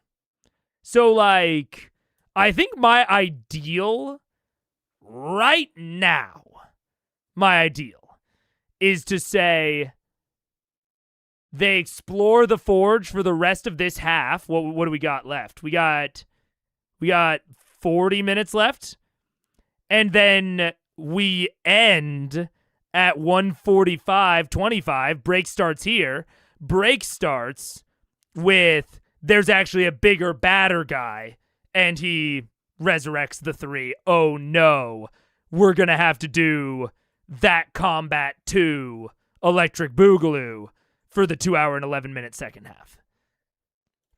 Because you've already now brought us up to speed on some of the mechanics. So you could use those mechanics in even more detail in a secondary fight that is more focused on a separate entity, right? So now you're not actually doing the exact same combat again. You are doing a new combat that has familiar adversaries in it. So you now don't need to get up to speed in this new combat. You can immediately start being tactical the moment that things start, right? You can immediately start being tactical because you know how those other adversaries behave. It's one of the cool things about doing repeat adversaries. But normally you have to do it to like an annoying amount if you want to get like, they fight the adversary here and then 11 months real world time later, they fight it again, right? They'll probably have forgotten about a lot of things, so then you have to re-up them in between, and it's a little bit awkward. But this, you're getting them right away. And there's a very in-fiction reason as to how they could be, brought back. They're constructs. Easy enough. So yeah, seems like they didn't get a chance to use that combo heal. It's true. It's true, they didn't. The big challenge could be the escape. Oh, also that. We don't need a new big bad combat boy if the challenge becomes to escape, but these guys are fucking with you on the way out. Like maybe they're blocking the exit or something. And now you've changed the dynamic of the combat where it is not kill these guys. We know we could kill these guys. That's like not a question. The question is now, can we escape while they're trying to hinder us? That could be really interesting. But I think in general, I'd love to see these guys come back. I've gone from not liking that there were 3 identical dudes to now just interpreting the dudes as part of the environment, which is awesome. Yeah. How do we escape from Big Rock as an encounter? I mean, and it's escape from Big Rock while you have the fucking mini Numidiums fucking with you as you're trying to escape from Big Rock, right? So now Big Rock, which normally you have plenty of time to deal with, you're now turning that on its head a little bit. You've met Big Rock, but you've always had plenty of time to interact with Big Rock. Now you've met the fucking triangle mechs. You've met no-face mechs, robot guys. I don't know what to call them. You've met both of these things, but now we're going to put them together, and you know how to interact with both of those things. You know how to make those solutions, but the solutions aren't necessarily the same thing, and you have to deal with them sort of separately. You're having to constantly decide, am I going to focus on escaping from Big Rock, or am I going to try to take out one of the things trying to fuck with us from escaping from Big Rock? Or am I just going to try to get in the way for my allies? This is where we can start to get specialization. You can start to say, okay, Grog has the Titan Stone Knuckles. His job is punching the rock, but Keyleth is able to turn into a water elemental, so she's going to put herself between the mechs, the pyramid heads, between the pyramid heads and the rest of the party. She's going to try to play a distraction because she is specifically viable or specifically specialized towards dealing with those pyramid heads, whereas Grog, because his Titan Stone Knuckles do extra siege damage, is more specialized at breaking out of the fucking rock. Could be cinema. Could be cinema. I'm surprised you ended up enjoying this fight. Started by thinking it was a white room with bland baddies. Yeah, it got progressively more interesting. And you know what? You know what? It's a great example of how little you need to do to change my mind. Matt needs to do so little for me to like these combats, and sometimes he doesn't do that little bit. Like, really, all I need is for them to have some sort of asymmetric ability set, which is like one of them spews the fire, one of them gets healed by it. It's not even an asymmetric ability set, but it at least gestures at one. And then you need some manner of hazard on the field. If you've got those two things, you've kind of passed my bar for a good combat in campaign 1. Most combats do not pass that bar. Oh, man. I thought these were just going to be 3 dudes that just had sticks and just whacked people with them. But they're doing fucking wrestling moves. They're shoving people into goals. They're healing each other. They're blasting fucking burning hands, even though they're not a wizard. Like, they're doing so much cool shit. So I'm super down with it. They can be identical baddies if they're all cool. Oh, man. I don't think you did your up top spiel, welcome to Critical Eyes, and explain the show. I think I did. I think it was like the very first thing I did. Like, maybe like second word. If I didn't, whoops. Escape from Big Rock Mountain sounds like a bad adventure film. Hell yeah. The big challenge could be the escape. Yeah. Does the alchemist jar, don't remember the exact name, have a limit per day? They may not have the ability to use it as a rebreather while getting out. Yeah. There could be some limitations on that. And I mean, if you're Matt planning this, we talked about at the top that Matt probably didn't really, consider how they might solve the no air scenario. But you can still prep around that. So you prep around, they're not going to have any air, right? The air is all toxic. But by the time they get here, they will have had to figure that out. But even as a GM, you don't know what they thought of. So how do you pressure something that you don't know about? You just assume whatever solution they came up with, it is probably going to be limited, probably time limited in some way, or maybe it's cumbersome, or maybe it reduces their power in some way. So by making the escape difficult, by not just making the escape something that you just easily walk out of, you now change the dynamic. As a GM, you don't know exactly how they're going to solve your obstacle of not being able to breathe, but you can feel relatively confident that it is going to be limited in some way. So by introducing both a time pressure and a power pressure at the same time, so say like the forge is flooding in on itself, you have a time pressure of we need to escape from here, and you have a power pressure where the 3 robots are going to be trying to combat you, and you have to spend your resources to combat them. That's a power pressure. So if you used a bunch of resources to solve the no air scenario, the pyramid heads pressure that. But if you just got a really tedious but ultimately free solution, the cave-in and the pressure to escape quickly challenge that. So either way, you construct a scenario where it doesn't matter how they solved the puzzle, the scenario will pressure them no matter what. I think that's likely to happen. We'll see if that's actually what happens, but I think something like that is pretty likely to happen. And cross our fingers. Torn apart internally or just bludgeoned in the center of their chest cavity, they're no longer moving. You still, now in the quiet, hear the rhythmic. That's been... Oh, we didn't hear that until right now. They didn't hear it when they walked in the room, I'm just saying, but... perpetually feeding into the distant background of this entire structure deep beneath the volcano. What do you want to do? We should, Can I look at the golem? The construct that's down by me is his face, the triangle face. I think we forgot why they're here. The trammels themselves might just be the big thing. It's more that these combats were pretty easy.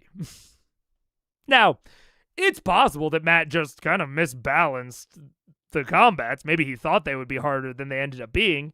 Very plausible, given given that the second one at least had a regeneration mechanic and the first one had a swallow mechanic.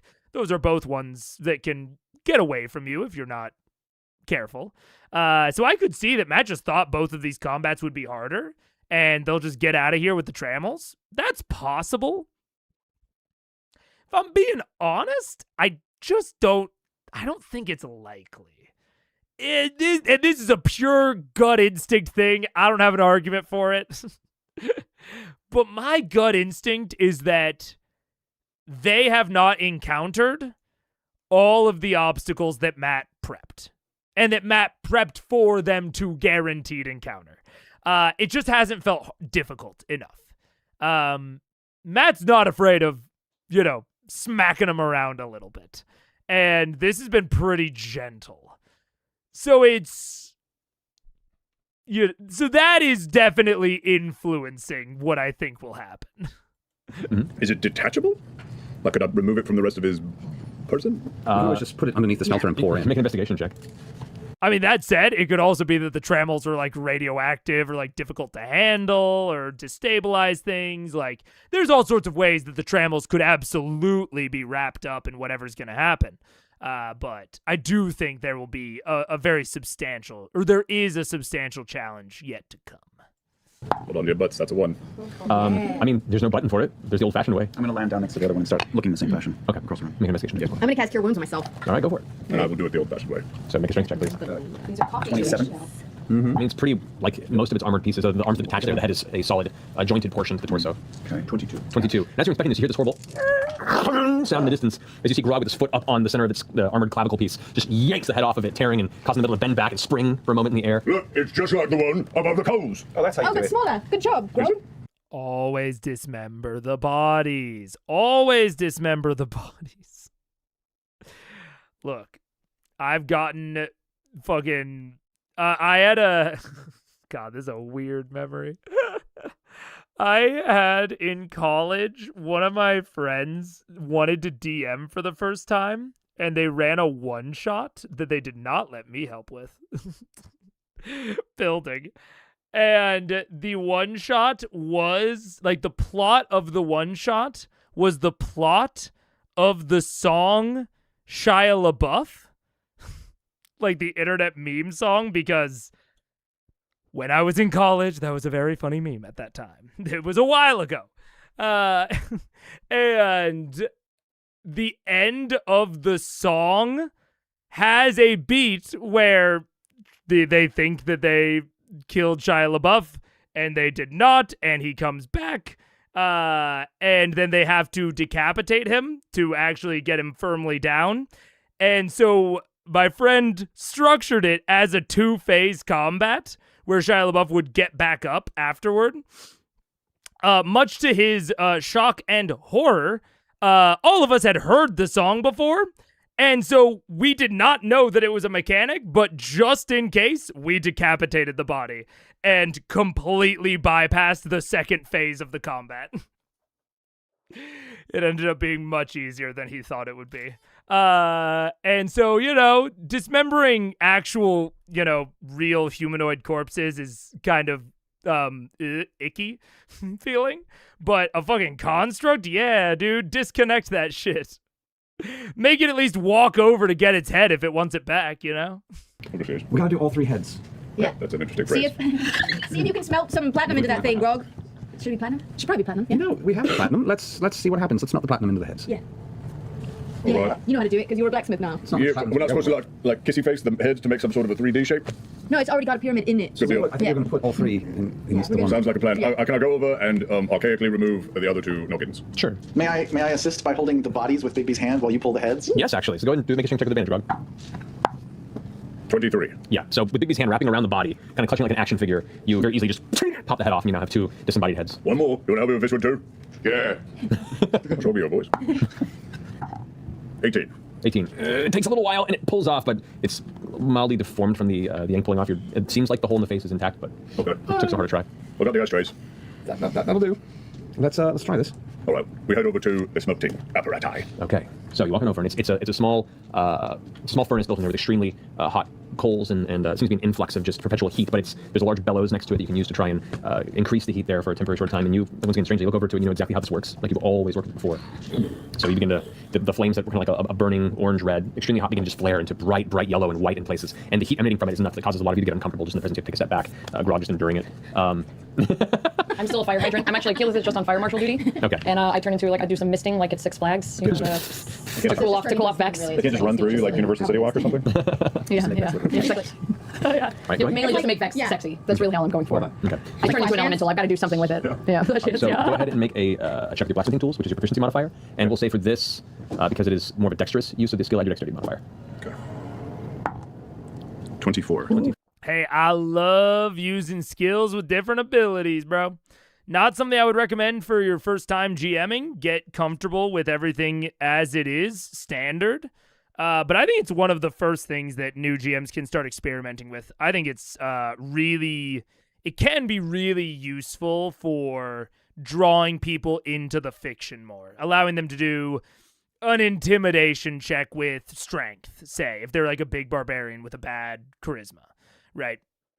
That's the sort of thing that I think can really open the doors very quickly to your players for a lot of interesting and creative decisions. So it's not something I would recommend like your first few times GMing, but it's maybe one of the first things to start experimenting with, I would say.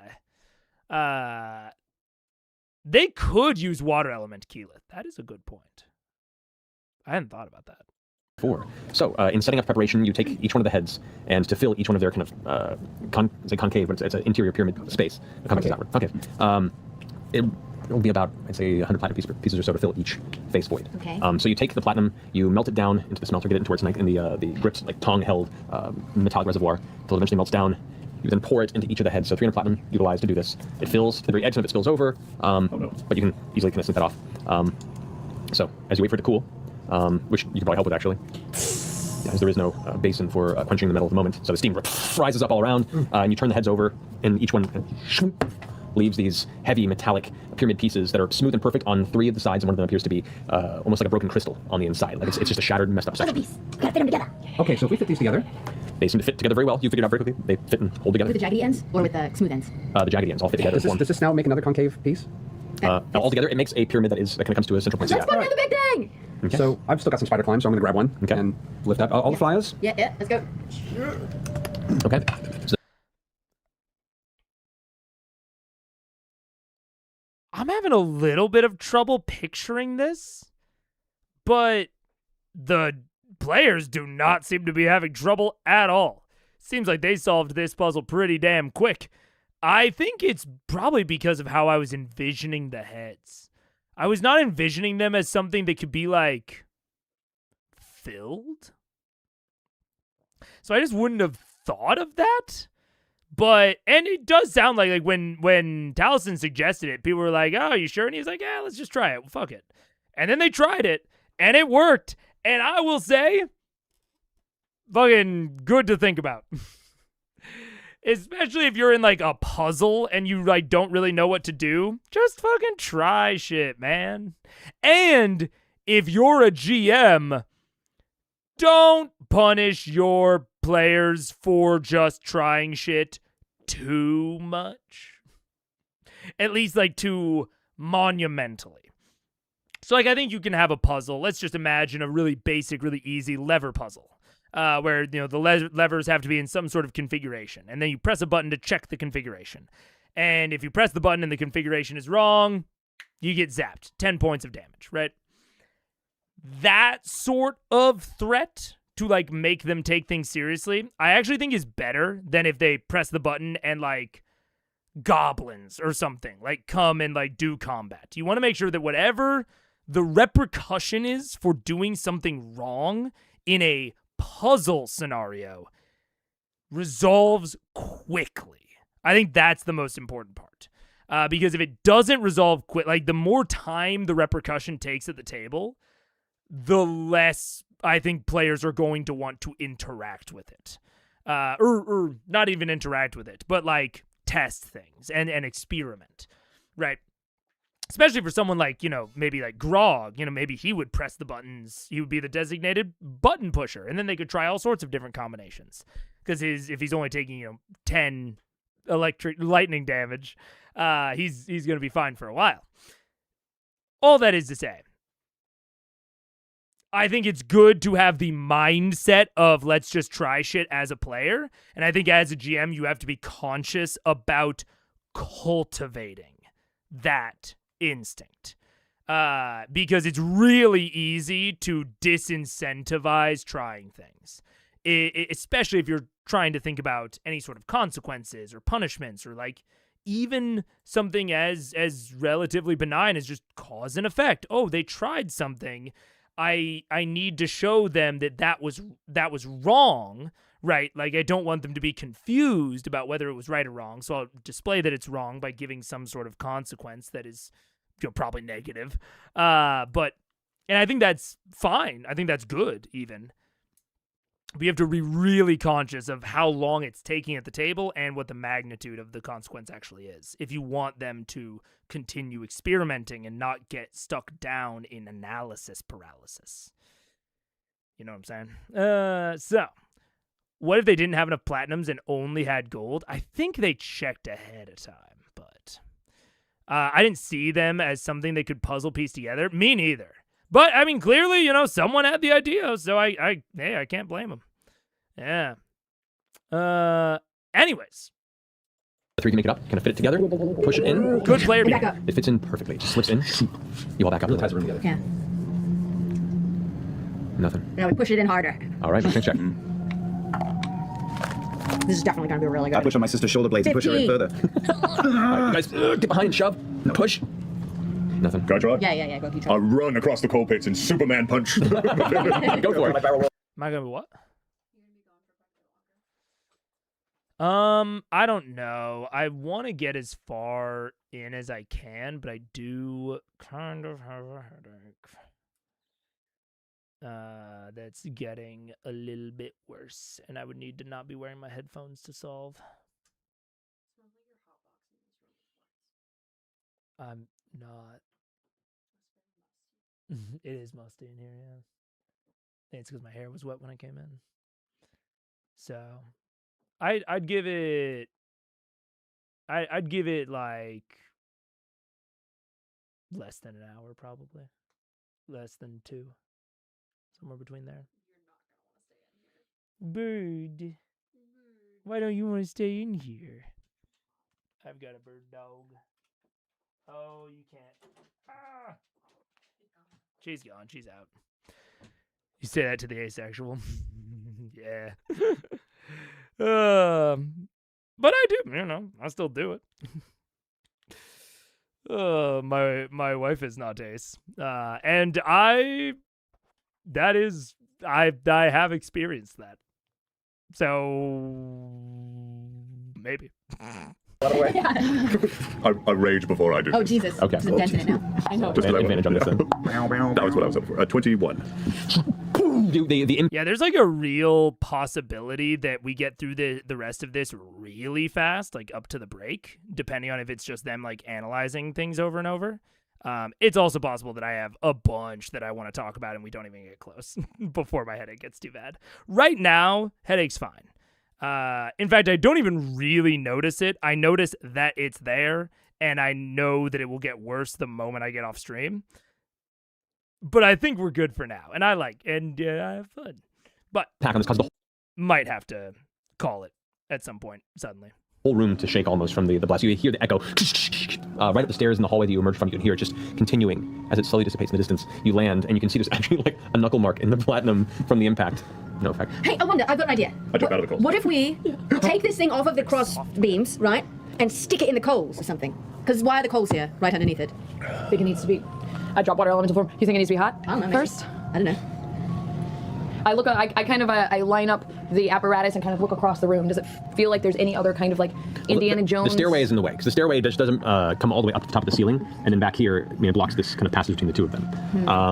But as you go and look at it, all it is the kind of reddish, kind of rust-colored cross beams that are bolted against the wall, and in the center there's the round golden crest with the triangle shape, which now is filled with the platinum key that you've Are the made. coals hot or the coals cold?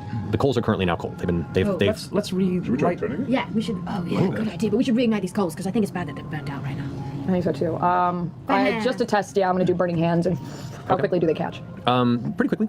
And you get the sense that they were slowly catching anyway. There's something about the heat that the general room perpetually emanates, kind of maintains the fires within. But your flame with burning hands very quickly kind of elevates and quickens that process. And you watch the coals now glow to a bright orange, kind of red hue, and you can feel the heat emanating from them. Can we turn the circle? Does it move?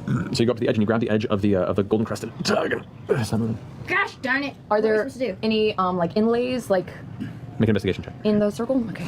Maybe do we Holy shit, that's a conversation. Feel free to discuss in chat, partially because I am somewhat soft time limited, so I'm not going to dive into it. But on a cursory glance, seems interesting. have Not my strong point. God damn it, that's like the fourth 3 I rolled okay, today. Hey, Can I you're try looking inspired. too? I mean, we're right there. You are inspired if you want to use your... Up to you. Better 12. 12. It's just smooth gold. There's no signs or runes or anything I on want the to see side. if there's anything in the holes that were left by the soldiers who left. What was what? Well, the 3 suits of armor came out of the wall, so there's now a wall that we haven't seen. Okay. Behind them. Oh, Maybe it's supposed to be shit. gold. So you want to inspect the... And the Okay. platinum is for the Okay. trammel. So you go ahead and look inside. Which one? The... I'm going to do all 3, but I'll start on the one on the left. roll an investigation check. Widdershins. Let's investigation check. Cool. What did you do? 6. It's also a 3? Yeah, it's also 3. I mean, you look around inside, and the shape is just a perfect indentation of the physical form of the 3 metal warriors. You don't see any signs of anything beyond just enough of a cavity to fit them snugly when they're dormant. Hey, Scanlan, you want to use your dragon fisting friend to put that pyramid in the coals and heat it up and then shove it back in? Wait, what? Do you want to use Big B's hand Oh, yeah. to take that pyramid, shove it in the coals, heat it up and see if that makes a difference, shove it back in hot? So you want me to heat the platinum and then shove it into the guy's face? or Bigby's shove hand, by it the into way, at this time is faded. It only lasts for a minute with concentration. So yeah. it's still is faded. I thought maybe the pyramid heated up could make a difference. I don't know. Throwing All spaghetti right, at the wall. I'll walk up into the coals and I'll take the platinum pyramid out and I'll drop it down into the coals. Okay, it's for about like, 15 feet up off the ground. Like, shit. Can I jump? Boots of Pharaoh leaping? you can. I'd say you leap up and grab the edges of the seal with your giant strength and kind of wedge your fingers into the side and pull it out and land on the coals. You do take 4 points of fire damage. Okay. As the coals begin to burn into your feet and just the proximity of the heat, but you back up out of the coal base center and you're now holding the key. I'll drop it in the coals. Okay, only 3 pieces kind of come apart as soon as you pull it from the section. So you have the 3 different pieces right there in your arms. Okay. So when the 3 pieces go together, the part that goes towards the wall... It's another point, it's like a 4-sided pyramid. All right, it is a pyramid, so the Yeah. whole pyramid goes in the wall. Yeah, and it's a flat seal from the outside. Okay. You see the outline This of the needs to be triangle. gold, dear. Why would it be gold? Well, the outside The is ring, the gold. circle is gold. That's true. Maybe the platinum was only for the trammels and not the key. Yeah, maybe this is. We can try it. Well, And we finish. have gold. Finish my Try stupid gold. idea and then we'll move on to the next All stupid right. idea. Good call. Has the platinum pyramid started to heat up yet? I mean, you're holding it in your arms. I drop it in the coals. Okay, you drop it in the coals. You wait about 5 minutes or so, and you can see a faint bit of heated glow. It's slowly heating up, but these coals are not smelter ready. Heat per it se. too much I because we feel don't like, want to melt this it. is stupid, This but I'll kind pick of- him up and tell me how did they go? That's good, that's good. Okay, so you I was really enjoying make, that. make an intelligence check, Rob. to assemble the 3 puzzle pieces of We're the key. walking him through it. He's going. -2. 9. He's having a hard time putting those pieces together, guys. I'm Deathwalker's We help. boarded to fire and I start helping Okay. put it together. You each take 5 points of fire damage, just helping kind of touch and assemble this key. Once you get it put together, and I'm not going to be too long on it, but high roll DM Matt Mercer. It's been a while since it was so in my face, but like rolling an int check right there is like, come on, man. Like, I get it. It's not like the most unjustifiable roll, but man, I just do not call for as many rolls at my table, even remotely. kind of hold it with the grasp of your hands, you leap using the boots of Pharaoh leaping, and jam it back inside. Poster eyes. Land off the side. Nothing. Nothing. Asshole. Son of a We bitch. got a fucking trident gold. Maybe trident gold. I have one other thought. What? What is it? What's the red armor made out of? The red armor? What are the armors made of? I mean, it's like a dark reddish black metal. Can we melt the golems into their heads? What? melt each one. Maybe it's got to be the metal that they're The made triangles of. are like this big and the armor is like massive. Yeah, so take some of the metal and melt it down into the head. What is the metal? Can we do like a check to see what kind of metal it is that they're made of? Yeah, Tinker Tailor Spy. Can you Well, take a either look of these at that? guys could attempt to do that. So So take a look. What would that be? this would be an intelligence check plus your tinkering benefit, intelligence check plus your blacksmithing proficiency modifier. So that's intelligence plus my normal tinker check. yeah. Tinker check. You tinker. So that's not bad. Let's see. 19. Oh wow. Yay. That's it's like 32. Yeah, okay. So both of you say out loud at the same time, "Oh, this is volcanic glass metal." Oh. This is volcanic glass metal.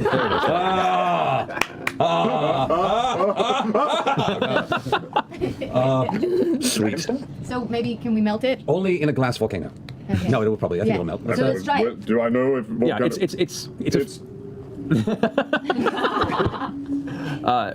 it's a type of metal. You follow me on Yeah, that? I follow that. Okay. It's an oxidized red iron base that, in the construct and the folding of the metal to build the actual armored structure of these creatures, had bits of volcanic glass folded into the actual metal that it was I created. feel like so. that makes it special. It's Valyrian steel. Bring on the Night King. Let's give it a shot, can't we? Yeah, so you want to try Drop them down into one of each of the three. Yeah, why don't each you make one. Why don't you make their dreams come true and rip their groins off? Yeah. Melt their body into their face. All right, And make look at this. triangles out of So, the metal. because you rolled a very high check, I'm going to let you know that generally heating up a metal to the point in which it's liquid and then pouring it into the same metal will not work. is going to not mess going to up work. the Oh, mold. really? Don't do that. No, Let's do that's gold. a terrible idea. Let's try gold. Let's try gold. That would have been. That would have. I guess if you know that as a blacksmith, you guys are so smart about this stuff, then we It should comes, just it comes in go. waves. Yeah, yeah. It's like a new awakening. I don't know. We'll try the shit. gold. Smelting. Okay. So about 100 gold pieces per head. 300. So 300 gold pieces removed. Wait, how come it was 300? Oh, because it's not the same word as the coin. Yeah. Well, it's 100 gold pieces per face, so it's 300 total. Right. Yeah. Yes. So 300 gold taken off total. Yes. You smelt it down, same process, and then place it within each of the 3 molds, wait for it to cool, and you remove the 3 key pieces of the solid gold. They all fit together just as the platinum pieces did. Can somebody go pull that thing out, and then I'll put this one in? Pulling it out. Okay, so you go ahead, you pull out the chunks of heated, now cooling platinum and leather But into we the can coals still for a use moment. examples. It's not like it was. No, useless. this is still useful. Yeah. Pull them off the coals carefully. Can I run up an MJ, the new gold pyramid, into the Sure. Yeah. Make an intelligence check. intelligence? Oh, because I gotta put them together. No, 2. we can do it. Dog's having a We hard can time help with that. him. I'm making an origami swan. Yeah, you guys eventually help them put it together a second time. And then we put it in. A really good macaroni art you made. That's so good. That's a boat, right? Let's put it in the key. All right. So as you have assembled, you rush up, leap, jam it into there. As it slides into place. You hear a heavy slamming sound, and we hear like the scraping of heavy chain metal. You were right. It's always about gold. I'll grab the platinum pyramid and I'll put it in the bag of holding. What? No. I already said that I had him. No. Nope. No, he doesn't do that. So the wall immediately shudders, and you see a layer of dust and soot just kind of off of it as it falls to rest onto the ground. And you see the wall slowly rise up. Oh shit! Get ready. Wait, Get ready, no, wait. get ready. I'm gonna prep something. Hide. Wow. So who's hiding? I am. All right, stealth check. Yeah, sure. Yeah, and I'm hiding behind the pillar that I'm next to. I'll also drop my pillar. All right, so you have that there. Skyland, face death with me. This is bullshit. I'm just gonna stand there, hands on hips. Oh, your boots at this point be out. All right, I'm just gonna hide there. You've already dropped that one. I'll hug the wall closest to the door. Okay. All right. She's gonna reveal another stairway. Come on. It's gonna be another door. All right. Do Did you another. guys see? So Natural there Treasure? is another room. What? This No, I is never saw that. not Oh my the God, it's so forge. good. It's not we'll the make it- forge, I Nick guess. Cage, It's must just be St. a Nicholas. forge. All right. So as the door eventually comes to a stop, just maybe a foot below it reaches the ceiling. Black smoke just pours in from the other chamber. You watch as it kind of immediately fills the ceiling and then begins to just dissipate up the stairway and hallway above you where you guys had originally descended from. I mean, like, You see, wait, what?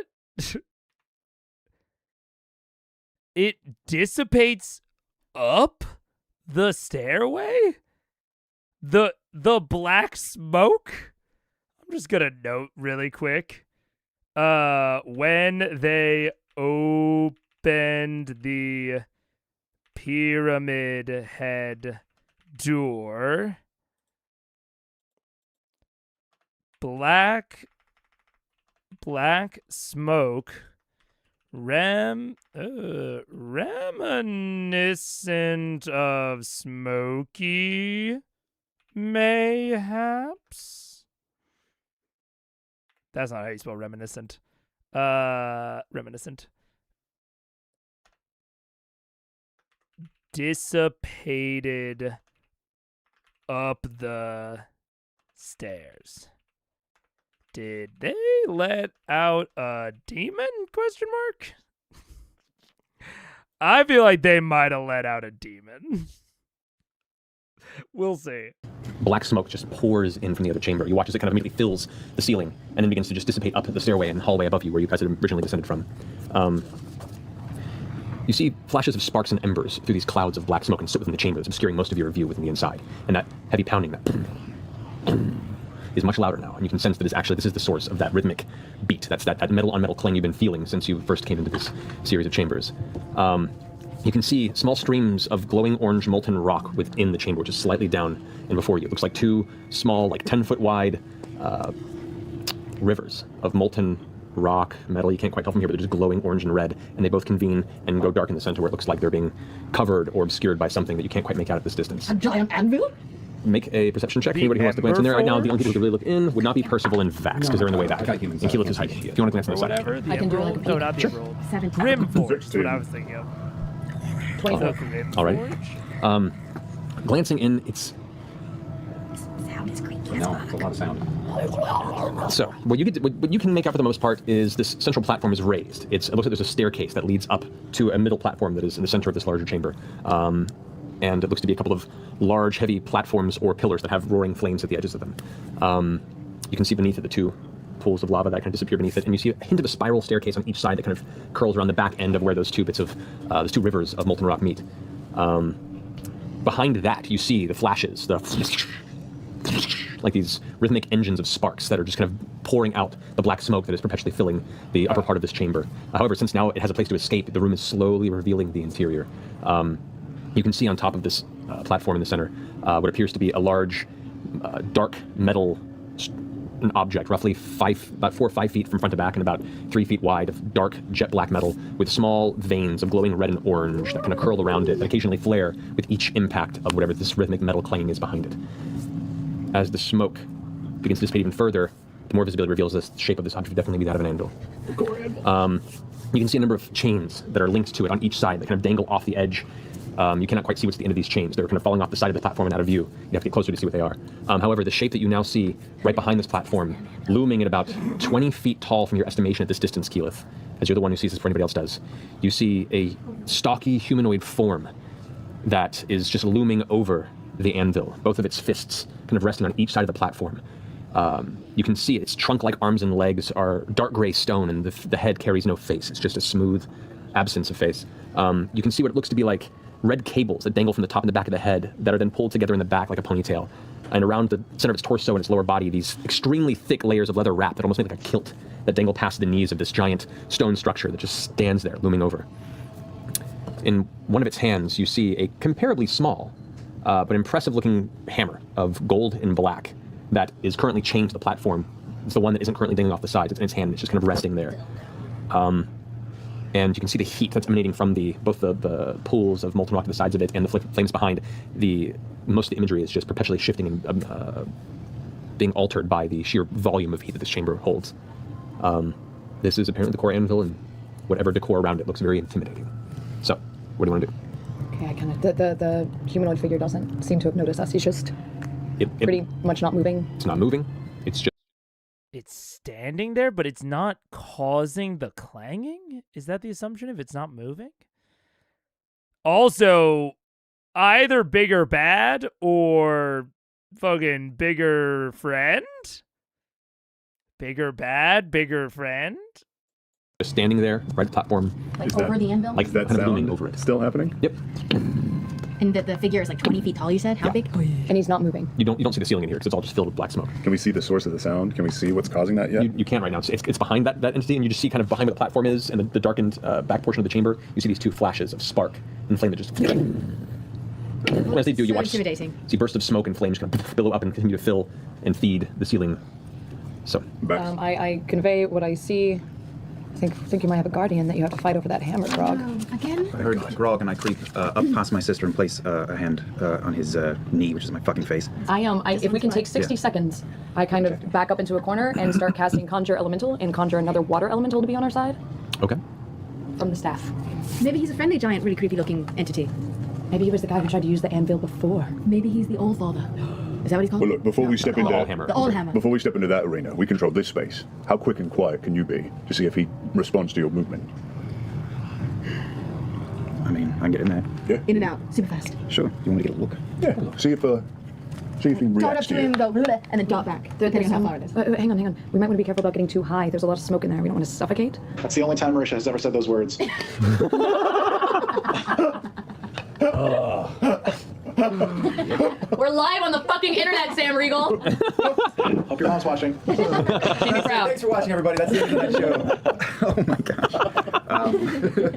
Damn, Regal. So, what are you guys doing? Can you add any of this results to my sneaking? I mean, You have to stay within a certain radius of her to get the effect. Never mind, I'll be fine. Yeah, do it.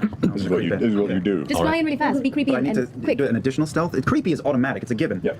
Because this is heading into the chamber as opposed to just staying behind the platform. Yes, so you have to roll again. Okay. Natural 20. All right. We don't even notice him leave. So, you head into the chamber. As you step inside. Float inside. Okay, so as you make your way inside, you look left and right, you can see like the stonework, the dark stonework begins to mingle with the metal and begins to go into almost like edges, like rough edges of the volcanic rock that it's built into. Around you, you see two large pillars to each side of you that has these red rocks embedded in the side that give you this faint red glow that just gives a hint of light to the chamber. There's the heat from the pools, and just the whole chamber here is very uncomfortable for you. Thankfully, your armor giving you the heat resistance does help a bit.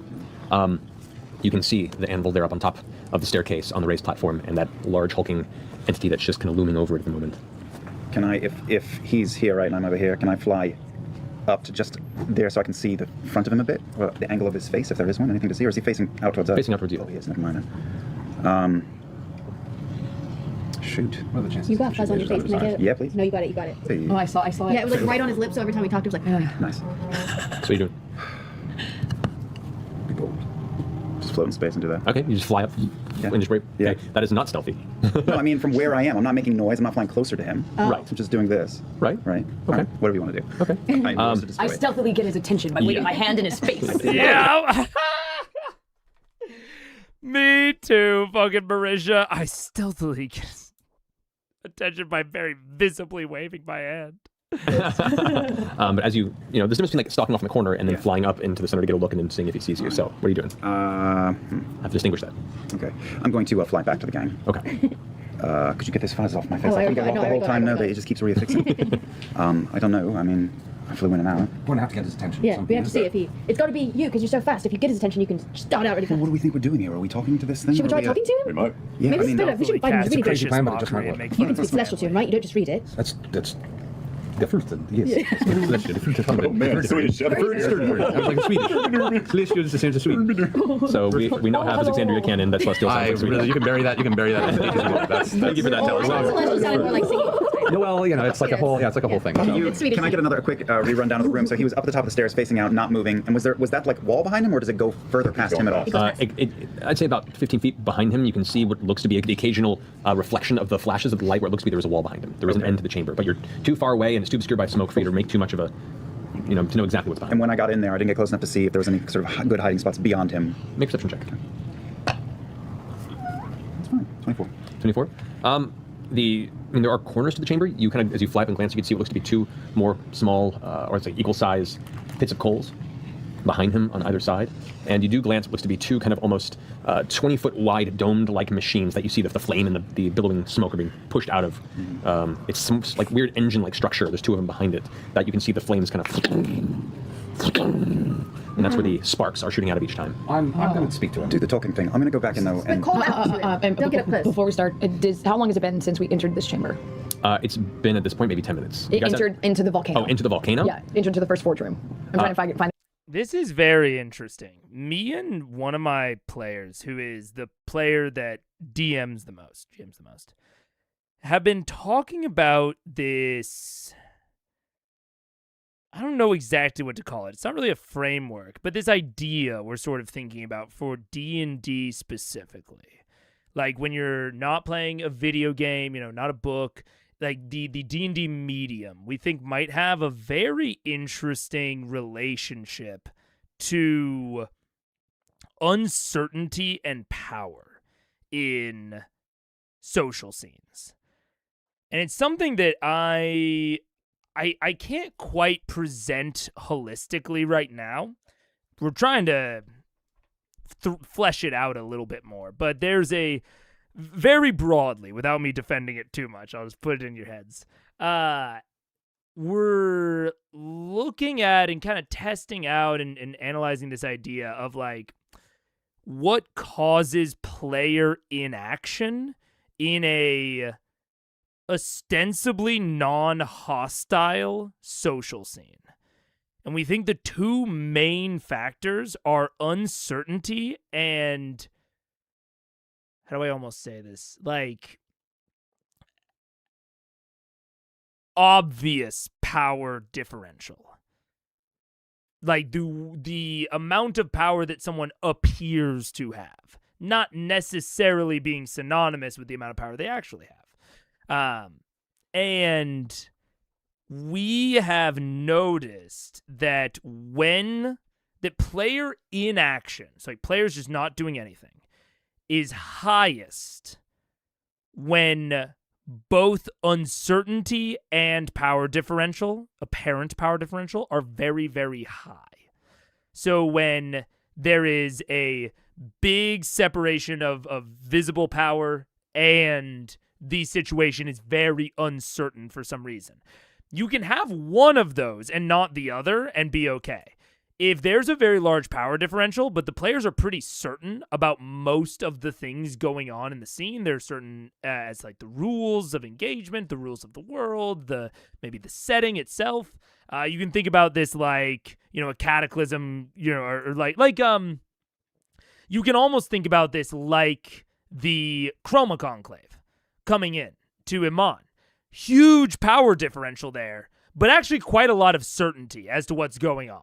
Those are dragons. We learn after about one round that they will decimate our shit, and they are raiding or occupying Iman. And so there isn't a lot of debate. The player action is pretty immediate. They run, right? Because the uncertainty was actually weirdly low in that scenario. They didn't really need to guess at what was actually going on. They might not know why are the dragons doing this or what have you, but there's not uncertainty as to like the rules of the scene. Those dragons are going to fucking kill us. And so they run.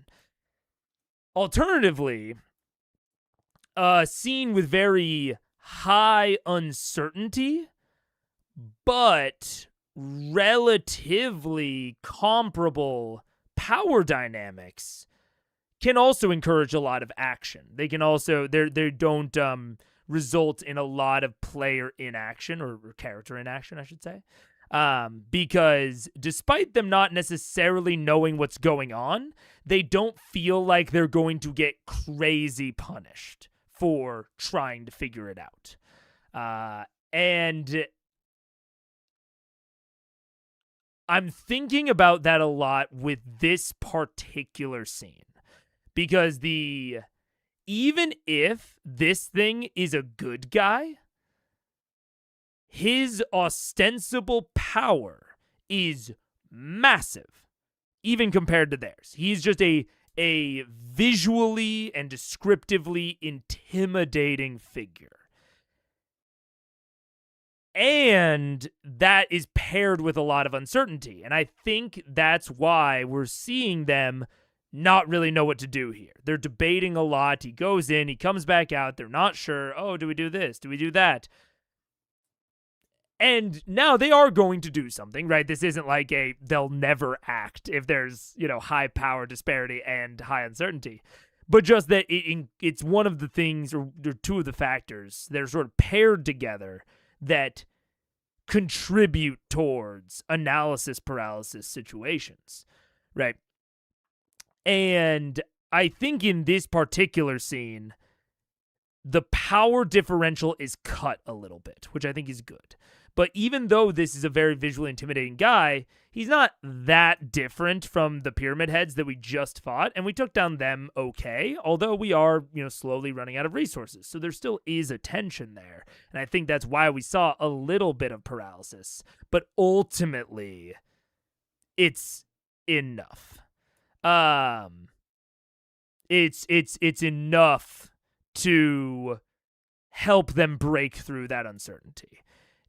Is the fact that he's not, they're not in the presence of Ayun or Pelor or Sarenrae, where the power differential is clear and obvious the whole time. This is a little bit lower than that. But I think it still has an impact. I recommend you rewatch your reaction to Matt describing this scene. Your eyebrows were doing a lot of talking. I mean, there's just a lot going on here, which is also a factor of uncertainty. It's like, how many things are there to keep track of? There's a lot going on here. I really don't know what's happening. This guy is interesting. Like, I'm interested. But I am kind of like, man, how do they approach this? Because, it feels like there is a risk of them getting, slapped. But also, they know so little of what's going on here. Like, I thought the last room was the forge. It seems like maybe this room's the forge. Or maybe there's a third room after this that's the forge. So, like, the uncertainty of where we are has increased. There's a pounding, but it's disconnected from the figure that we see. So there's maybe another figure or a machine or something that's causing the clanging. Very uncertain. We don't know what these pools are for. They seem a little bit dangerous. That's upping the power disparity, right? All things that sort of discourage experimentation. And this is not like This is not a message of like minimize uncertainty, minimize power disparity. Absolutely not. But it's a real factor that I've been trying to look for in the scenes. And I think it's like I think there's something there of like an axiom to describe why analysis paralysis happens in a given moment. But still working it out. Out if freedom of movement is still on. Okay, with all the smelting put together, I'd say it's probably been close to an hour. I'm going to recast. Freedom of movement. Can I only have one like condition effect on him, or can I like? You can have as stack many them as you up? put on him, just as long as if they're not concentration, you can stack as many as you want. Okay, freedom of movement is not. I'm going to cast freedom of movement on you again, and then I think enhance ability is though. So I'm going to use my concentration to give you cat's grace, right? You were using dexterity, right, for the smelting. Yeah, well, yeah, on that one. It's going to be, it'll be dex or strength for most blacksmithing, you gather it'll be dex or strength. Okay, well, strength is way better than dex. So dex. Then I'll give you cat's grace. You have advantage on dex checks. For the fine tuning of the tramos. And DM, how long were we in this room? In that room, since you entered that chamber, it's been about an hour. It's been about an hour. Yeah. My wings then are. At this point, yeah, your wings have been dissipated. But I'm not very good. Talk to this thing. I'm going to say in Celestial, I'm going to say hello. I'm going to say it out. You just shout into the chamber? Hello? You come seeking the Allhammer? We need help. Vecna walks the earth again. We come seeking a way to defeat him once again. We come with the blessings of Pelor. And I'm going to start entering very gingerly. Yeah. Okay, so Percival is entering. I actually forgot that I crept back in ahead of that, so Yes, so you are in there, hiding. I'm floating behind him on a broom. already. Scanlan, where are you coming in on this? I will just lag behind Grog-ish. Like you do. Okay, so we have Percival walking in. Who's right behind Percival? Grog. Grog, alrighty. Scanlan coming behind Grog. You're floating. Does it have to be single file with this? No, it doesn't. Okay, then I'm gonna be back like over to the side of Scanlan. Okay, Yeah. Alright, Keeler. I'll take up the rears with my water elemental. Okay, it's your. The ground is still super duper hot, right? The ground is, yes. Okay. Just making sure. Alrighty, so as you begin to enter the chamber and make your way towards the stairway and the central kind of raised platform with the two flaming pillars that flank it, you're shouting this into the chamber, it echoes through, and you still hear the each flash of light you can see kind of cause this faint glow across your faces and the faces of your companions. Their shapes go from like dark obscured in the shadow and smoke into a brief reveal of your form. As you begin to approach the stairs, you hear this faint grinding of stone as the faceless giant's head slowly looks up to face you, but that's all. I keep walking. Me too. Okay. As you guys continue to walk, you get to the bottom of the stairs, and you watch as one of its hands on the side that clutches the hammer unfurls and releases it, and the hammer, once let go, swings the chain-going pot, and it slams into the side of the raised platform out of sight. And as it does, it stands up and rights itself, but its head is still looking down at you, Percival. We ask permission to use the anvil.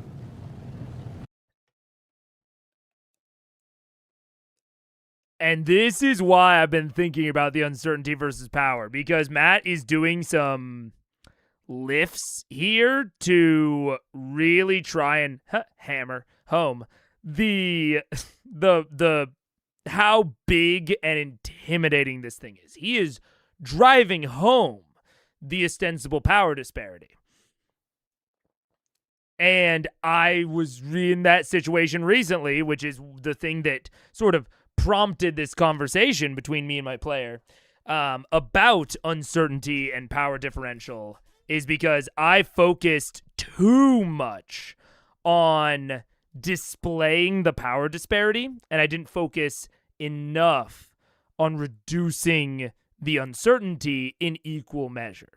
And it led to a scene where my players didn't really want to do much. Like, they were too afraid of messing something up to actually take action. That's obviously not the exact situation that's happening here. Again, I think the uncertainty in this scene is lower than it was in mine, so I think it's working. But I'm seeing some things in Matt of like, oh yeah, I've done that. And it's the sort of thing I love. I love having these big, giant, monolithic fucking constructs. That's so cool. But we have to weigh that against, oh, the players are not book characters or movie characters where I can force them to interact in the scene. They have to be active, and it's a team game, so they don't want to mess up and let down their friends. So there's like a social pressure there around actually acting that we have to have in our brains as a GM if we want at least a session that flows well, at the very least. Tell him, like, nod yes once for yes and just shake his head. How about this? Joking. I'm not afraid. If he takes offense, I'll take it better than most. That's fair. Yeah. So you guys, do you ascend the stairs? I'm in the front now. I will ascend. Grog is now moved to the front. All right. And even this, now they're debating the marching order. You see what I'm saying about the analysis stuff? They're not quite paralyzed, but there's more deliberation than normal. You take your first couple steps onto the stairs. As you do, the large stone entity spins around and kind of steps into the smoke a bit. That kind of obscures its kind of shoulders. I'm just going to cast Cure with myself one more time Go for while it. this is happening. I'm going to down a potion. Okay, go for it. And then I have a question too. Hunter's Mark has a duration of an hour, but since that last battle lapsed, Correct. am I not allowed to slide it to this guy? No, it's gone now. It's been more time. The process of smelting and then resmelting and figuring out and adjusting everything, it's taken over an hour. So Can I use my short second wind? Just because. Sure. Yes. 10 plus 3, 13. I think we're really use spider bomb right now. God damn it. Heal 13 points, 223. Alrighty. So as you continue to step up the stairs, Grog, as you approach, you get about a third of the way up there, and you hear what sounds like heavy metal scraping against stone, and just one giant burst of sound. And you watch as the giant figure shifts and turns back out of. Oh, I do totally agree with you, Ross. And I think that, like, everything I've ever talked about a button pusher and the benefit of having a button pusher at the table is in terms of combating analysis paralysis. So yeah, I think it's a connected problem, right? Or it's at least connected factors of uncertainty and power dynamics can generate analysis paralysis. And then certain players, like a Travis, and certain characters even, depending on what kind of character you make, can be better or worse at dealing with uncertainty or dealing with power dynamics, right? You might have someone that is a button pusher because they are not afraid to throw themselves into an uncertain situation. You also might have a button pusher that's not afraid to stand up for what they think is right, or just in general stand up in a situation where there's a distinct power dynamic, right? In both of those situations, uncertainty and the power dynamics are both evoking fear, and the core thing that the button pusher does is push through fear in order to just make a decision, right? Just ignore it. We heard Travis say directly, I'm not afraid. I'll handle it better than most. Get me in there, right? Because he has those feelings, he can push past the analysis paralysis and actually make things happen. So yeah, I totally agree with you. It is because it is also important that as a GM you be able to have moments of high uncertainty or high power differentials. Like, you want to be able to include those moments. You just have to think about it given what types of players you have. Maybe every table doesn't have a Travis who seems to be able to push past both, which is incredible. But you might have someone that is good at pushing into uncertainty, but not as much with power dynamics. And maybe you don't have anyone that's really great at power dynamics. Maybe your entire table is made up of characters that are like all urchins from the street, so their like way of dealing with power dynamics is to run away and not interact, right? That might be the entire characterization like of your team, but a different member on your team might be good at pushing into uncertain situations. So as a GM, you can know, okay, I can play a lot with uncertainty, but I shouldn't probably link a puzzle or a really hard challenge towards the power dynamic side unless I'm doing it like very consciously and like I'm very aware that that might stoke some paralysis. Yeah.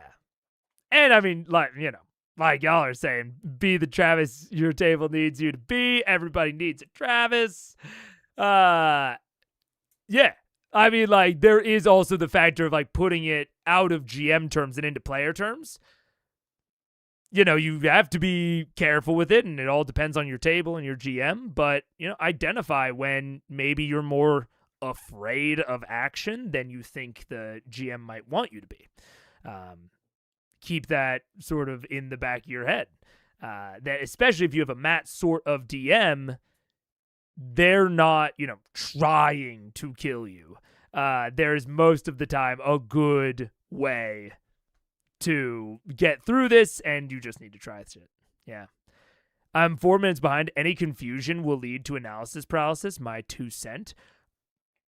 I think that is an existing factor that I think makes a lot of sense, but I'm trying to pull out why do people get analysis paralysis in scenes that aren't confusing, right? Trying to separate the idea of confusion from uncertainty, right? You can be uncertain about a situation, but not confused by it, right? These are sort of different things. I totally agree with you. I think if we want to even make a third pillar of this, we can have confusion.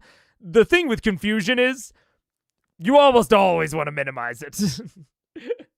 Uncertainty and power dynamics, those can be good things, right? Sometimes you might want your players to be uncertain, or you might want there to be a big gap in the power dynamic, right? These might be desirable things, but as they go up together, I think that they can have a bad effect. Whereas confusion, I'll go out on a limb and say, I think confusion's always bad. I think confusion should always try to be minimized, especially when we consider it separately from uncertainty, right? Confusion is more often about clarity and like how well they understand the actual events transpiring in the scene. Not due to their own knowledge, but due to like how the players are interpreting things and how clear you're being in your description. At least that's how I view confusion. As you know, I guess to caveat that. That's sort of how I'm delineating like uncertainty from confusion. Anyways. The smoke, holding across its front in one hand a large cleaver-like blade with runes glowing across the side of it, about 15 feet or so from end to end. And as it spins, it looks down towards you all and kind of just holds it in front, almost like the flat end of it facing out towards you in almost a ceremonial way. What kind of runes? Make an Arcana check. Maybe if you use it in the right way, you know, like it'll be fine because only some people 11. use that. You have no idea. Okay. Are they runes or like in a language? Is it like a script? These are specifically arcane runes of an enchantment type nature. It's just holding the blade out in front like that, clutching the handle on one side and putting its hand against the flat of the blade on the other. Do we have our bits of God? Yeah. Might want to just have them available for a moment. I take mine out of my pocket. So Grog, you walk to the top? Mm-hmm. You make it to the very top of the stairs, and there's the anvil there before you. And the heat, you can feel it. Like, you know when you're close to an explosion and there's that brief minute of extremely uncomfortable heat that you flinch? It's that perpetually. And all of you are just sweating masses beneath your armor. You're afraid at certain points that your eyebrows are beginning to singe and curl. It's hard to breathe because the air is so hot and so thick, and occasionally you can't help but find yourself coughing at the caustic black smoke that fills a large portion of the chamber. Unconsciously checking my beard. Okay. As you approach the top of the stairs, the head just looks down at you. What do you do? Am I standing at the anvil now? You're standing right at the edge of the stairs, at the very top of the platform, and the anvil's there, maybe like 5 feet in front of you. You can see all the chains that are hanging on the side and dangling off the sides of the platform. Can I see where the chains are leading, or are they just dangling off? Well, like it's about, I'd say, the platform's about 20 feet wide, and so the chains that are all hooked in multiple places to the edges and the outside parts of the anvil are taut and then dangling off the edge of the platform so you can't see what they are. You know one of them is the hammer, because that's what you let fly off the side. they're the keep two. track of which one was the hammer. Okay. Give me the platinum. Okay. Well, put it together first, please. Thanks. With the platinum, I will approach the anvil. Okay, you step up to the edge of the anvil. As it does, the blade tilts so that now, as opposed to flat facing you, one of the two bladed edges is now. I stop. I mean, In your vision of how to do it, did you see this guy? did I? No. No, I got nothing either. I don't Do I see any blacksmithing tools, anything that I would use to hammer this? The hammer that he let go of. Oh, that's hanging up. Yeah. Doom, doom on You the saw side. that, but you didn't get a great look at it by the time it was chucked off the side. Flat edge. That does feel like a ready, set. Yes. I take one step back. The blade goes to a flat. So, next after the edge is decapitation? Probably. Yeah. I'm pretty sure that would be like 150 points of damage or something worse. What if you go and try to pick up that hammer first? Do you need it? Well, like I'm picturing the anvil like right in front of me, and he's just off to the side, right? The anvil is right in front of you. He's on the other side of the anvil. You only see the upper part of the torso because he's standing On what, off the below that? platform below it. You see from the waist up, 'cause he's about 20 feet tall from top to bottom. You only see about 10 feet of his torso there. The blade's out in front. And the hammer. Oh my God, that's so big, though. Is the hammer somewhere between me and him? Yeah, it's make a perception check to see if you remember which chain it was. Table to the thing, that's 10 feet. Oh my God, so 7. There's 4 chains on each side that are dangling off the side, and you're not sure which one it is. Oh, it went Yeah, hanging when you let off go, on it went one off and side. held off the side, so now there's like 4 chains that are taut on each side of the anvil that are vanished. Is he another golem?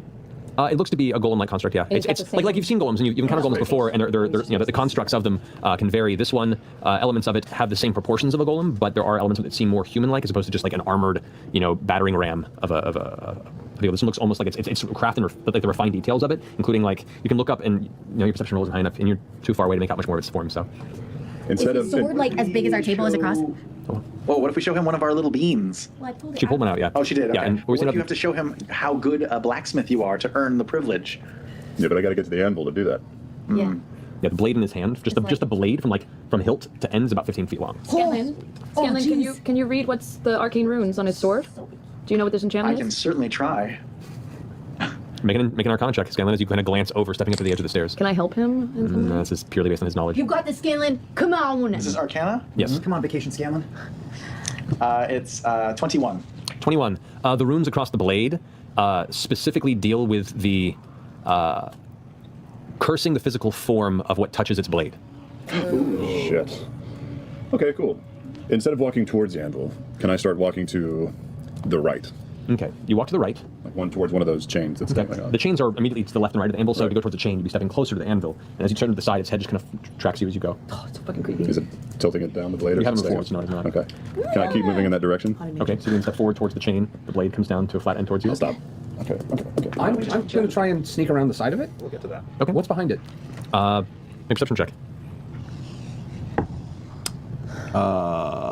19. Okay. Glancing over what you can see in the smoke, you see the two pits of burning coals to the behind, right, and left of it, with looks like small steps that lead into the coals on each side. And you see the two edges of these large, they almost look like cylindrical turbines of stone and metal, where the impacts are and the flames flickering out. Are those billows or are those something else? Is it more complicated? You're not sure. Like a lot of it's obscured from the smoke that's spilling out of it. And you're too far, and the light's too dark in here. In that distance. What would happen if we put that machine out? Well, it's not like you can just step up to the anvil before the metal's hot anyway, right? That's right. So maybe we're stepping up to the anvil too soon. Maybe you have to heat the metal first. I think that this feels like a guardian. Yeah. What if we put the water elemental in the... I was gonna say I'm gonna kind of come into the room a little bit. Okay. So you step in. Most of you are kind of like at the base of the stairs. Grog's at the top of the stairs. I will say, I think that in terms of reducing uncertainty, number one, telling the them the information about the runes. Great option to reduce uncertainty. Also, this sort of like mechanical movement that seems like it's very like rules logic based is, I think, a great method for reducing uncertainty. Really, really great. Like and I think it could be tempting as a GM to say that like when Grog steps back, it doesn't replace the blade, right? It could be easy enough to like disconnect that logic. But I think that choosing to connect it, choosing to make the logic purely based on like radius from the golem is way easier to pick up on for the players. I think the players are going to have a lot easier time noticing that than if the logic was, say, on like some sort of timer. There's actually there's a really great Taskmaster task that has to do with this very thing where they actually, they go the opposite way and they lean even more into like, oh, the rules are like, there's a task where it's like every time you smile, 7 seconds after you smile, Alex would blow the whistle and you would get some benefit. And that was like the secret thing that you could do for the task. And a lot of people, it took them a really long time to figure it out because by the time that he would blow the whistle, sometimes they would still be smiling and other times they would not be smiling anymore. So it was really hard to connect cause and effect there. Lot of uncertainty, and again, there it's fine because it's played for laughs and they're up against a clock and the clock is encouraging action. And it's, they're not risking their lives. In that case, the power dynamic is infinitesimal. In fact, in a lot of cases, the contestants have more power than Alex does in a given scene or in a given dynamic. So high uncertainty, but small power differential. They're still acting, all over the place and they're just dealing with that uncertainty. I don't know. I think this like framework or this way of thinking about it has some legs for analyzing analysis paralysis. I really do. Because making it that, like, he was really not sure what he was going to do.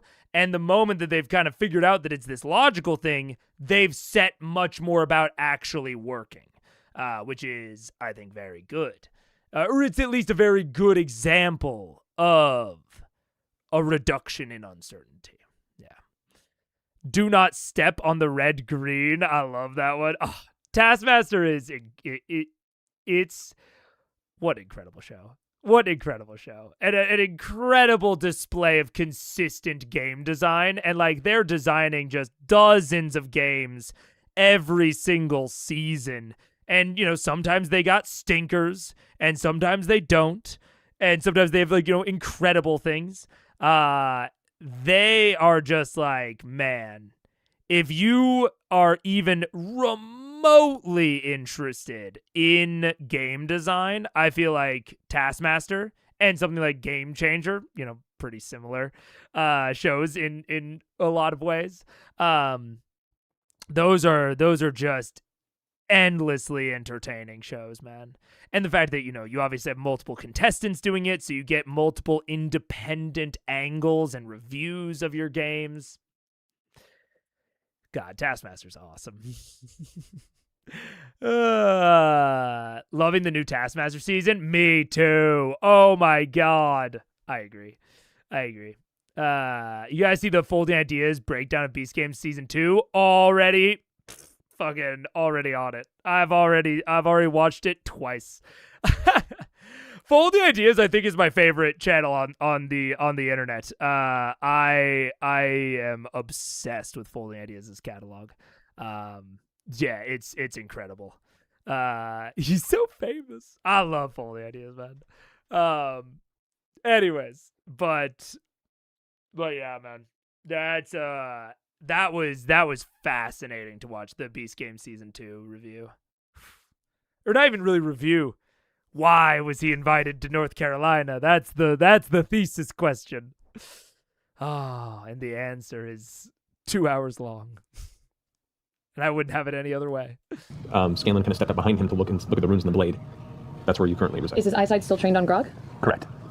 I'm gonna send my water elemental forward and see if it attracts its attention, since it's not like a mortal. Where do you send it?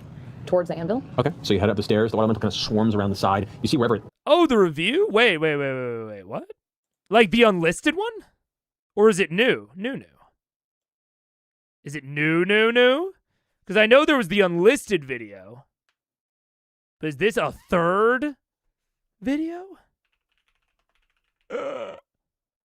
Folding ideas.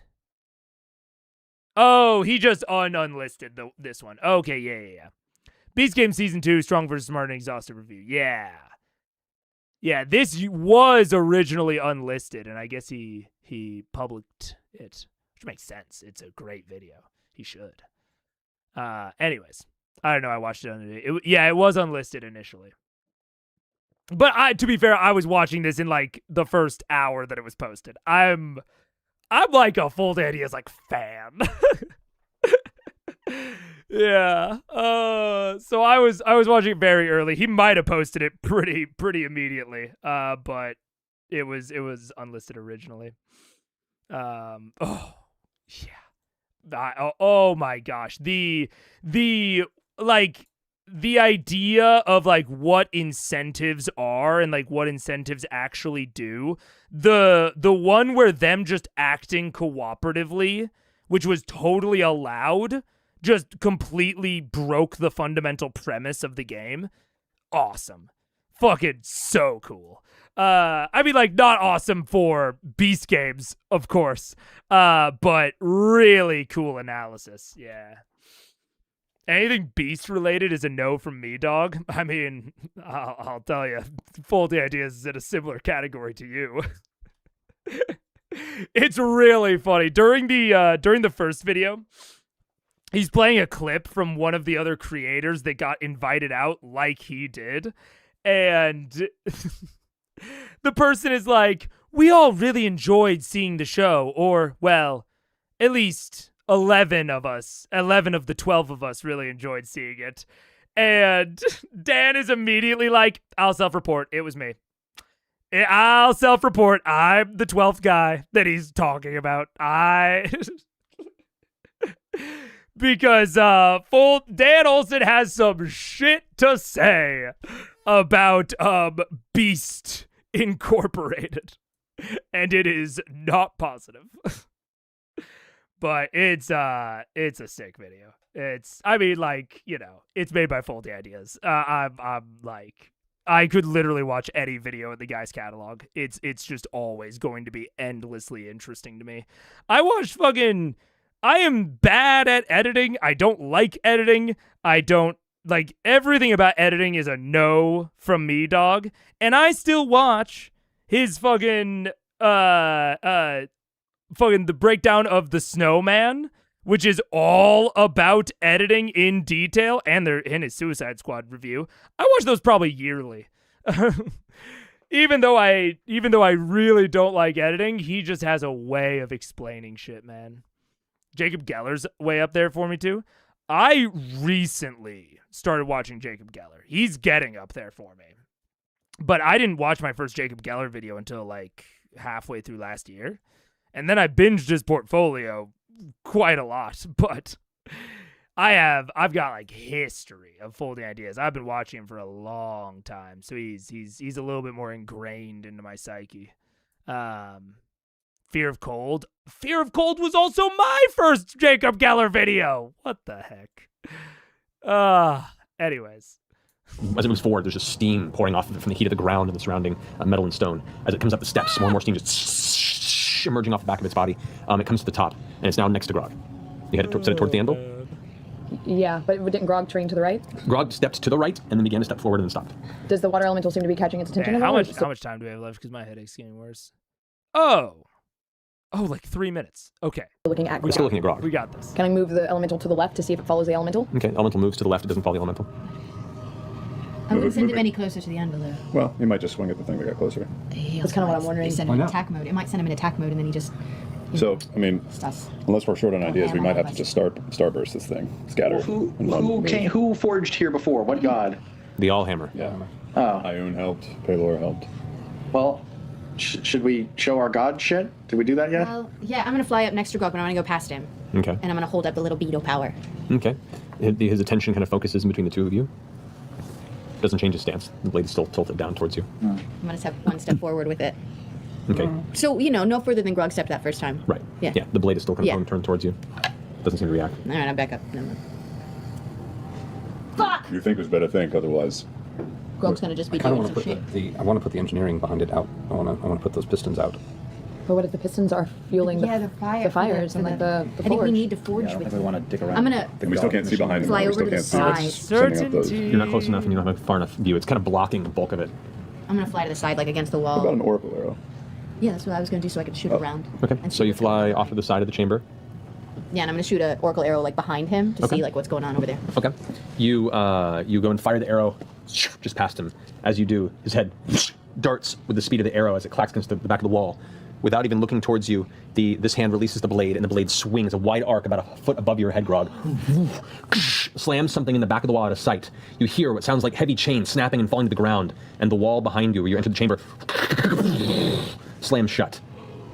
As you all kind of hear the sound and taking the scenery, you watch as it retracts the blade into an offensive position. God damn it. And we're gonna take a break. We'll be back here in just a moment, guys. Yeah. Look, I don't even blame Matt for that. That's fine. We're towards the end, but that is definitely not how you train your players to try stuff. Now, I'm not so sure that was even Matt's goal.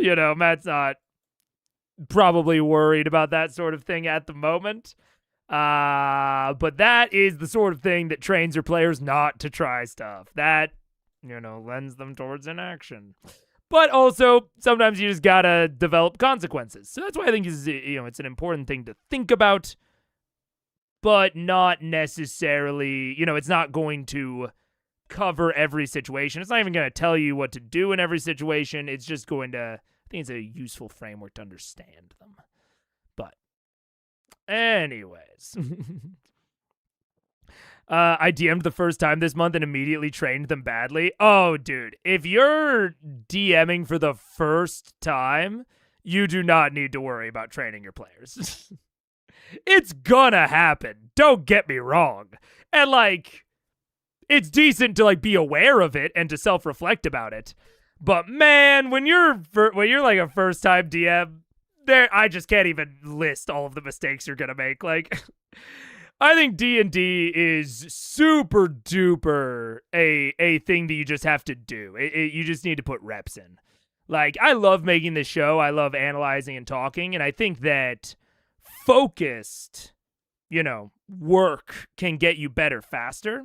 But I think the underpinning of getting better at DMing is just doing it, and being self-critical. Yeah. I did dungeon crawl and had a hall of traps as the first thing. They got scared to touch all my stuff. Yeah. Look, hey, I've been there. I think we've all been there. Any DM that is trying shit, and even the ones that aren't, I think that one's very relatable. I think we've all been there. No worries. You learn for next time. Yeah. It's not mistakes. It's learning what to do next time. Exactly. Why would you come play with the enrichment toys I gave you? Lol. Oh, man. Need a series where Mega asked Matt to explain what he was trying to get his players to do in different C1 episodes. Man, I would love to make that series. Holy shit. That would be so fucking sick. I might like doing that more than Critical Eyes. I love this series. I love this format. I love what I do with it. But that sort of series, if I could talk to Matt and just pull up a scene and be like, what was your goal here? What were you thinking? Like really get to interview him about the background of it. Oh, man. Man, that'd be so sick. I mean, a lot of them are from 7 years ago. Mans probably doesn't even remember. But, oh, that'd be fun. Hey, Matt, remember this random puzzle from 10 years ago? What were you thinking when you said the 4, remember? Who are the 4, Matt? Who are the 4? Are they the elements? Oh, man. Now that makes me want a video even more where I'm just asking Matt this litany of questions that he never has the answers to. That wouldn't be nearly as interesting, but it'd be fun. Anyways, way better combat than I thought it was going to be. Starting off, I had low expectations. Turned out to be really fun. This next room, man, this is like the aesthetic of a place I would love to experience a book in. Like, this is an awesome setting. I'm so into this setting. If characters in a book that I'm reading went to this sort of setting, I would be having a grand old time. But there are still continually some decisions that I think are being made for, like, pacing considerations. And I think they're leaving some stuff on the table that is achievable, but I get why he's leaving it on the table. And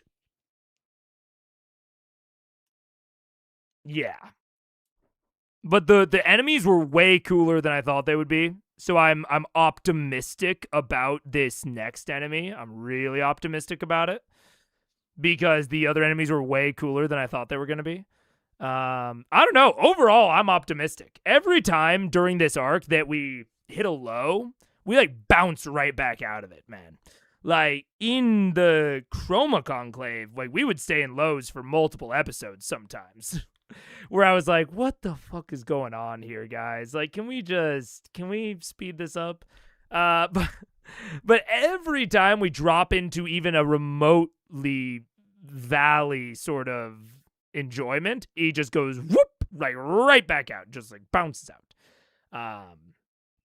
Which is awesome. Which is awesome for the last arc. Like really, really good. So, yeah. Matt definitely has the answers to your questions. Yeah, that's fair. That's fair. If he has all his prep notes and shit, yeah. I had a room with murals and a painted door on one wall. And after investigating someone panels, they were meant to touch the wall door.